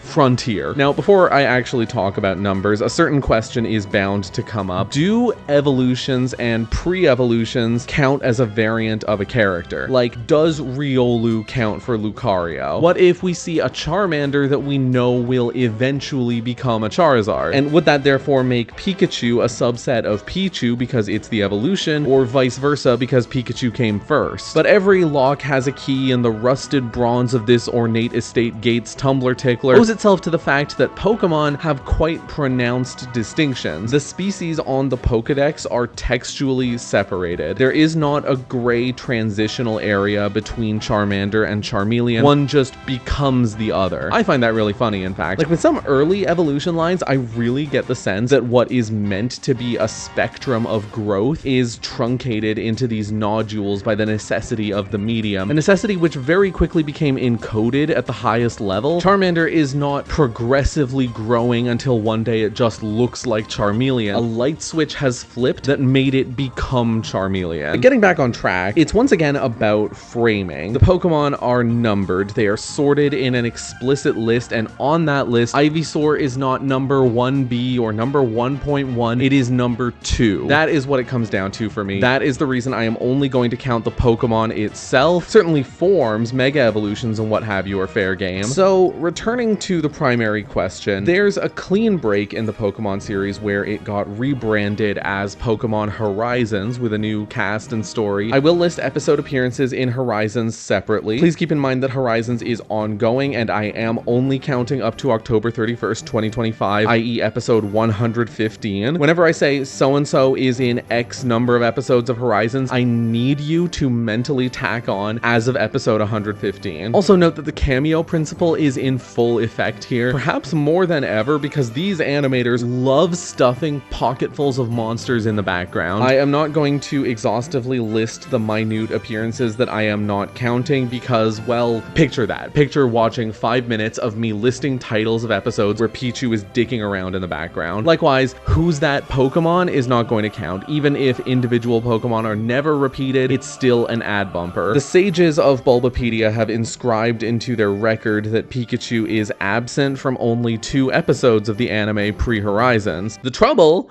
is finding the number of episodes. Sources differ, and I was shocked at how tricky it was to get a straight answer considering how meticulously documented this franchise is. If you look at the list of seasons on Wikipedia and add together the episodes of each, it makes 1,225. But on Wikipedia's own list of episodes, the final episode of Pokemon Journeys is numbered 1,234 in Japanese, or 1,223 in English. On Bulbapedia, if you look at the list of subseries and add together their episode counts, you get 1,245, but that's including specials, so if you exclude those, you get 1,232, or if you just count the early Christmas episodes that are in a kind of nebulous zone, it's 1,234. Bulbapedia's seasons page adds up to 1,224. Bulbapedia also states that the final episode of Journeys is number 1,232. Meanwhile, Cerebi calls the final episode 1,236. IMDb claims the total is 1,235. And obviously, the Japanese count and the Western one are going to have different numbers. That does not account for this. I'm putting my trust in the most consistent number, which is 1,232 if those Christmas episodes are not counted, or your lock screen pin if they are. The reason I'm using that number is because Bulbapedia does account for each of those 1,200 plus episodes, and also exhaustively accounts for the episodes that are not going toward that total. That is practical.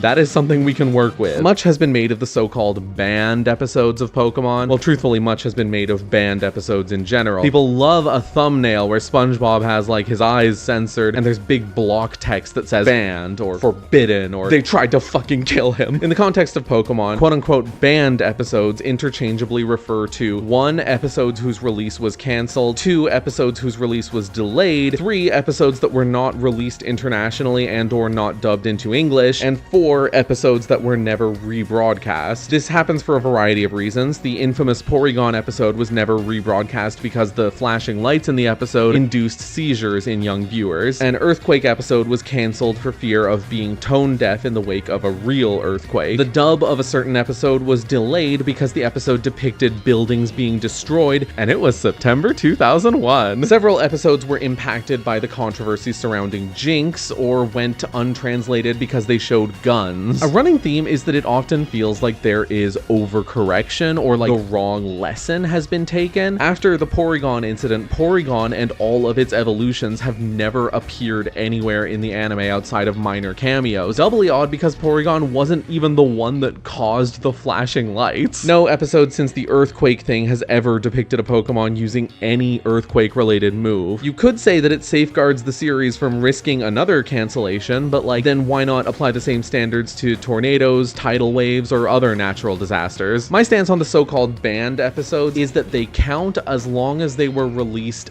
ever. The Porygon episode counts because it was aired once in Japan. The Earthquake episode does not count because it was never released. Having said all that, it's actually not strictly accurate to say that Pikachu is absent from 2 episodes. There are a handful of clip show episodes, most of which were never dubbed, and there are 4 such episodes in which Pikachu does not appear appear outside of archive clips. So what that means for actual numbers, Pikachu is in 1,228 episodes of Pokemon and 97 of Horizons. Moving on to the other Pokemon, I should note that we are operating at such a scale here that it is pretty difficult to be confident. I've been referencing and cross-referencing everything. Cerebi.net has a thing where you can look up a Pokemon and see a list of every episode it's been in. Conversely, on Bulbapedia, you can look up an episode and see a list of Pokemon in it. The trouble is that Cerebi's list does not differentiate between actual appearances and appearances in last episode recaps or commercial break bumpers, and neither site's listings differentiate background cameos from appearances of substance. And furthermore, some appearances are listed on one site but not the other. So suffice it to say that getting numbers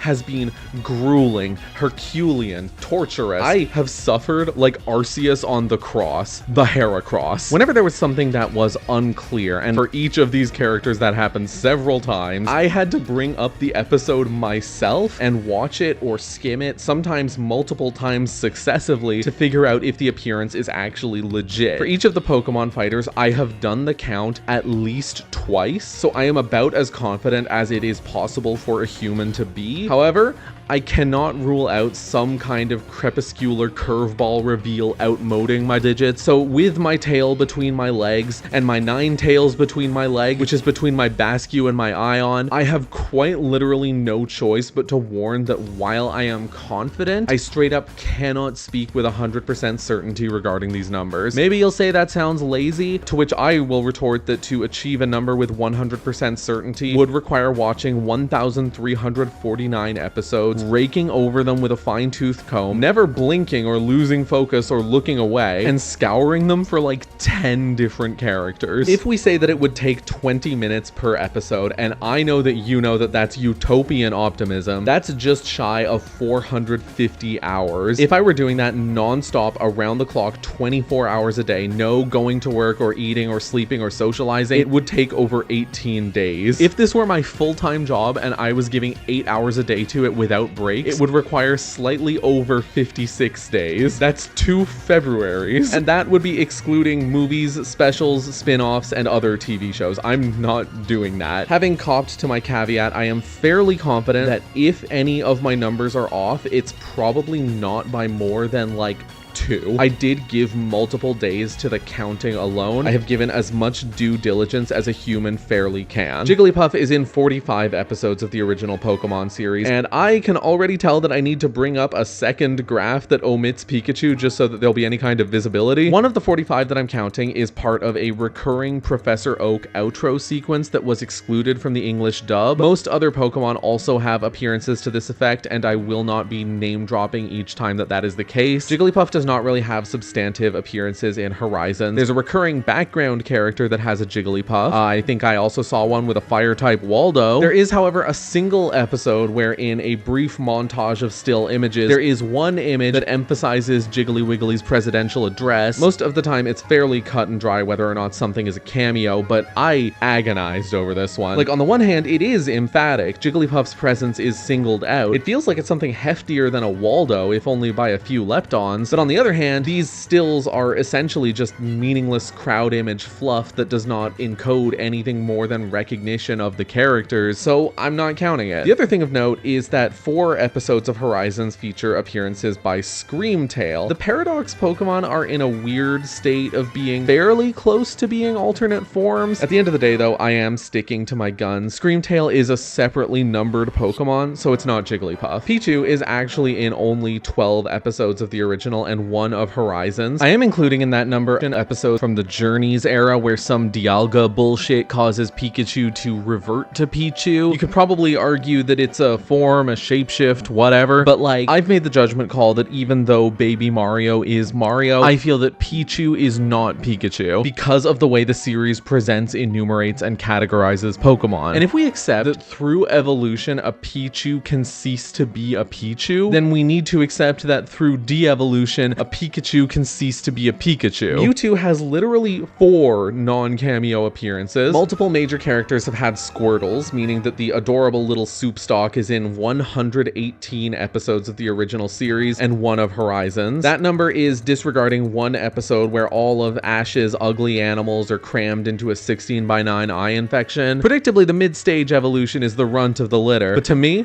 she'll always be the one with the glitter. Ivysaur's in 17 episodes of the original series and 1 of Horizons. If you think you're noticing a pattern with the Horizons appearances, well, don't put all your eggs in that brigantine, because it is about to be dashed against the rocky browbone of Game Freak's washed-up wunderkind, which, true to form, is the silk handkerchief in the breast pocket of like 10 different major characters. Charizard has 146 appearances before Horizons, 43 Anno Horizoni, and because Charizard hasn't stolen enough thunder, there are like 4 things I feel the need to single out. In the early episode, Island of Giant Pokemon, there's an island full of Pokemon that are of a size that I don't think the English language can describe. Charizard is among them. At the end of the episode, it turns out they're all robots. Fucking spoilers, I guess. What we really have here is an episode where a Charizard appears and it looks and acts like a Charizard and is reacted to like a Charizard, and we look at it and we say, that's Charizard. And at the end of the episode, we're told, by the way, that wasn't Charizard. And I guess the question here is, which of those things matters more? Imagine you watch an episode of a TV show where Alf shows up and he does his Alf things and whatnot, and then at the end a man walks on screen and says, I can tell you with abject certainty that that little fellow is not Alf. And this is never addressed or mentioned again, and Alf continues to be in subsequent episodes. Wouldn't that be fucked up? Granted, that's a hyperbolic example, but I like to think that I'm getting a point across here. The tricky thing with the Blood Falcon comparison is that Captain Falcon is really not the same kind of thing as Charizard. Captain Falcon is a guy, Charizard is a kind of guy. A Charizard can show up and it can be Ash's Charizard, it can be Leon's or Kiave's or somebody else's, or it can belong to nobody at all, but it is Charizard nonetheless. Whereas there is no situation where some other guy can show up and we'll be like, that's Captain Falcon. Does this imply that a facsimile of Charizard has a privilege that a facsimile of Captain Falcon does not? You know, if a Charizard can be a random animal emerging from the trees, who's to say that it couldn't be a random robot emerging from the trees? Having said that, the robots themselves are actually quite dead-eyed and stiff as a matter of foreshadowing. The Charizard isn't even one of the most emphasized ones. Realistically, it is closer to the disguise scenario than to the dream scenario. For the sake of simplicity, I'm not going to count it. Now, I mentioned there was 4 things. That was only one of them. I'm going to speed it up a little. In the first episode of Journeys, there's a sequence where Mew's powers are being described, and a hypothetical scene plays where Mew briefly transforms into a Charizard. Not counting, no shapeshifters. Ditto is nothing to me. In another episode of Journeys, during a montage of stills, there is one image emphatically showing Charizard, not counting for the same reason as the Jigglypuff thing. And in one episode of Horizons, a character describes Mega Evolutions while some PNGs scroll past. And guess who appears among those PNGs? That's right,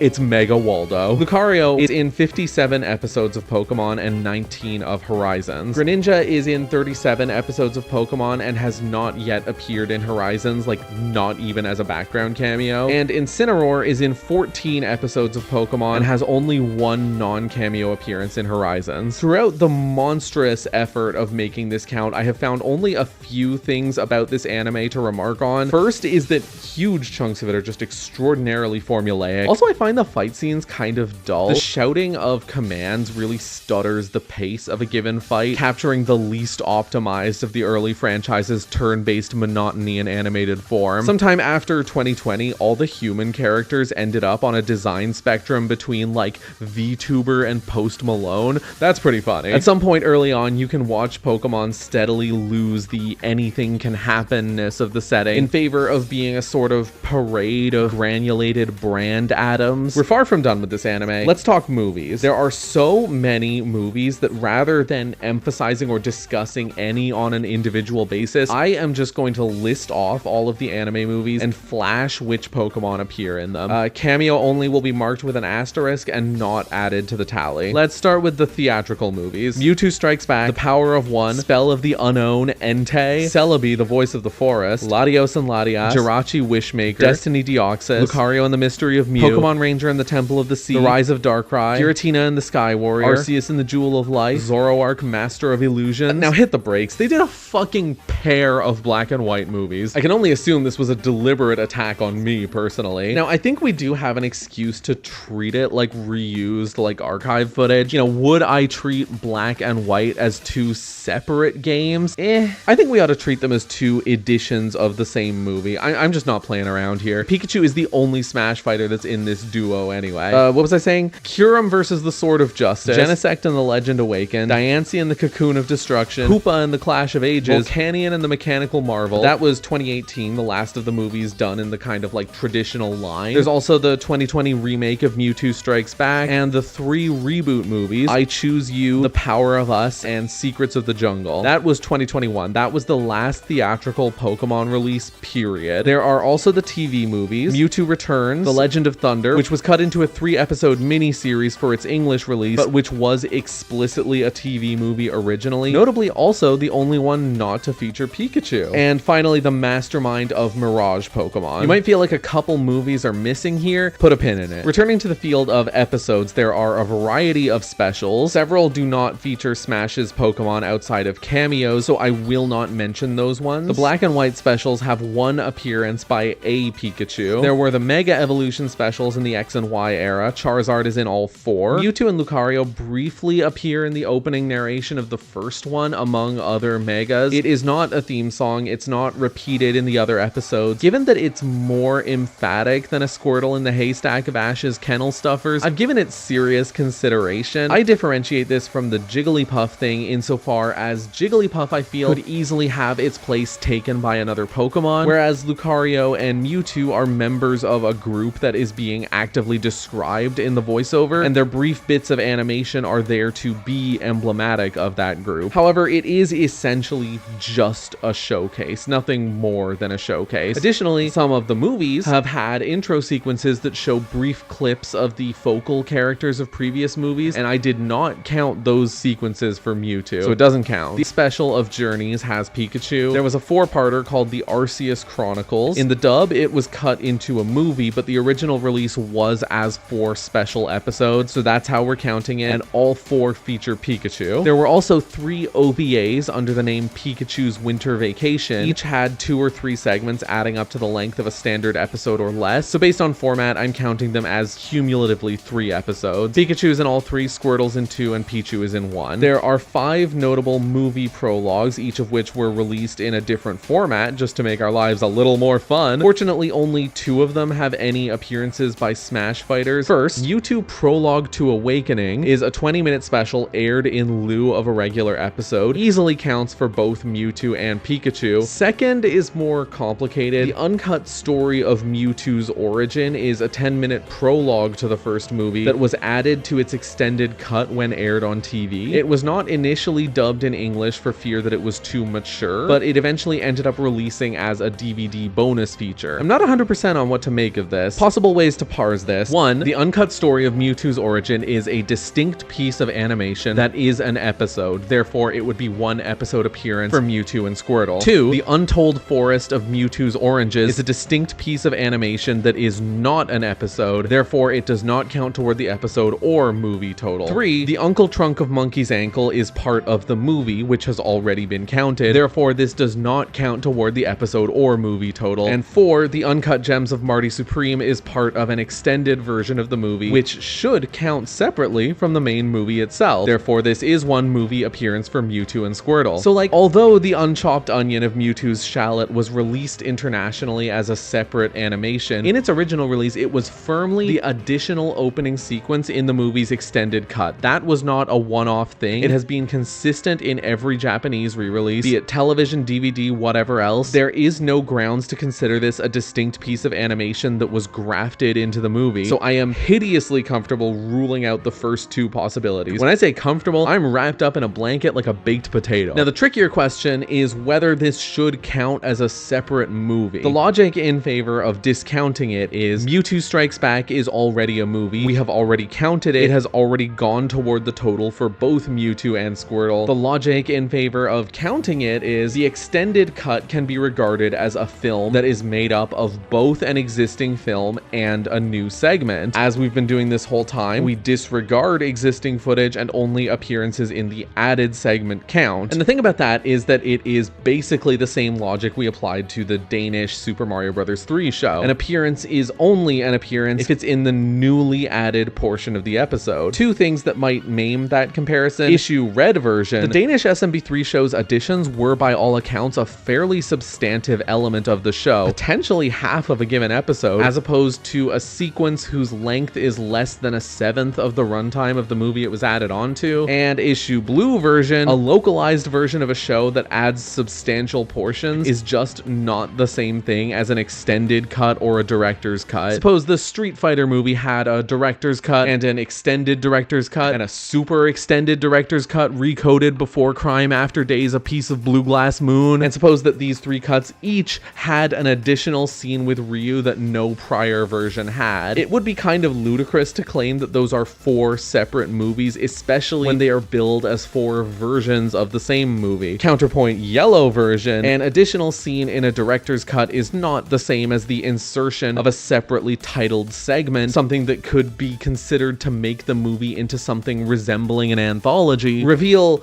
Crown Tundra edition. The Mewtwo's origin segment is actually not separated in the Japanese version. It does not have a separate title card, and it transitions cleanly into the rest of the movie. In fact, Bulbapedia asserts that the Japanese title is The Birth of Mewtwo. I can't find any Japanese sources using that name for that segment. Even sources that make direct reference to that segment don't use a name for it. The title is only associated with an audio drama that predates the movie. All evidence suggests that in Japan, The Birth of Mewtwo is not considered a separate short that is packaged with the movie, but rather a single portion of the extended edition of the movie. We're not counting it. And just to make my position extra clear, I do firmly believe that the Danish SMB3 show created meaningfully new episodes, while the extended edition of Mewtwo Strikes Back did not create a new movie. I think that to assert otherwise would plainly be Cope and also Hagen. Now, I mentioned that only 2 of the 5 movie prologues have the Smash Fighters, and that's true, but I just want to mention the formats of the other 3 just because they're terrifying. The Diancie prologue was a 5-minute short that was aired on TV in place of an episode. The Genesect movie had a second prologue. It was 1.5 minutes and was screened in public at a handful of events before being uploaded to YouTube. And the Hoopa movie had a 14-minute prologue that was, according to Bulbapedia, made available with the purchase of a ticket. I don't even know what that means, and I'm relieved that we don't have to find out. So there's the roundup for the Pokemon specials. Pikachu is in 10 of them, Charizard is in 4, Mewtwo, Pichu, and Squirtle are in 1 each, and the rest do not appear in any. Now, I'm sure some people are saying, when are you going to mention Pokemon Chronicles? The thing about Pokemon Chronicles is that it was literally a vehicle for re-releasing existing side material, including the aforementioned Winter Vacation specials and The Legend of Thunder. There was not a single piece of original work produced for Chronicles, and it is thus not going toward the total. Here is where the bulk of the contents of Chronicles originated. Weekly Pokemon Broadcasting Station. This was an early 2000s Japanese variety show that occasionally featured animated side stories. There are 18 such shorts total, but only 16 episodes are counting because there were 2 episodes that aired multiple side story segments. Pikachu is in 5 of them. Pichu and Squirtle are in 2 each. Ivysaur and Charizard are in 1 each. The Broadcasting Station series itself was largely non-fiction stuff, discussions of the series, occasionally promotional info about both the anime and the games. It had a variety of follow-ups, such as Pokemon Sunday, Pokemon Smash, Pokemon Get TV, Meetup at Pokemon House, Pokidoko. Some of these series have had mascot characters, notably Pokemon Sunday, the Gen 4 iteration, had Lucario as a staple. How do you pin an Aurasphere upon the sand? Some episodes were just reruns, others are skits, others still are edutainment. Most episodes are not accessible, and the most comprehensive source I can find has few details beyond episode titles. It's close to impossible to determine how many episodes actually have Lucario, and how many of those have it in a capacity that is both substantial and sufficiently fictional. So we have to bust out our old pal plus n, where n is a number between 0 and 310. What is known, however, is that 2 episodes of Pokemon Sunday featured OVA OVA segments based on Pokemon Ranger, and Pichu appears in both. Now, there's another scary thing. There's this edifice, this structure, this gloomy rust-caked spine of iron jutting hideously like a blood-soaked blade sticking out of the heart of this franchise, and I'm not talking about the diacritic. I'm talking about the Pikachu shorts. Now, I'm sure that a name like that calls to mind a fashionable statement piece, something comfy, easy to wear, breezy days of summer spent cycling by the water, Yanmas tangled in your hair, when what Pikachu shorts should induce in you is a stomach-churning dread. These shorts are a study in grotesquerie, a psychic torment shoveled onto our lifeless bodies like grave dirt, an experiment in the most torturous release pattern one can possibly perform. According to Bulbapedia, 27 such shorts were released between 1999 and 2015. The Pikachu's Winter Vacation specials, which we've already covered as OVAs, are counted as 6 of the shorts. 10 of them were aired alongside movies. 1 of them was released as a bonus disc included with a comic book. 8 of them were screened in fucking flights on an airline. There are 2 3D adventure shorts. I am really not clear on what makes these disparate things a series. I have not seen any indication that these shorts have any actual correlation beyond like sharing a focus on Pokemon rather than humans, but there are other shorts that fit the bill which are not counted among the Pikachu shorts. As far as I can tell, the term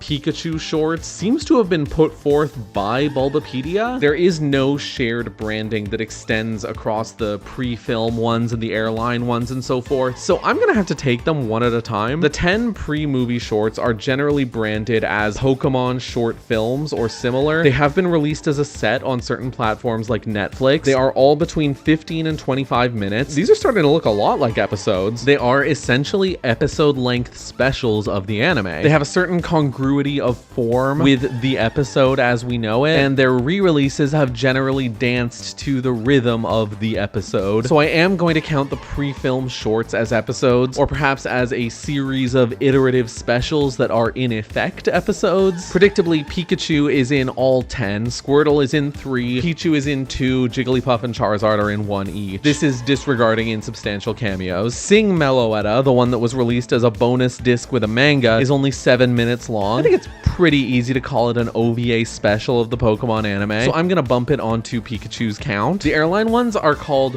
Pokemon The Sky Vision. That fucking rules. That's a great title. These are of similar length to the pre-movie ones. My instinctual reaction was to treat these the same as like 40 rides and whatnot, but that's not really true, is it? I mean, like, you can get on a plane and watch a TV show. Air Canada has Riverdale season 1 right now. You gotta hop on that. Who is to say that a TV episode cannot originate on an airplane? On top of that, these are a sequential series. They even released on a consistent schedule, August 1st of every year, 2004 through 2011. They probably have an even stronger claim to episode than the pre-movie shorts do. These are episodes as far as I'm concerned. Pikachu is in all 8. Pichu and Squirtle are in 2 each. Jigglypuff has 1 cameo that I'm not counting. The 3D adventure shorts, those 2 are the ones I'm not gonna count. These are the ones I'm gonna treat like 40 rides because that's exactly how they were released. The key thing separating these from Kirby 3D for me is that these have never gotten a non-theatrical release. They just don't have the special episode tethering that Kirby 3D was given. There's another short in a similar vein called Pichu Brothers in Party Panic. Pop quiz. How do you think this short was released? Was it A, a bonus feature on a DVD, B, uploaded to YouTube, or C, unlockable in 5 parts in a GameCube game? Why do you do this to me, Pikachu? One of our initial rules was that a game cutscene categorically cannot count, but we have also acknowledged that an episode or something pretty close to an episode can be released through a video game platform. What happens if a game includes a video that is not like the rest of its content? It's not unheard of for a game to contain an existing episode either. The Kirby Anniversary Collection on the Wii had a few full episodes of the Kirby anime. Now, what if the fucking, I don't know, the secret bonus finale episode of Ted Lasso, where it's revealed that the show is actually good, was released as an unlockable bonus in fucking The Count Lucanor? Like, you gag the Camerlengo and the game is like, okay bitch, go to the bonus menu for a Ted Lasso treat. To be blunt, that would be an episode, right? It'd be pretty hard not to count it. So we have to admit now that there can be such a thing as a piece of video content inside of a video game that is not a cutscene. And once we admit that, we're playing a very dangerous game, because where's the cutoff? Is what am I fighting for an episode? What about now boys don't touch that stuff? Scary stuff, right? Just like the scary stuff that the boys should not be touching. But there's really not any way to say that the Ted Lasso hypothetical can't be an episode, you know? So I say we shouldn't have a cutoff, we should have a cut on. We should say the videos shown in a game are not episodes until proven otherwise. That is, such an episode can only be demonstrated as such via the presence of positive proof, not by an absence of negative proof. The game itself has to do something to say to us that it can be thought of as an episode. Exhibit Gold, the back of the box of Pokemon Chanel, lists it among the game's features, referring to it as an all-new animation. Exhibit Pearl, it's clearly connected to the Pokemon anime. It's in the style of the pre-movie animations, it is similar in length, it has the same art style, and it follows the same characters. Exhibit Shield, nothing else in the game looks like this or is formatted like it. So the game has externalized this animation, made it a feature you can access, a feature tied to existing works of animation and singled out among other storytelling devices. Garbodor, forgive me, I'm counting this. I will count it among the movie shorts as one for both Pichu and Squirtle. We are still not done with the Pokemon anime's peripheral media. There are no fewer than 7 animated specials that were aired in planetariums. Fucking planetariums. Now there's a BoJack AU for you. I don't think any of these are publicly available in full. I can't get enough intel on these to really make a judgment call as to whether they qualify, let alone which Pokemon appear in which episodes. I will say that being kind of baked for a gimmick that can only be executed in a certain place as an attraction does put it pretty close to 4D ride territory for me. There's a 6-minute standalone short from 2022 called A Ripple in Time, made in collaboration with Daniel Arsham. I think Arsham's work is pretty deeply tedious. It's aesthetically drab and thematically juvenile. Everything I've seen of his has been pretentious bromidic drivel, the toothless banality of which is reinforced by his willingness to do brand collabs like this. It's the kind of art that gives one the itch to use words like jejune. As a standalone ONA in the Pokemon anime series, I am going to count it as an appearance for Pikachu and Jigglypuff. That's not Pichu, it's Mew. It portrays decayed statues of Charizard and Mewtwo, which I'm not counting. The kids' variety show Ohasuta ran 6 mini episodes about Hoopa. Pikachu is in all 6 of those episodes. Now maybe you think, oh, that's too simple. That's way too simple. That's just an ordinary television program. I would like to see things that are more weird and freaky than that. And to satisfy your perverse and filthy craving, Pokemon Learning League. I think you're forgetting something, May. I need to get to the Fuchsia Gym to meet and battle a new trainer. Well, I need to go shopping for a blue jewel. But while you're in there shopping, I'd be missing out on an incredible battle. And if we leave now, I'd be missing out on an incredible jewel. May, you're being silly. This was an online subscription-based education series. It had a ton of videos, variable in length, but generally more than 10 minutes, and which are often referred to in public discourse as episodes, but which were seemingly not called that on the site itself, as far as I can tell. I've stated that I won't disqualify edutainment on its own basis, but something that is explicitly presented as like a lesson plan, even if it has fictional elements, I don't feel great about that. I'll also note that the videos were rendered in Flash on the site and interlaced with interstitial interactions and quizzes and whatnot. No way. Pokemon Live. Holy fuck, this is incredible. This is a musical stage show from the early aughts. An official recording of this was made with the intent of releasing it on TV and VHS. Pokemon's own website stated as much, but that was canceled. A version was posted to YouTube by the show's production manager. The trouble is, it's impossible to tell whether this is the same recording that would have been released. I will note that its quality is pretty dismal. It's also very stiff compared to the camera work in the musical's official trailer. A stage play being recorded and released as a TV movie or a direct-to-video movie, yes, I would count that. I've been counting that. The recording never being released officially, but being leaked by a person on the team, sure, that's fair game. I counted the Kingdom Hearts pilot. Person on the team posting a recording on the show that is probably not the recording that would otherwise have been released, I don't think so. This play features Mecha Mewtwo, which is just this absolutely delightful prop that looks like every 80s sci-fi movie put together. Team Rocket is so hammy in this. I fucking love it. Team Rocket, blast off at the speed of light. Surrender now or prepare to fight. Meow, that's right. Hello, Milwaukee! Pokemon also had an entry in Netflix's Happy Birthday video series, the thing where you can pick one of several shows and its cast will sing Happy Birthday. Move over, Marilyn. Now, I will grant that I am in fact not a child, but like, I don't really understand how this is supposed to appeal to a child. Like, I can follow why a kid would like a Pokemon birthday card, for instance, but part of why that works is that it's personalized. Somebody had to pick it out for you. They picked it out for a reason because they know that you like it and they wrote in it to personalize it for you. And on top of that, it is also a physical object that you can display. No part of that transfers to a Netflix Happy Birthday song video, especially one that is available at all times and will come up in search results. Like, a kid that is typing Pokemon on Netflix will have tripped over this video. There's nothing special or personal about it. It's in the shell of those like websites where you could go through a list of birthday songs that were customized for different names like magnets and gift shops, but even that skeletal veneer of distinction is missing here. Imagine you're a kid and it's your birthday and one of your parents is like, oh, I've got a real treat for you, kiddo. And they open up Netflix and they go to the search bar on Netflix and they type until Pokemon : happy birthday to you appears in the results, and they click on it and play it, and then they just stand there beaming with pride. Anyway, it's made of recycled footage with original audio. It is also 1 minute long. Suffice it to say, I'm discarding this. So that is everything to do with the Pokemon anime. Now we have to address everything that doesn't have to do with the Pokemon anime. The highest profile item to that effect is the Detective Pikachu movie, which despite making a ton of money, just sort of slid out of the zeitgeist with a buttery whisper. I literally watched it in the theater and I have retained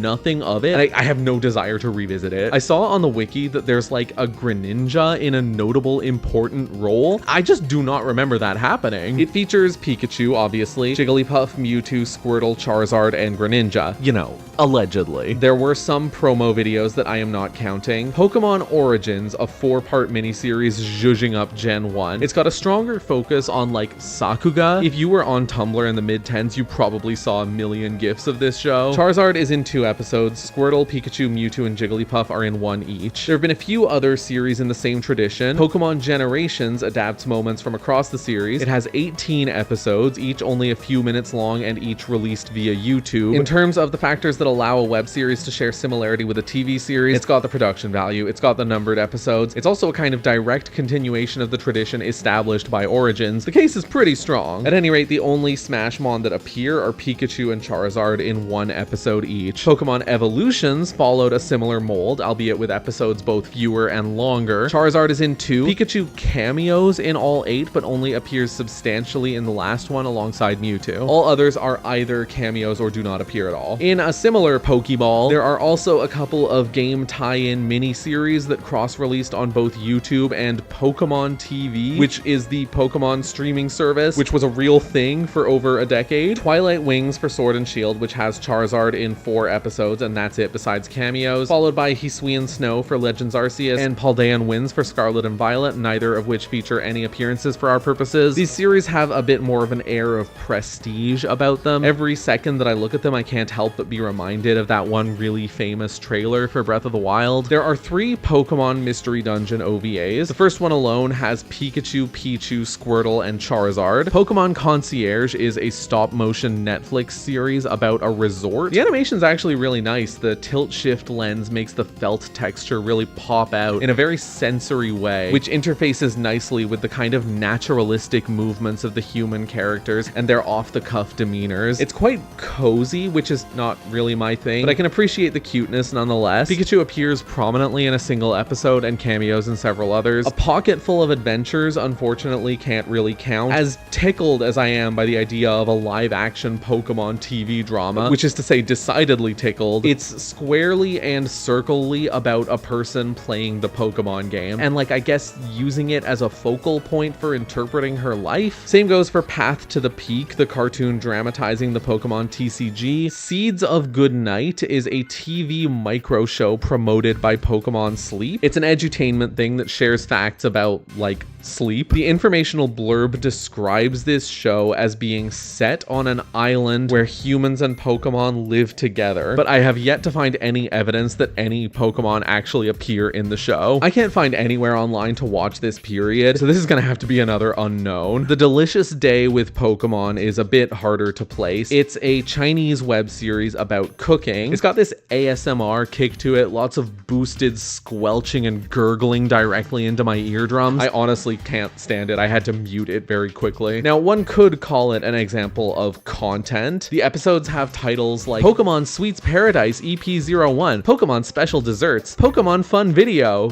fucking full animation film Smeargle. But I don't think the upload title has much bearing. It's just a title. It's shaped by the YouTube metagame. The real question here goes back to what qualifies as fictionality. I mentioned earlier that a documentary with fictional or semi-fictional set dressing elements, like a mascot verbalizing gameplay tips, will not count as an appearance, but that sort of begs the quillfish. Is this a food documentary with fictional set dressing elements, or is this a fiction series with instructive elements? Points of note. 1, it follows recipes in a fashion that is ostensibly instructive, but in practice has that unmistakable chef club kick to it, where it's clear that the real spotlight hogging Primarina is the spectacle of making the food in the first place. 2, the chef spends most of the episodes not really acknowledging the Pokemon. 3, there is a continuity. A Charmander progressively evolves into a Charizard. 4, I would not discount something like Dungeon Meshi on the basis of depicting at length and in detail the preparation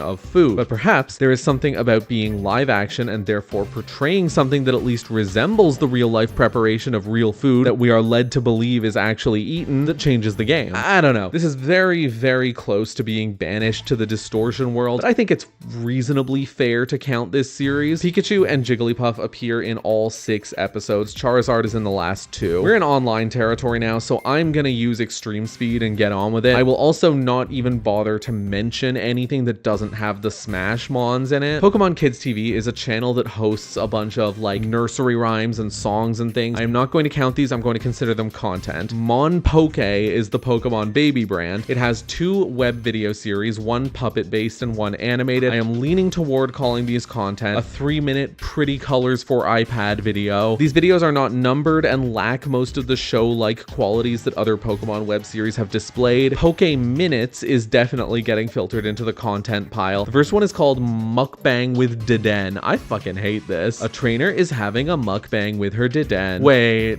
do I have to watch the Grimer Bang first? For the record, if I'm mispronouncing Deden, I don't fucking care. Poke-Toon is kind of baffling. It's an anthology series of animations covering a variety of styles. The videos are not numbered. Several of them are formatted as YouTube shorts. Most of the ones that aren't have a lot in common with the other ONA episodes that I've been counting. I'm gonna handle this by not counting the shorts. In practice, that only means that Pikachu's number is 1 less than it would be otherwise. Pikachu has 2 appearances, Jigglypuff and Charizard have 1, that's like it. Pokemon Puppet Theater is another tricky one. The episodes are each about 2 to 3 minutes long. Its production value and formatting would not be out of place in like an interstitial show. One-off skits, a lot of them are very meta. Some of them are not dissimilar to like a hashtag gamer joke you might have encountered on like College Humor. One of its episodes is entirely just an ad for a merch line. One of them is a how to draw Pikachu video. That kind of breaks it for me. These are the kinds of videos that would be posted to an official brand Facebook page with a caption like, Pancham's gotten involved in a real situation. Tag 3 friends who are also in situations. If we were counting it, which we're not, then it would be 11 episodes for Pikachu and 10 for Squirtle. However, we are not counting it, and furthermore, we're not counting it. And if I can just mention one more thing, well, it's not being counted. There's a variety of standalone shorts from the last 3 years or so specifically. There are some that are plainly like ONAs. Bidoof's Big Stand, for example, is an 8-minute animation released on YouTube. It's the sort of thing where if we have counted Poketoon and Twilight Wings as shows, and we have, and I think that's the right thing to do, then we really don't have a reason not to consider this a one-off ONA. That one has Pikachu and Lucario. There are a couple of 1-minute shorts with Greninja that I'm disqualifying under the content rule. There's a specifically Detective Pikachu themed one, the game that is, not the movie. This one's weirder. It comes across like something that would have been a DVD bonus feature. No intro, no logo, no credits. At the end of the video, Game Freak's copyright text appears at the bottom in the way one would expect of like a trailer. It obviously has Pikachu, but I'm not really counting this. There are a few shorts that were released in China themed around different holidays. Almost all of them are like super squashed, compressed flurries of scenes bleeding and flickering into one another, either circling a loose theme or suggesting a loose narrative. It's like watching a movie that has been subject to a hydraulic press. Remember 30-second zombie movie? That's the sensation that is produced here. Some of them might as well be a souped up PowerPoint. They're very pretty, mind you. They're also just a bit dizzying, and I'm not convinced that this format hits the escape velocity of seasonal promo animations, i.e. content. The two with the strongest claim to being ONAs are The Journey of One Dream, a 12-minute Pokemon Day animation with Pikachu, Charizard, and Mewtwo, and Pokecology Diary, a 9-minute Earth Day video with only Pikachu. No other web shorts feature the Super Smash Bros. Pokemon characters, so there you have it. The miscellaneous ONAs category yields 3 appearances for Pikachu, 1 each for Charizard, Mewtwo, and Lucario. Pokemon shorts, once again,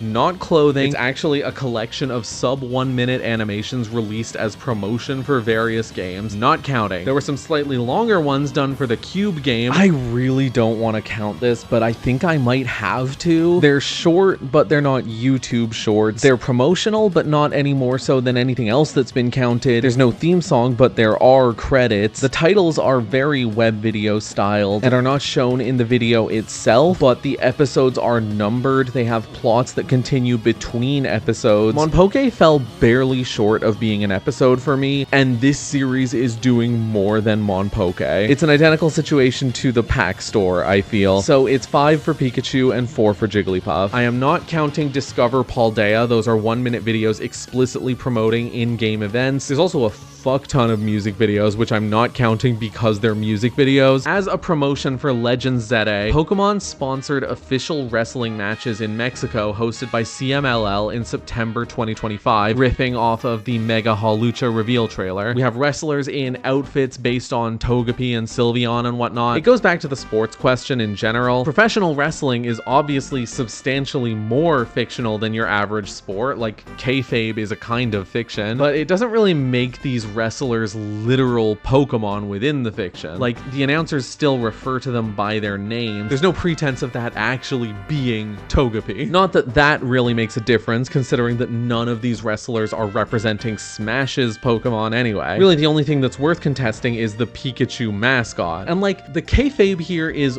of a sports competition, right? Like, once again, even if we were to try and look at this as a work of fiction and accept that like Machamp is there or whatever, that still wouldn't really be Pikachu. It'd still be a mascot suit. So no matter what, this one is not counting. As long as we're talking about wrestling. Another contender jumps in last minute with a steel chair. A mystery combatant. Totally unknown to anyone who hasn't looked at the main page of the Smash Wiki since 2023. I'm sure you already know about the original Smash's mascot thrashing TV ad. And if you didn't already know, well, I'm thrilled that I get to be the one to tell you about it. Spinning off that, Nintendo hosted a live event in 1999 called Slam Fest. That was essentially a staged scrap between mascot suits of Pikachu, DK, Yoshi, and Mario. It was filmed and live streamed, which is crazy for 1999. After the fact, it was kind of possible to download a 17-minute recording of the match. I say kind of because if I'm understanding correctly, the file you would download was not actually a video file, but rather a pointer to a video hosted online, and that would be the media that your media player would play immediately and playfully. So when the online video was taken down, the files became unusable, and to date, nothing of it survives save for stills. This one's in a very ambiguous unambiguous zone. On one hand, in 1999, the web show as a medium existed, but was far more nascent, experimental, and all-round indie than it is in 2026. On the other hand, taking the wrestling comparison again, WWE started merging their pay-per-view stuff with online streams in the 10s, which obviously post-dates 1999, assuming the time anomaly was resolved, but which I feel gives sufficient cause to not toss out Slamfest, which made clear allusion to televised wrestling, and which was directly compared, albeit playfully, to WWE by at least one contemporary report. The catch is that it is lost, and it's not like the other lost items that have incontrovertibly been regular TV shows about which certain facts can be safely presumed. It's something where the final judgment rides on one's ability to look at the video in question and draw conclusions about it, which can't be done. There's a strong case for tentatively counting it as one episode, but for me, this has to be another maybe. And that is it. As previously stated, I have not even bothered to mention anything that doesn't contain the Smash Pokemon, so at long last, that franchise is covered. The count is done, and we can move on to— shit, fuck, a child got into my video. I imagine some people will take Umbreon with the idea of considering Pokemon Trainer to be a fighter, but like, it's not Ivysaur's face on the character select, you know? He's on the banner, the announcer calls his name. Pokemon Trainer is a special case for sure, but I think he's got a stronger claim than Pikmin in the absence of Olimar do. So okay, let's add him to the count. Say it with me now. What is Pokemon Trainer?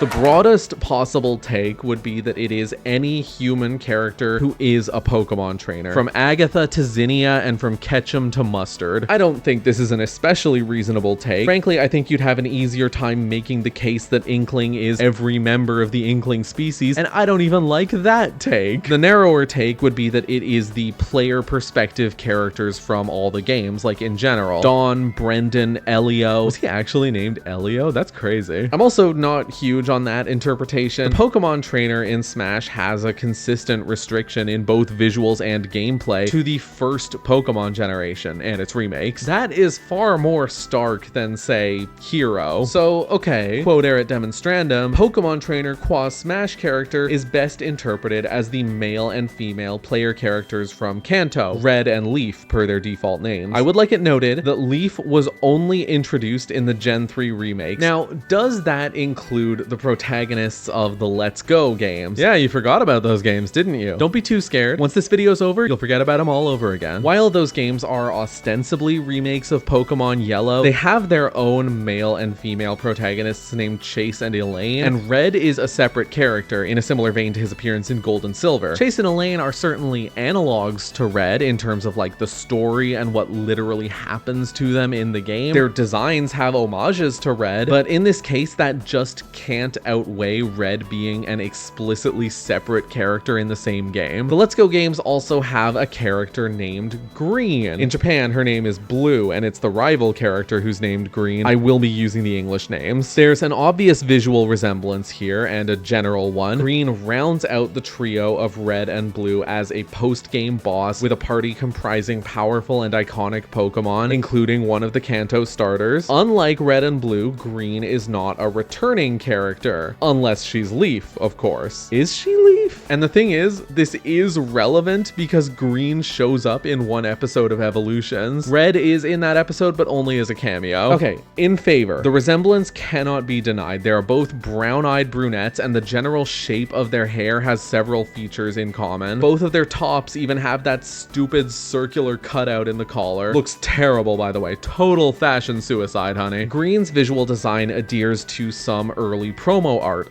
which was also the reference point for Leaf's design. They have never been depicted in a game together, not even in the gacha games. Green is clearly meant to suggest a female Kanto protagonist, and her being placed in a triptych with Red and Blue positions her as a legacy character. In the official Pokemon manga, a character who is obviously Leaf appears, and her name is Green / Blue in Japan. Not meaningful on its own, but it does demonstrate that the interchanging of those names is precedented. Actually, I've learned last minute that this connection evolution is even more pronounced than I initially thought. The manga character predates Leaf's appearance in the games and originally had a design closer to that classic artwork, but as soon as Fire Red and Leaf Green came out, she was redesigned to be identical to those games' rendition of Leaf. I'm not sure there could be any clearer statement that these are two interpretations of the same character. In opposition, Green looks substantially younger and smaller than Leaf, and they have different names. That's it. There are two ways that I can think of to object to them being the same person. And when it comes to appearance, she doesn't look any more baby than Red does in the Let's Go games, and on both counts, we've established that there must be room for consideration for adaptational leeway. So now that that's out of the way, Red appears in all 4 episodes of Pokemon Origins as the main character, as well as 2 episodes of Generations. As mentioned, Green is in 1 episode of Pokemon Evolutions. Red also appears in 1 episode of Poketoon. So there we have it. Pokemon Trainer is in a very respectable 8 episodes, give or take 1,000 or so, of course. I mean, do I even need to say it? I imagine some huckster or scammer or murderer will try to deceive you into believing that Ash is not Red. So to inoculate you against this mendacious menace, please receive the bountiful cornucopia of evidence that tells us that Ash is very clearly an adaptation of Red. 1. The visual design obviously adapts Red's because Ash is Red. 2. The first 80 episodes are spent adapting the Gen 1 games, with Ash doing the things that Red does in the game because Ash is Red. 3. Ash has interacted with characters based on protagonists of other Pokemon games, but Red has never appeared or been suggested to exist. This is because Ash is Red. 4. Red's rival Blue is obviously the basis for Ash's rival Gary, down to being the grandson of Professor Oak. And if Gary is Blue, what does that make Ash? 5. In Pokemon Red, the literal first game of the series, when creating a new file, you are presented with 3 name suggestions, which include both Red and Ash, because Red and Ash are the same person. 6. The previous point also applies to the original Japanese release, just replace Ash with Satoshi. This is because Satoshi is Red. 7. Some early English promo material refers to the Gen 1 protagonist as Ash. The name Red did not stick until Gen 2. This is because Ash and Red are 2 names for the same character. I trust the hypothetical dissenter is quelled. Ash is in exactly as many episodes of the Pokemon anime as Pikachu, which is to say 1,228. He is in all of the theatrically released anime movies and 2 of the TV movies. He's in the 4 Arceus Chronicles episodes and the Journeys special. He's in the first 2 Winter Vacation OVAs and only cameos in the 3rd. He's also in Prologue to Awakening and 2 of the side stories from Weekly Pokemon Broadcasting Station. Minor but substantial enough to count appearances in 4 of the pre-movie Pikachu shorts. He's also in A Ripple in Time and the 6 Hoopa shorts from Ohasuta. The Ohasuta Hoopa Ash connection. Okay. Holy fuck, we're done with Pokemon. I never want to think about Pokemon again. I am so thrilled to put this behind me. The portion of the script for Pokemon alone took me almost 2 weeks. Across all of these many adaptations, I feel like the setting and tools of Pokemon are put toward the tiniest fraction of their potential. All these shows, movies, web series, they smush into a narrow mold of tones and focuses and general concerns, a pigeonhole presumably sculpted by fiscal necessity. What I'm saying is that the franchise has a dearth of actual boldness. Give me variety. Speaking personally, even if it's campy, even if it's schlocky, I would just love to see how the elements of the Pokemon world could interface with like a murder mystery or a heist story, or even just a dramedy about day-to-day stuff like going to work and social relationships. How would Desperate Housewives be changed if Brie Vandekamp had a Beedrill? Calyrex cries after he terastallizes. Like, Pokemon really did tap into something extremely compelling with the idea of a world where humans are surrounded by hundreds of varieties of domesticable fantasy creatures. That's a premise whose versatility is 1 in a million. Use it. Okay, as I've already alluded to, before we conclude, I would like to unwind by talking about the Mii fighters. How does one handle the Miis? Let's see, how can it be interpreted? How many TV episodes or movies have depicted one of Smash's Mii fighters as a character? 0, obviously. How many TV episodes or movies have depicted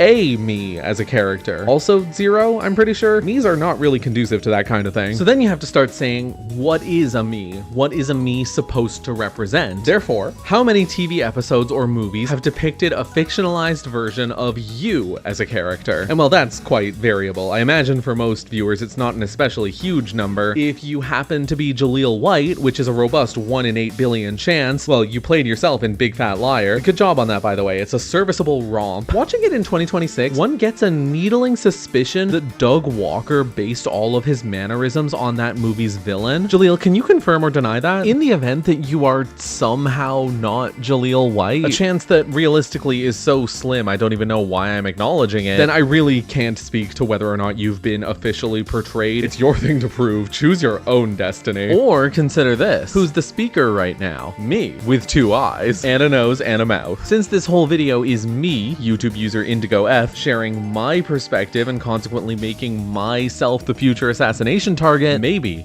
this question is about me. Finally, I've found my calling. So, how many episodes have depicted me? YouTube user Indigo F. Well, none. Are my videos episodes? Even if they were, are they fictional? Even if they were, do they depict me? Does my voice count? I use my profile pic in videos from time to time, but I don't think that really counts. Like, that's not me. You know, despite periodic gags, I am actually not, in fact, this PNG. I am a human person. I have skin and lymph, lots and lots of lymph, and an extensive collection of skin that I don't show in my videos. Okay, maybe this wasn't a fruitful avenue. Maybe we rein it in and start looking for a tactile reference point for what a me can be. How many TV episodes or movies have depicted someone who has officially been portrayed as a me? As an example, how many TV episodes or movies have depicted a fictional version of Reggie Fils-Aimé? The trouble with this line of inquiry is that it'd be pretty tough to form a definitive list of official me's, and a whole bunch of them would be like random public figures. If you started counting like the Check Me Out channel, which had contests to design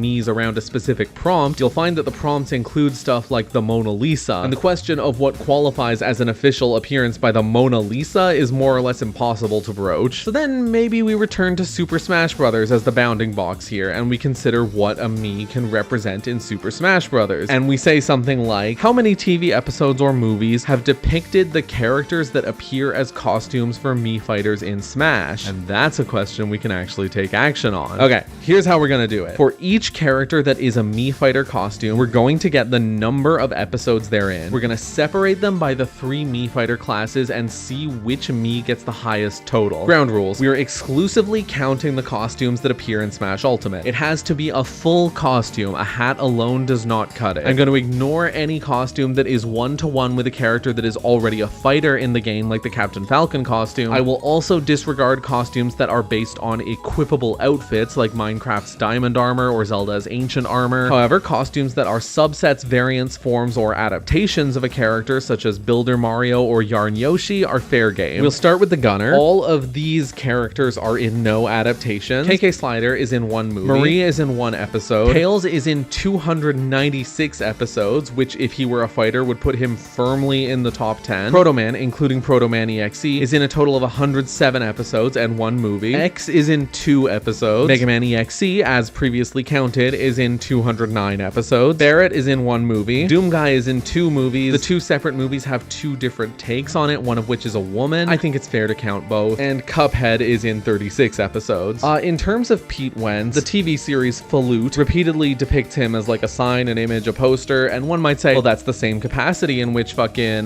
Brendan Urie appears in the games. Shouldn't that count for something? And like, I don't really care about that. If it's not good enough for Microscopic Macaroni, then it's not good enough for Gerard Way. It does apparently have 1 episode displaying a live action ad of Mr. 21 Pilots, so I will count that for 1 appearance. Another funny question is how we should handle it if 2 of the characters depicted by a single me fighter class are in the same episode. In this case, Proto Man and Mega Man EXE both appear in NT Warrior and its movie. Proto Man also shares 1 episode with X. So if I were to add the counts for all of these costumes, there would be 78 episodes and 1 movie that are being counted twice. I think it's reasonable to go either way on this, so I'm just going to present both numbers. Adding together the appearance counts for each of these characters yields 652 episodes and 9 movies. If we control for overlapping appearances, it's instead 574 episodes and 8 movies. Okay, so the Sword Fighter. All of these characters have no appearances. I was shocked especially that the Skyrim guy and the Assassin's Creed guy are in like nothing. Goemon is in 25 episodes. The Persona 3 protagonist is in 8 movies. The Persona 4 protagonist is in 39 episodes and 4 movies. Zero is in 8 episodes. Dante is in 19 episodes and 2 movies. Lloyd is in 15 episodes. Gil is in 14. Aerith is in 1 movie. Erdrick is of course a subset of Hero, which really only puts him in 1 movie. Nakaruru is in 1 movie and 3 episodes. I'm not 100% on how to handle Monster Hunter. I said I would disregard equipable armors and costumes. I think that's a fair thing to do. There's 3 causes to extend special treatment. First, the series in which these armors originate is not otherwise represented among Smash's fighters in the way that those other examples are. Second, the Hunter's armor can be argued to be emblematic of the Monster Hunter player character in a way that other armors are not, which is to say it's closer to embodying a default state of the Monster Hunter player character than the Diamond armor is to embodying a default state of Steve or Alex or whoever else. And third, while Hunter's Mail is the name of an armor in the Monster Hunter series, it also follows the naming format that is used for other Mii character costumes, such as Tifa's outfit, Erdrick's armor, Isaac's outfit. I'm gonna count this as representing the Monster Hunter player character. Having said that, all that it actually adds to the total is 2 movies. The count for Sword Fighter comes in at 123 episodes, a shockingly smaller number than the Gunner. The Sonic and Mega Man characters really make a difference. However, the Sword Fighters are in 19 movies cumulatively, so they're in the lead on that count. Now let's talk about the Brawler. These ones are in none. Toad appears in 64 episodes and 3 movies. That's including like the species Toad. Callie's in 1 episode. Bomberman is in 149 episodes. He's also in an anime series called Bug-Tae Honey, which is about kids going into Hudson Soft games, Captain N style. I could not find any place to watch full episodes or any means of verifying how many episodes Bomberman appears in, so that unfortunately has to be another plus N. Knuckles is in 199 episodes as well as 2 movies. The Virtua Fighter anime features Akira in all 35 episodes and Jackie in 33. Heihachi is in a total of 8 episodes as well as 3 movies. Tifa is in a movie and 2 episodes. Iori is in 4 episodes and a movie. Rio is in 9 episodes, none of which overlap with Iori, and 1 movie. Creeper is in 4 episodes and a movie. Pig is in 1 episode and a movie. That means Brawler adds up to 509 episodes and 13 movies. Or if overlaps are accounted for, it's 476 episodes and 12 movies. Crazy that nobody dethroned the Gunner. I would have expected these counts to be like completely reversed. But yeah, that's all the Miis. That's every single Mii costume character, and I have not omitted or ignored a single one of them. Shit, fuck, the Mafia got into my video. So obviously, it's not just any old member of Team Rocket, right? Like, I wouldn't count Giovanni for this. It's like the Team Rocket grunt. Having said that, I'm pretty sure Jesse and James count as the Team Rocket grunt. You'll say, wait, but there are games like Pokemon Yellow where Jesse and James appear as characters separate from the Team Rocket grunt. And I'll say, those games post-date the anime. They feature Jesse and James as tribute to the anime, but those characters in the first place are clearly the anime's take on the Team Rocket grunt. You know in your heart of hearts that it's true. Let's not delay the inevitable. Team Rocket features in a total of 1,033 episodes and 25 movies. Why are they walking like that? Are they zombies? Which increases Brawler's total to 1,542 episodes with overlaps, or 1,509 without, and 38 movies with overlaps, or 37 without. So like,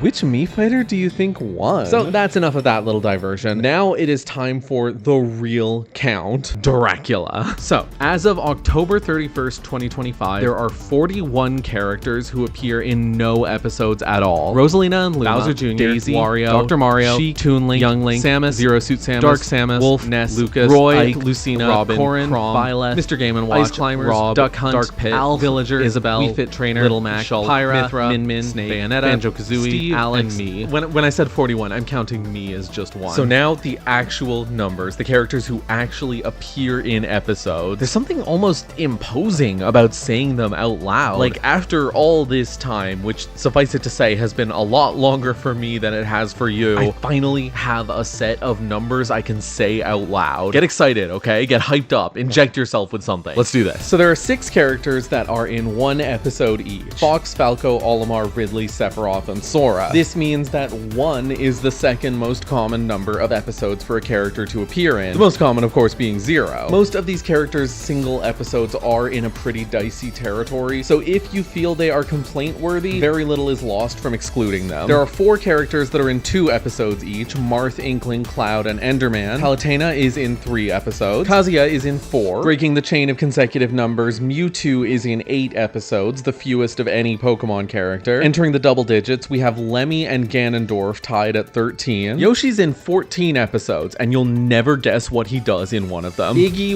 Roy, Ludwig, and Incineroar are tied at 15 episodes. Did you notice that one of these 4 characters is the odd one out? That's right, Iggy is straight. Sweet 16 is the 3rd most common number of episodes. Larry, Morton, Wendy, Richter, and Zombie. The Koopalings and Zombie tie for the highest placing alternate costume characters, and Zombie is also the highest placing character from Ultimate's Season 2 DLC. Link and Zelda are in 17 episodes. Piranha Plant and Ivysaur are in 19. Make a fucking salad, I guess. Terry is in 22. Pichu is in 24 filthy episodes. Simon is in 30. Joker is in 31. Hit is in 33. Greninja's in 37. We have Captain Falcon in 38 ridiculous episodes. Diddy Kong and King K. Rool are tied at 40. Ryu and Ken tie at 56. Ryu is the highest placing Smash 4 DLC character. Ken is the highest placing non-DLC Smash Ultimate debut, and the highest placing Echo Fighter. He's also the only Echo Fighter to tie with their base character. Incidentally, the 2 of them are tied for 19th most episodes, so we are now in top 20 territory. Jigglypuff is in 59 episodes. Donkey Kong is in 67. Keep in mind the DK characters' numbers could be impacted if more concrete information about DKTV were to surface. Lucario is in 77 episodes, plus potentially an unknown number of Pokemon Sunday episodes. At absolute maximum, if Pokemon Sunday were to count for 310, that would catapult Lucario to 3rd place. We have another tie. Peach and Pac-Man both have 81 episodes. This makes Peach the highest placing female character. It's also the highest tie between 2 characters who share no episodes in common. Additionally, 81 is the last square number we're gonna see. Once again, Peach's number could be increased if more information about the Korean Super Show came out and it were confirmed that that character actually was Peach. Meta Knight is in 82 episodes. Kirby and King Dedede tie at 102, the first ones to crack triple digits. They're tied for 11th place. They've barely missed the top 10. They're also the highest placing characters who only appear in a single show and its supporting items. They're also the highest placing tie and the highest placing of the 4 ties between characters that are in the exact same episodes. The other ones being Diddy Kong and K. Rool, Link and Zelda, and Fox and Falco. Okay, are you ready for the top 10? In 10th place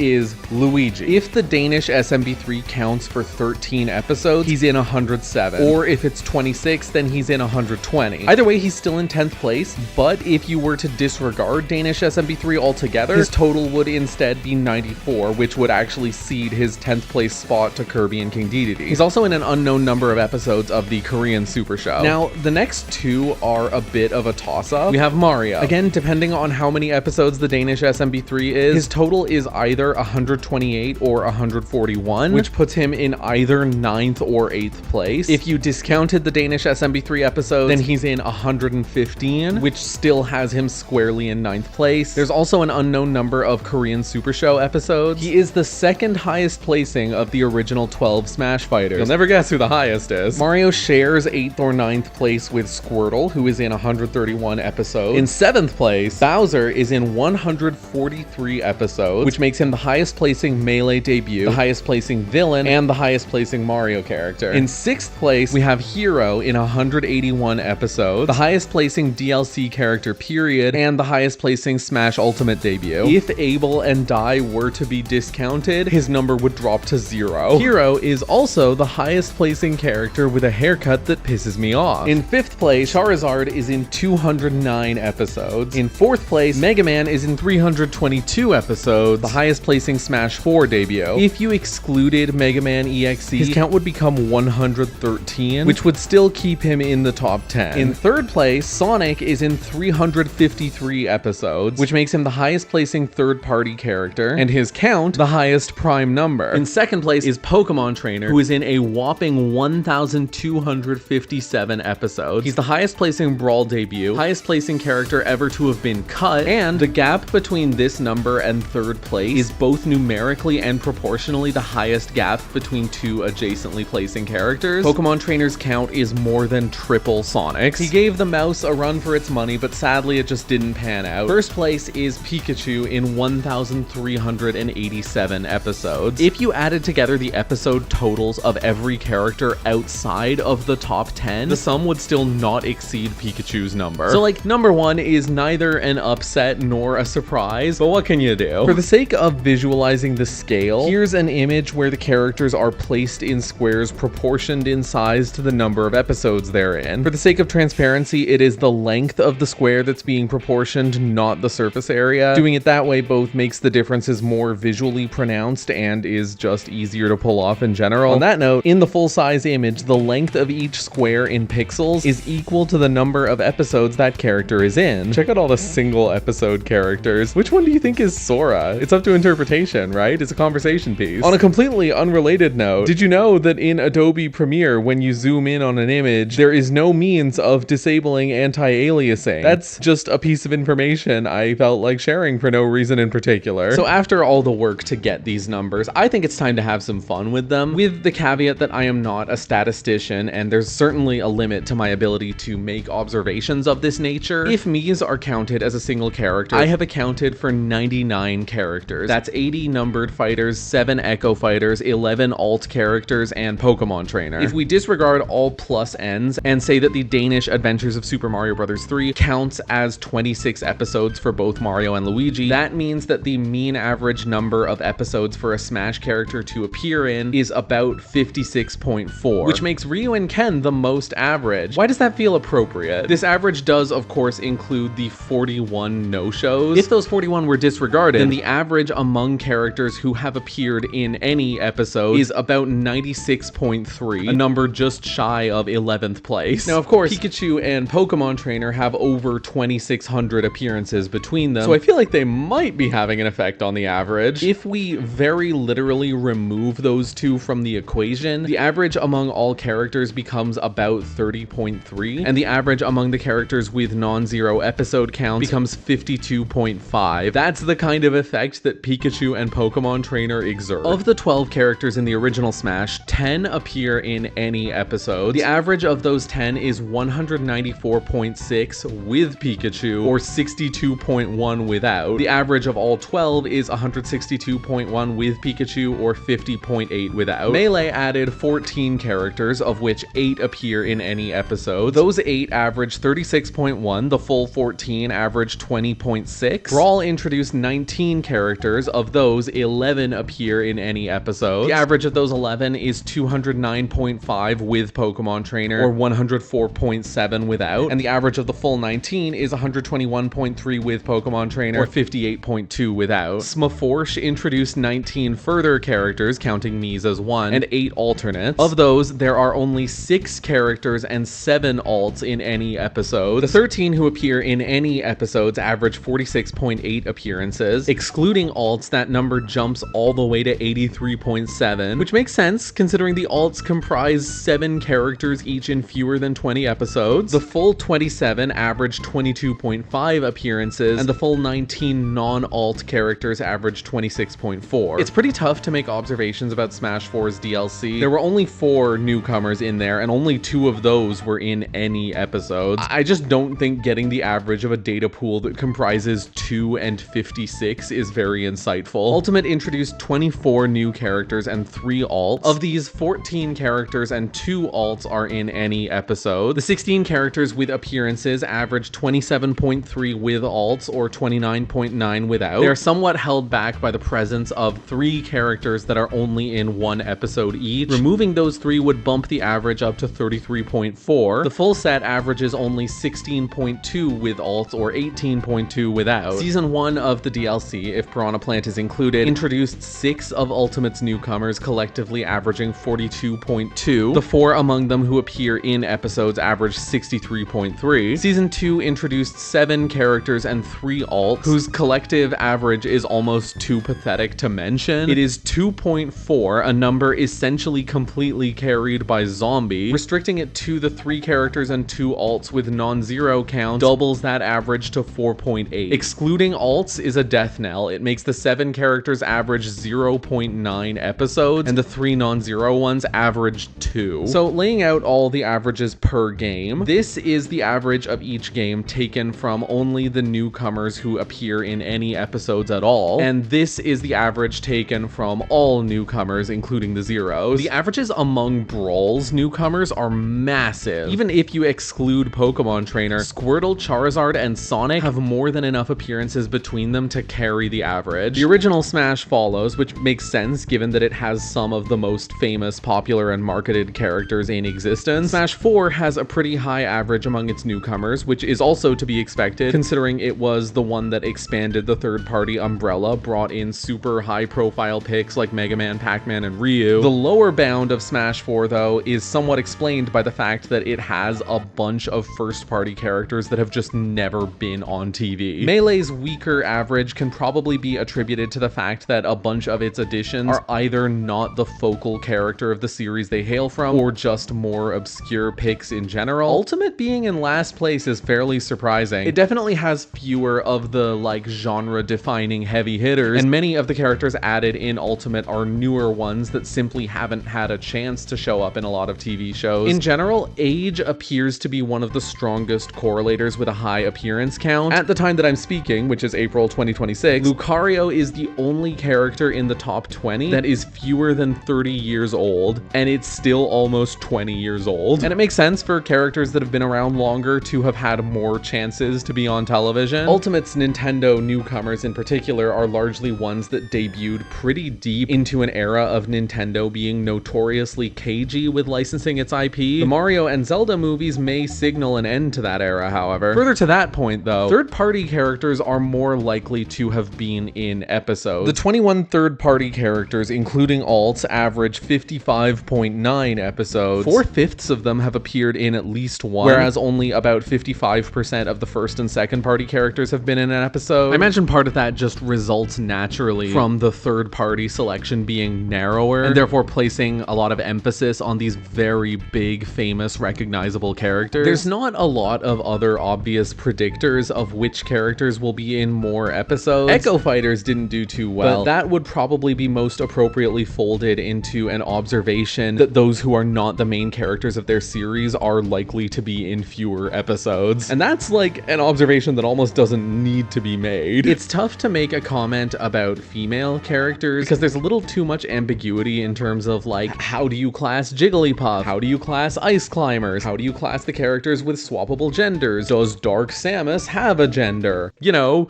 chic. But like, among the 15 unambiguously female characters, only 4 of them are in any episodes at all. Does that indicate a causal connection with their gender? Probably, at least indirectly. I say indirectly because on one hand, I'll grant that plenty of things could influence it. Several of these characters overlap the previously discussed comorbidities with low episode counts because several of them are side characters, several of them were introduced in the 21st century, several of them are from a series with few to no episodes. Like, Lucina having 0 episodes did not single her out. That does not put her in an exceptional position compared to Ike, Crom, or Byleth. But on the other hand, there's also a reason that so many of the female characters are newer or less important ones, and it's a pretty obvious one. Having said all that, there is a Copper-Raja in the room. Oh wait, we're not in that section anymore, are we? What really shocks me is, of the original 12, the 2 characters that haven't shown up in any episodes are Samus and Ness. Ness makes a whole lot of sense. Samus is wild. Metroid as a series is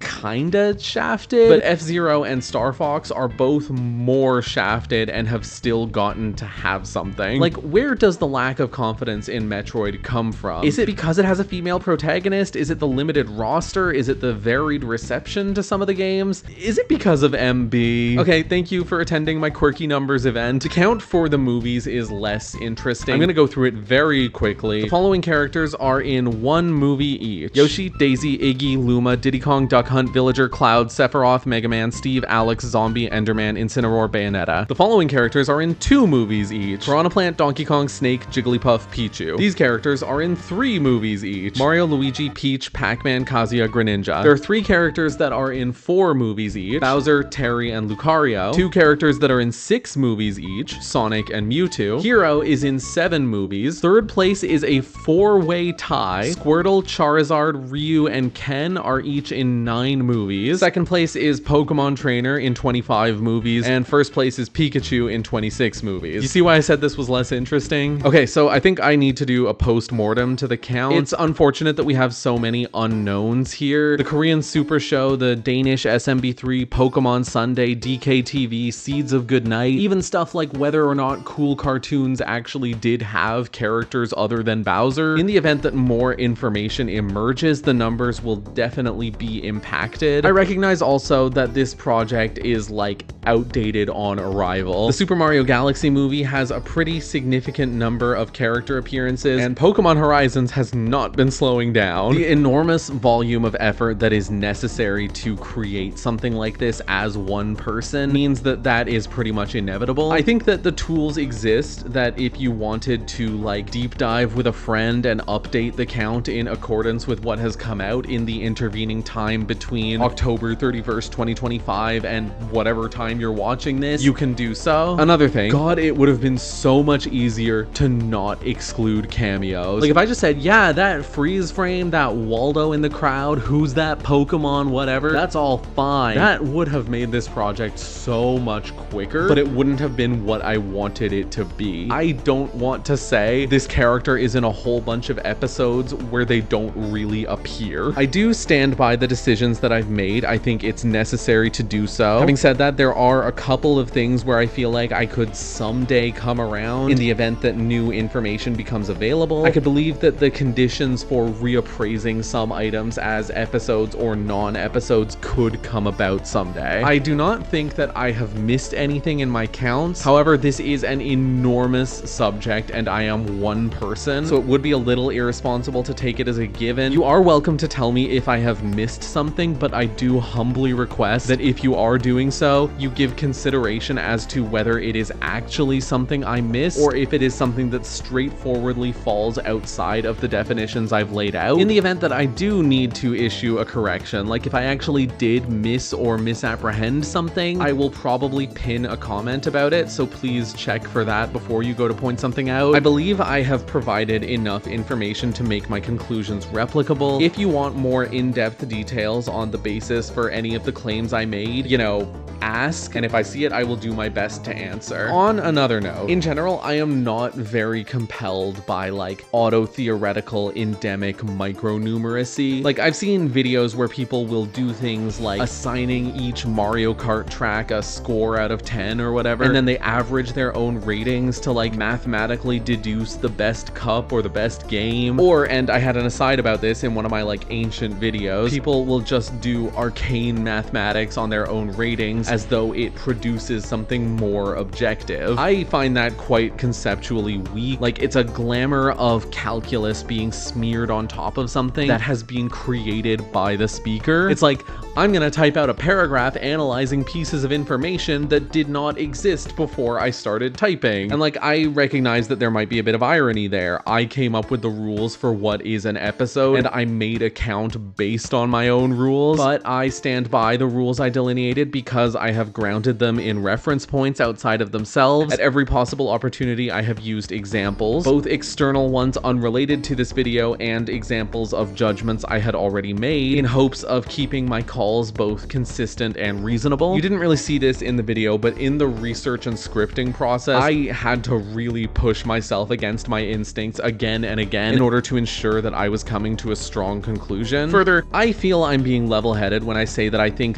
these restrictions are necessary for approaching a question like this. I think that you must make judgments like this in order to get an answer to the question. And I really did just want an answer to the question. I'm sort of shocked that nobody else seems to have tackled this subject. But more to the point, this video could so easily have been more adrift, more aporic, more of a peregrinating rumination on the question itself. But as I said, I wanted an answer. I wanted to be able to formulate an answer to this question and then present it. And I'm glad that I chose to do it that way, because that fact has really led me to challenge myself. There were many points in this video where I could have said something like, well, we really can't know whether Mario and Yoshi's Adventure Land is an episode or not. It's in the eye of the beholder. But my desire to actually answer the question mandated that I actually draw a conclusion about every single item, that I formulate a position and stick to it. And I feel that that both fortifies this video as like a discursive object and mediates its potential for like procedural transparency. The fact is that this question can't be answered in good faith without developing some kind of framework. There are a bunch of questions that you have to answer. A person who had a different take on cameos or lost media or whatever would have come out of this with different numbers than I did, but I still think mine are the strongest. I mean, that's why I chose them. I feel the decisions I made are the ones that handle the question most effectively. Okay, closing thoughts. God, what are my closing thoughts? So I've learned that creating a firm and unassailable definition of episode, even one with a concrete purpose in mind, is actually quite difficult. This was a really fun exercise. You get to play around with categories, you get to become exposed to things you maybe didn't know about. There's not much of a soapbox to stand on here. If there is a takeaway, it's probably that this project illustrates how many judgment calls have to go into general assessments and enumerations. Like, even simple sounding pieces of data can have any volume of assumptions, biases, or pretenses reflected in the foundation of like how the number is retrieved, how it's reported on, what it's taken to mean, and so forth. This also forms an involuntary case study in what it means to enumerate something that is like a cultural object. Maybe it's easy to start taking terms like episode for granted. The TV show feels so straightforward as a concept. It feels like such a simple and coherent thing that should be easy to define and to count. It's something that was literally invented by humans. But on that note, the TV show is a format that only came into existence because of TV. But that format that was designed around a specific piece of technology has been transformed by other things like home video and the internet. This video has been an exercise in negotiating between that fact and the desire to just get a series of numbers and the steps that are necessary to take in order to acquire those numbers, for no other purpose than to please a kind of base urge for trivia. There's also something to be said for how the relationship between video games and their adaptations allows this question to be answerable, or even to exist in the first place. This subject highlights video games as very tightly controlled products and product lines, characters as brand objects, playing pieces in a lifestyle brand. Some video games, mostly independent ones, are serious enough to exempt themselves from that model, but that is not true of any character that is or ever could be in Super Smash Bros. The rise of video games as an art form was led like a dog on a leash by concerns of franchise building and copyright construction and general money making, perhaps more so than any other art form that preceded it. It is possible to count the number of episodes Mario appears in because what Mario is defined by a rights holder, and there are therefore limits on who can depict Mario and when and how and why. Try asking this question for Count Dracula, Frankenstein, Romeo and Juliet, Sherlock Holmes. It becomes infinitely more challenging. Nobody has that kind of control over Frankenstein. Frankenstein does not flow from a single wellspring with an overseen spigot like Mario does. Great weight is carried by encoding. These franchises are very literal. The things that are going on in the story are assumed to have happened in a very literal way and to have been encoded as such, and to be contributing something into the outlining of a virtual space that can be known intimately and unambiguously. They feed into a form of reading, and they sponsor a certain kind of attention in the audience. To look at the Mario series means to listen to what Nintendo is saying. What you are reading is what Nintendo has told you to read. The conversation with the art piece is both anonymized and instructive. And that all is part of what makes the items in the gray area so thrilling to me. It's like, here are these characters so controlled, so built up as mascot mascots, logos, brands, where the conventional structure is that their owner, their Nintendo, their Capcom, their Sega, tells us what they are and where they are from and where you can follow their adventures. But the items in the gray area, even some outside of it, feel like such refreshing deviations from that paradigm. There are things the rights holder won't acknowledge. There are things that only happened downstream of an issued license, or because of an ill-fated, hasty attempt at cashing in on a fad in the early days, or because somebody wanted to tackle the story with real creativity and nobody held up a brand bible to stop them. Those things were created and can never be uncreated, and now these artful farces are forever logged in the genealogy of these series. The thing that really stuck out to me while doing this, though, something I found both fun and interesting, was that this kind of project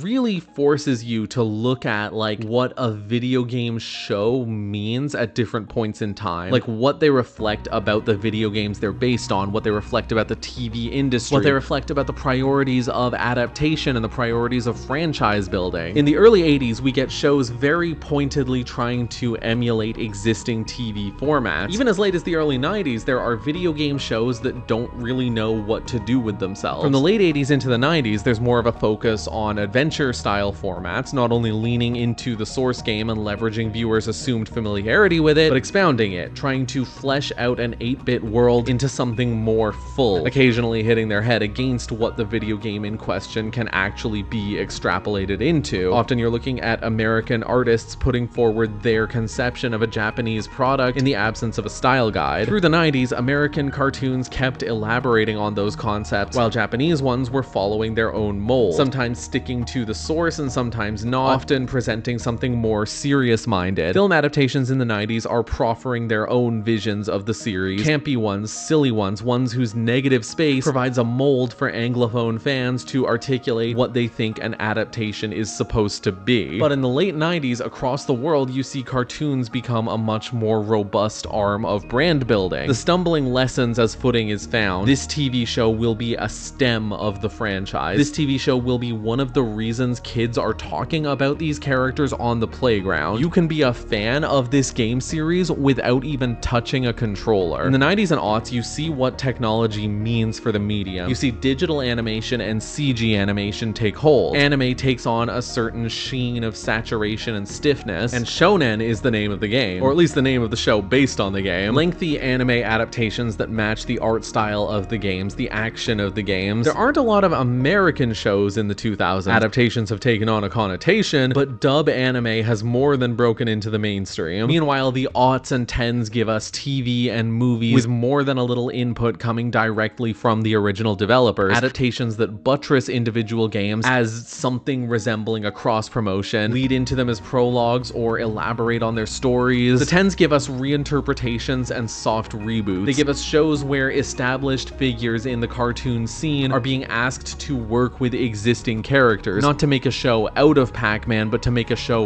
with Pac-Man. A show that is a show first and foremost, one that obeys the formulas of its contemporaries. They also present shows in absence of games, when rights holders catch on to the fact that a path to profit and relevance can be found in mixed media, outsourcing, leveraging the IP. Hey, maybe no new Castlevania is coming out, no new Mega Man, but a TV adaptation, a pachinko machine, a gacha collab, a Super Smash Bros. Fighter. These things seize relevance for the franchise, they wring gold from a stone. In the late 10s into the 20s, we see game adaptations trying to emulate prestige, to break containment and become a conversation piece among adults who have never even heard of the original game. Rather than a slapdash accoutrement most fans want to ignore, the American game adaptation starts to whisper that unspoken adage that's for decades been screamed in the silence around books and comics and manga and visual novels, that this piece of art will become real when it starts moving, when it's on the screen. When the book, the comic, the video game becomes a show or a movie, that's when it will be legitimate. That's when we can take it seriously. Fidelity is now its own battleground. Not realism, but a visual granularity that suggests at realism. At the same time, the Spider-Verse spoke to a demand for aesthetic maximalism, and its success kept that demand burning. Firmly in the 20s, the development of adaptations creeps closer to being one-to-one with the development of the franchise as a lifestyle brand. Cues have been taken from superhero movies in more ways than one. They are gunning for cinematic universes. You can expect trailers trailers with swelling orchestral renditions of classic themes as the movie or the show configures itself and its events with grandeur and struggle and importance. The adaptation seizes more of the series' own real estate, a gravity that bends the borders of the series in both internal development and public conception. The recognition of past work is leveraged, and they try to instantiate memes or to capitalize on memes or to become memes. They try to be quoted and quotable, memorable and remembered, yet in some sense disposable, beholden to trends and moments. Online shorts abound, reinforcing sub-brands and baby brands. The franchise is clangorous and clawing, pawing at your face to wrench your gaze toward itself. The line between art and advertising becomes murky. I mused way back at the beginning that an adaptation could be construed as an advertisement for the game, but in some sense the franchise as a body, as an organism, is advertising itself. Instead of the movie asking you to buy a toy, it's a movie asking you to watch the movie, a game asking you to play it, air asking you to breathe it. And in some cases, maybe you can say that this is what's become of something that was once sincere. This is what becomes of earnest artistry in the face of the profit motive. But in some cases, many, maybe too many, you stare into the maw of the movie that's been shoveled in front of you and you think, is this what you were always trying to be? Is this what this series has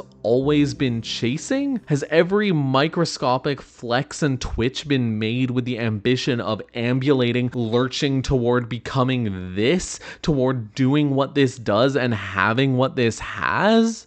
Well, maybe that's pessimistic. I mean, it's all true, but the scope of that truth is narrow. The moment does look grim for one mode of expression, a mode that from its foundational assumptions is reliant on handshakes and boardrooms and all the general baggage that is brand. Art has not gone anywhere. Strong art has not gone anywhere. Resonant and evocative art is everywhere. Film that is powerful, beautiful, hideous, enormous, terrifying, it's all around. It's just not here. And that's fine. I had a good time regardless. Summer of 2024, a lifetime ago, was when the idea for this video first came to me. I visited New York City for the first time, and it made me think about the Super Mario Bros. Super Show, and you can probably imagine how the rest follows from that. At that time, I sat down and I spent a couple hours building a rudimentary list. I wasn't really thinking of it as anything serious or as having any function or potential beyond satisfying my own curiosity, but as I counted the numbers and double-checked them, I realized that there were a lot of question marks. There were so many things like the Pikmin shorts and the Kid Icarus shorts that had me saying, well, is that an episode or not? And that was when I realized that it would be a pretty solid idea for a video, but at that time I was nowhere near done with my Gaylor video, so I just tossed it into the pile. It was around March 2025 that I picked it up in earnest. I started watching episodes of various series, taking notes, researching my numbers, developing the script, and various other things came up. Subjects hit me that made me pause and say, oh, I really want to make that. And life happens too. I have work, I have responsibilities, I have a social life I'm not willing to sacrifice. The research phase was extremely long. For several items, which if my future self has any good sense, should hopefully be scrolling up the screen presently, wiki documentation was sparse, if not non-existent, forcing me to personally scrub through several episodes, in some cases all episodes, to personally verify which characters did or did not appear. This script was done as of like February 2026, harrowingly close to a year after I'd started writing it. And then I start asking myself really fun questions like, I wonder what percentage of my natural lifespan will have elapsed in the time between starting this project and finishing it. So like, why am I saying all this, right? In my experience, when people see something like this, they kind of habitually start asking if it is going to recur. Maybe not immediately, but I suspect people will want to ask things like, if this is going to be a series, if I'll do variations on the subject, if I'm going to issue updates. This concept does conduce a lot of variance. You can pick a series other than Super Smash Bros. You can change the component of Smash you're looking at. You can enumerate a different medium. But to be honest, I don't think I would like any of those topics more than the one I chose. As for doing a sequel on the same subject, full disclosure, I wouldn't even want to think about it until at least 5 years from now. And even then, then it'd be contingent on my continued interest and the existence of new material or information that keeps the question fresh. All this is to say, while I have loved making this video, I've had a great time of it, I have also been left very exhausted. Like, for the last several weeks, I imagine that by the time this is done, it will have been about 6 or 7 weeks, I have devoted a huge amount of time to editing this, and I have dialed back on a lot of other things. And in general,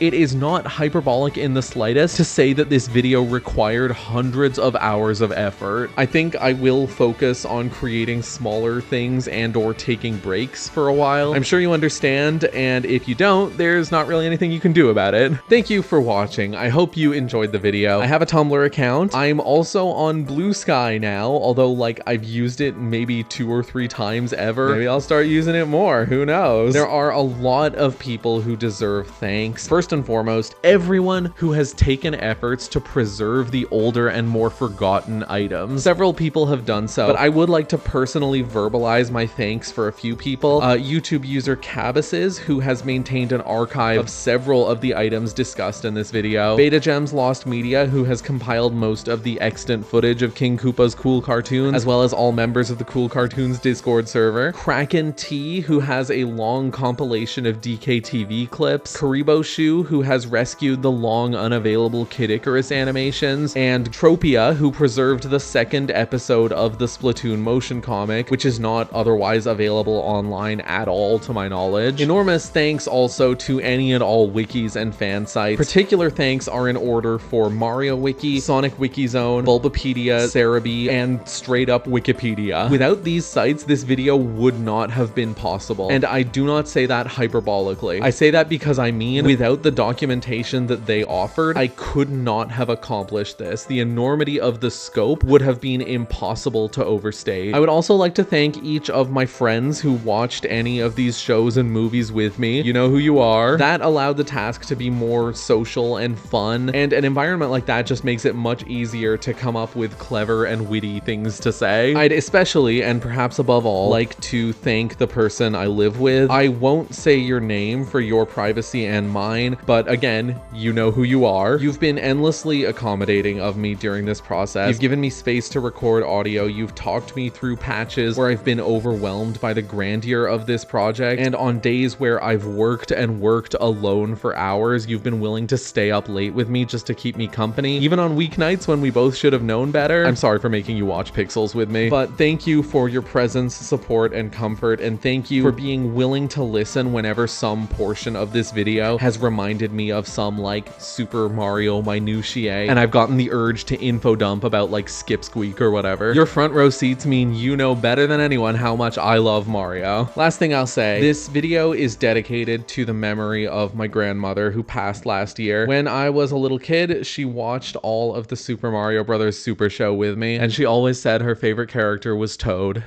Goodbye.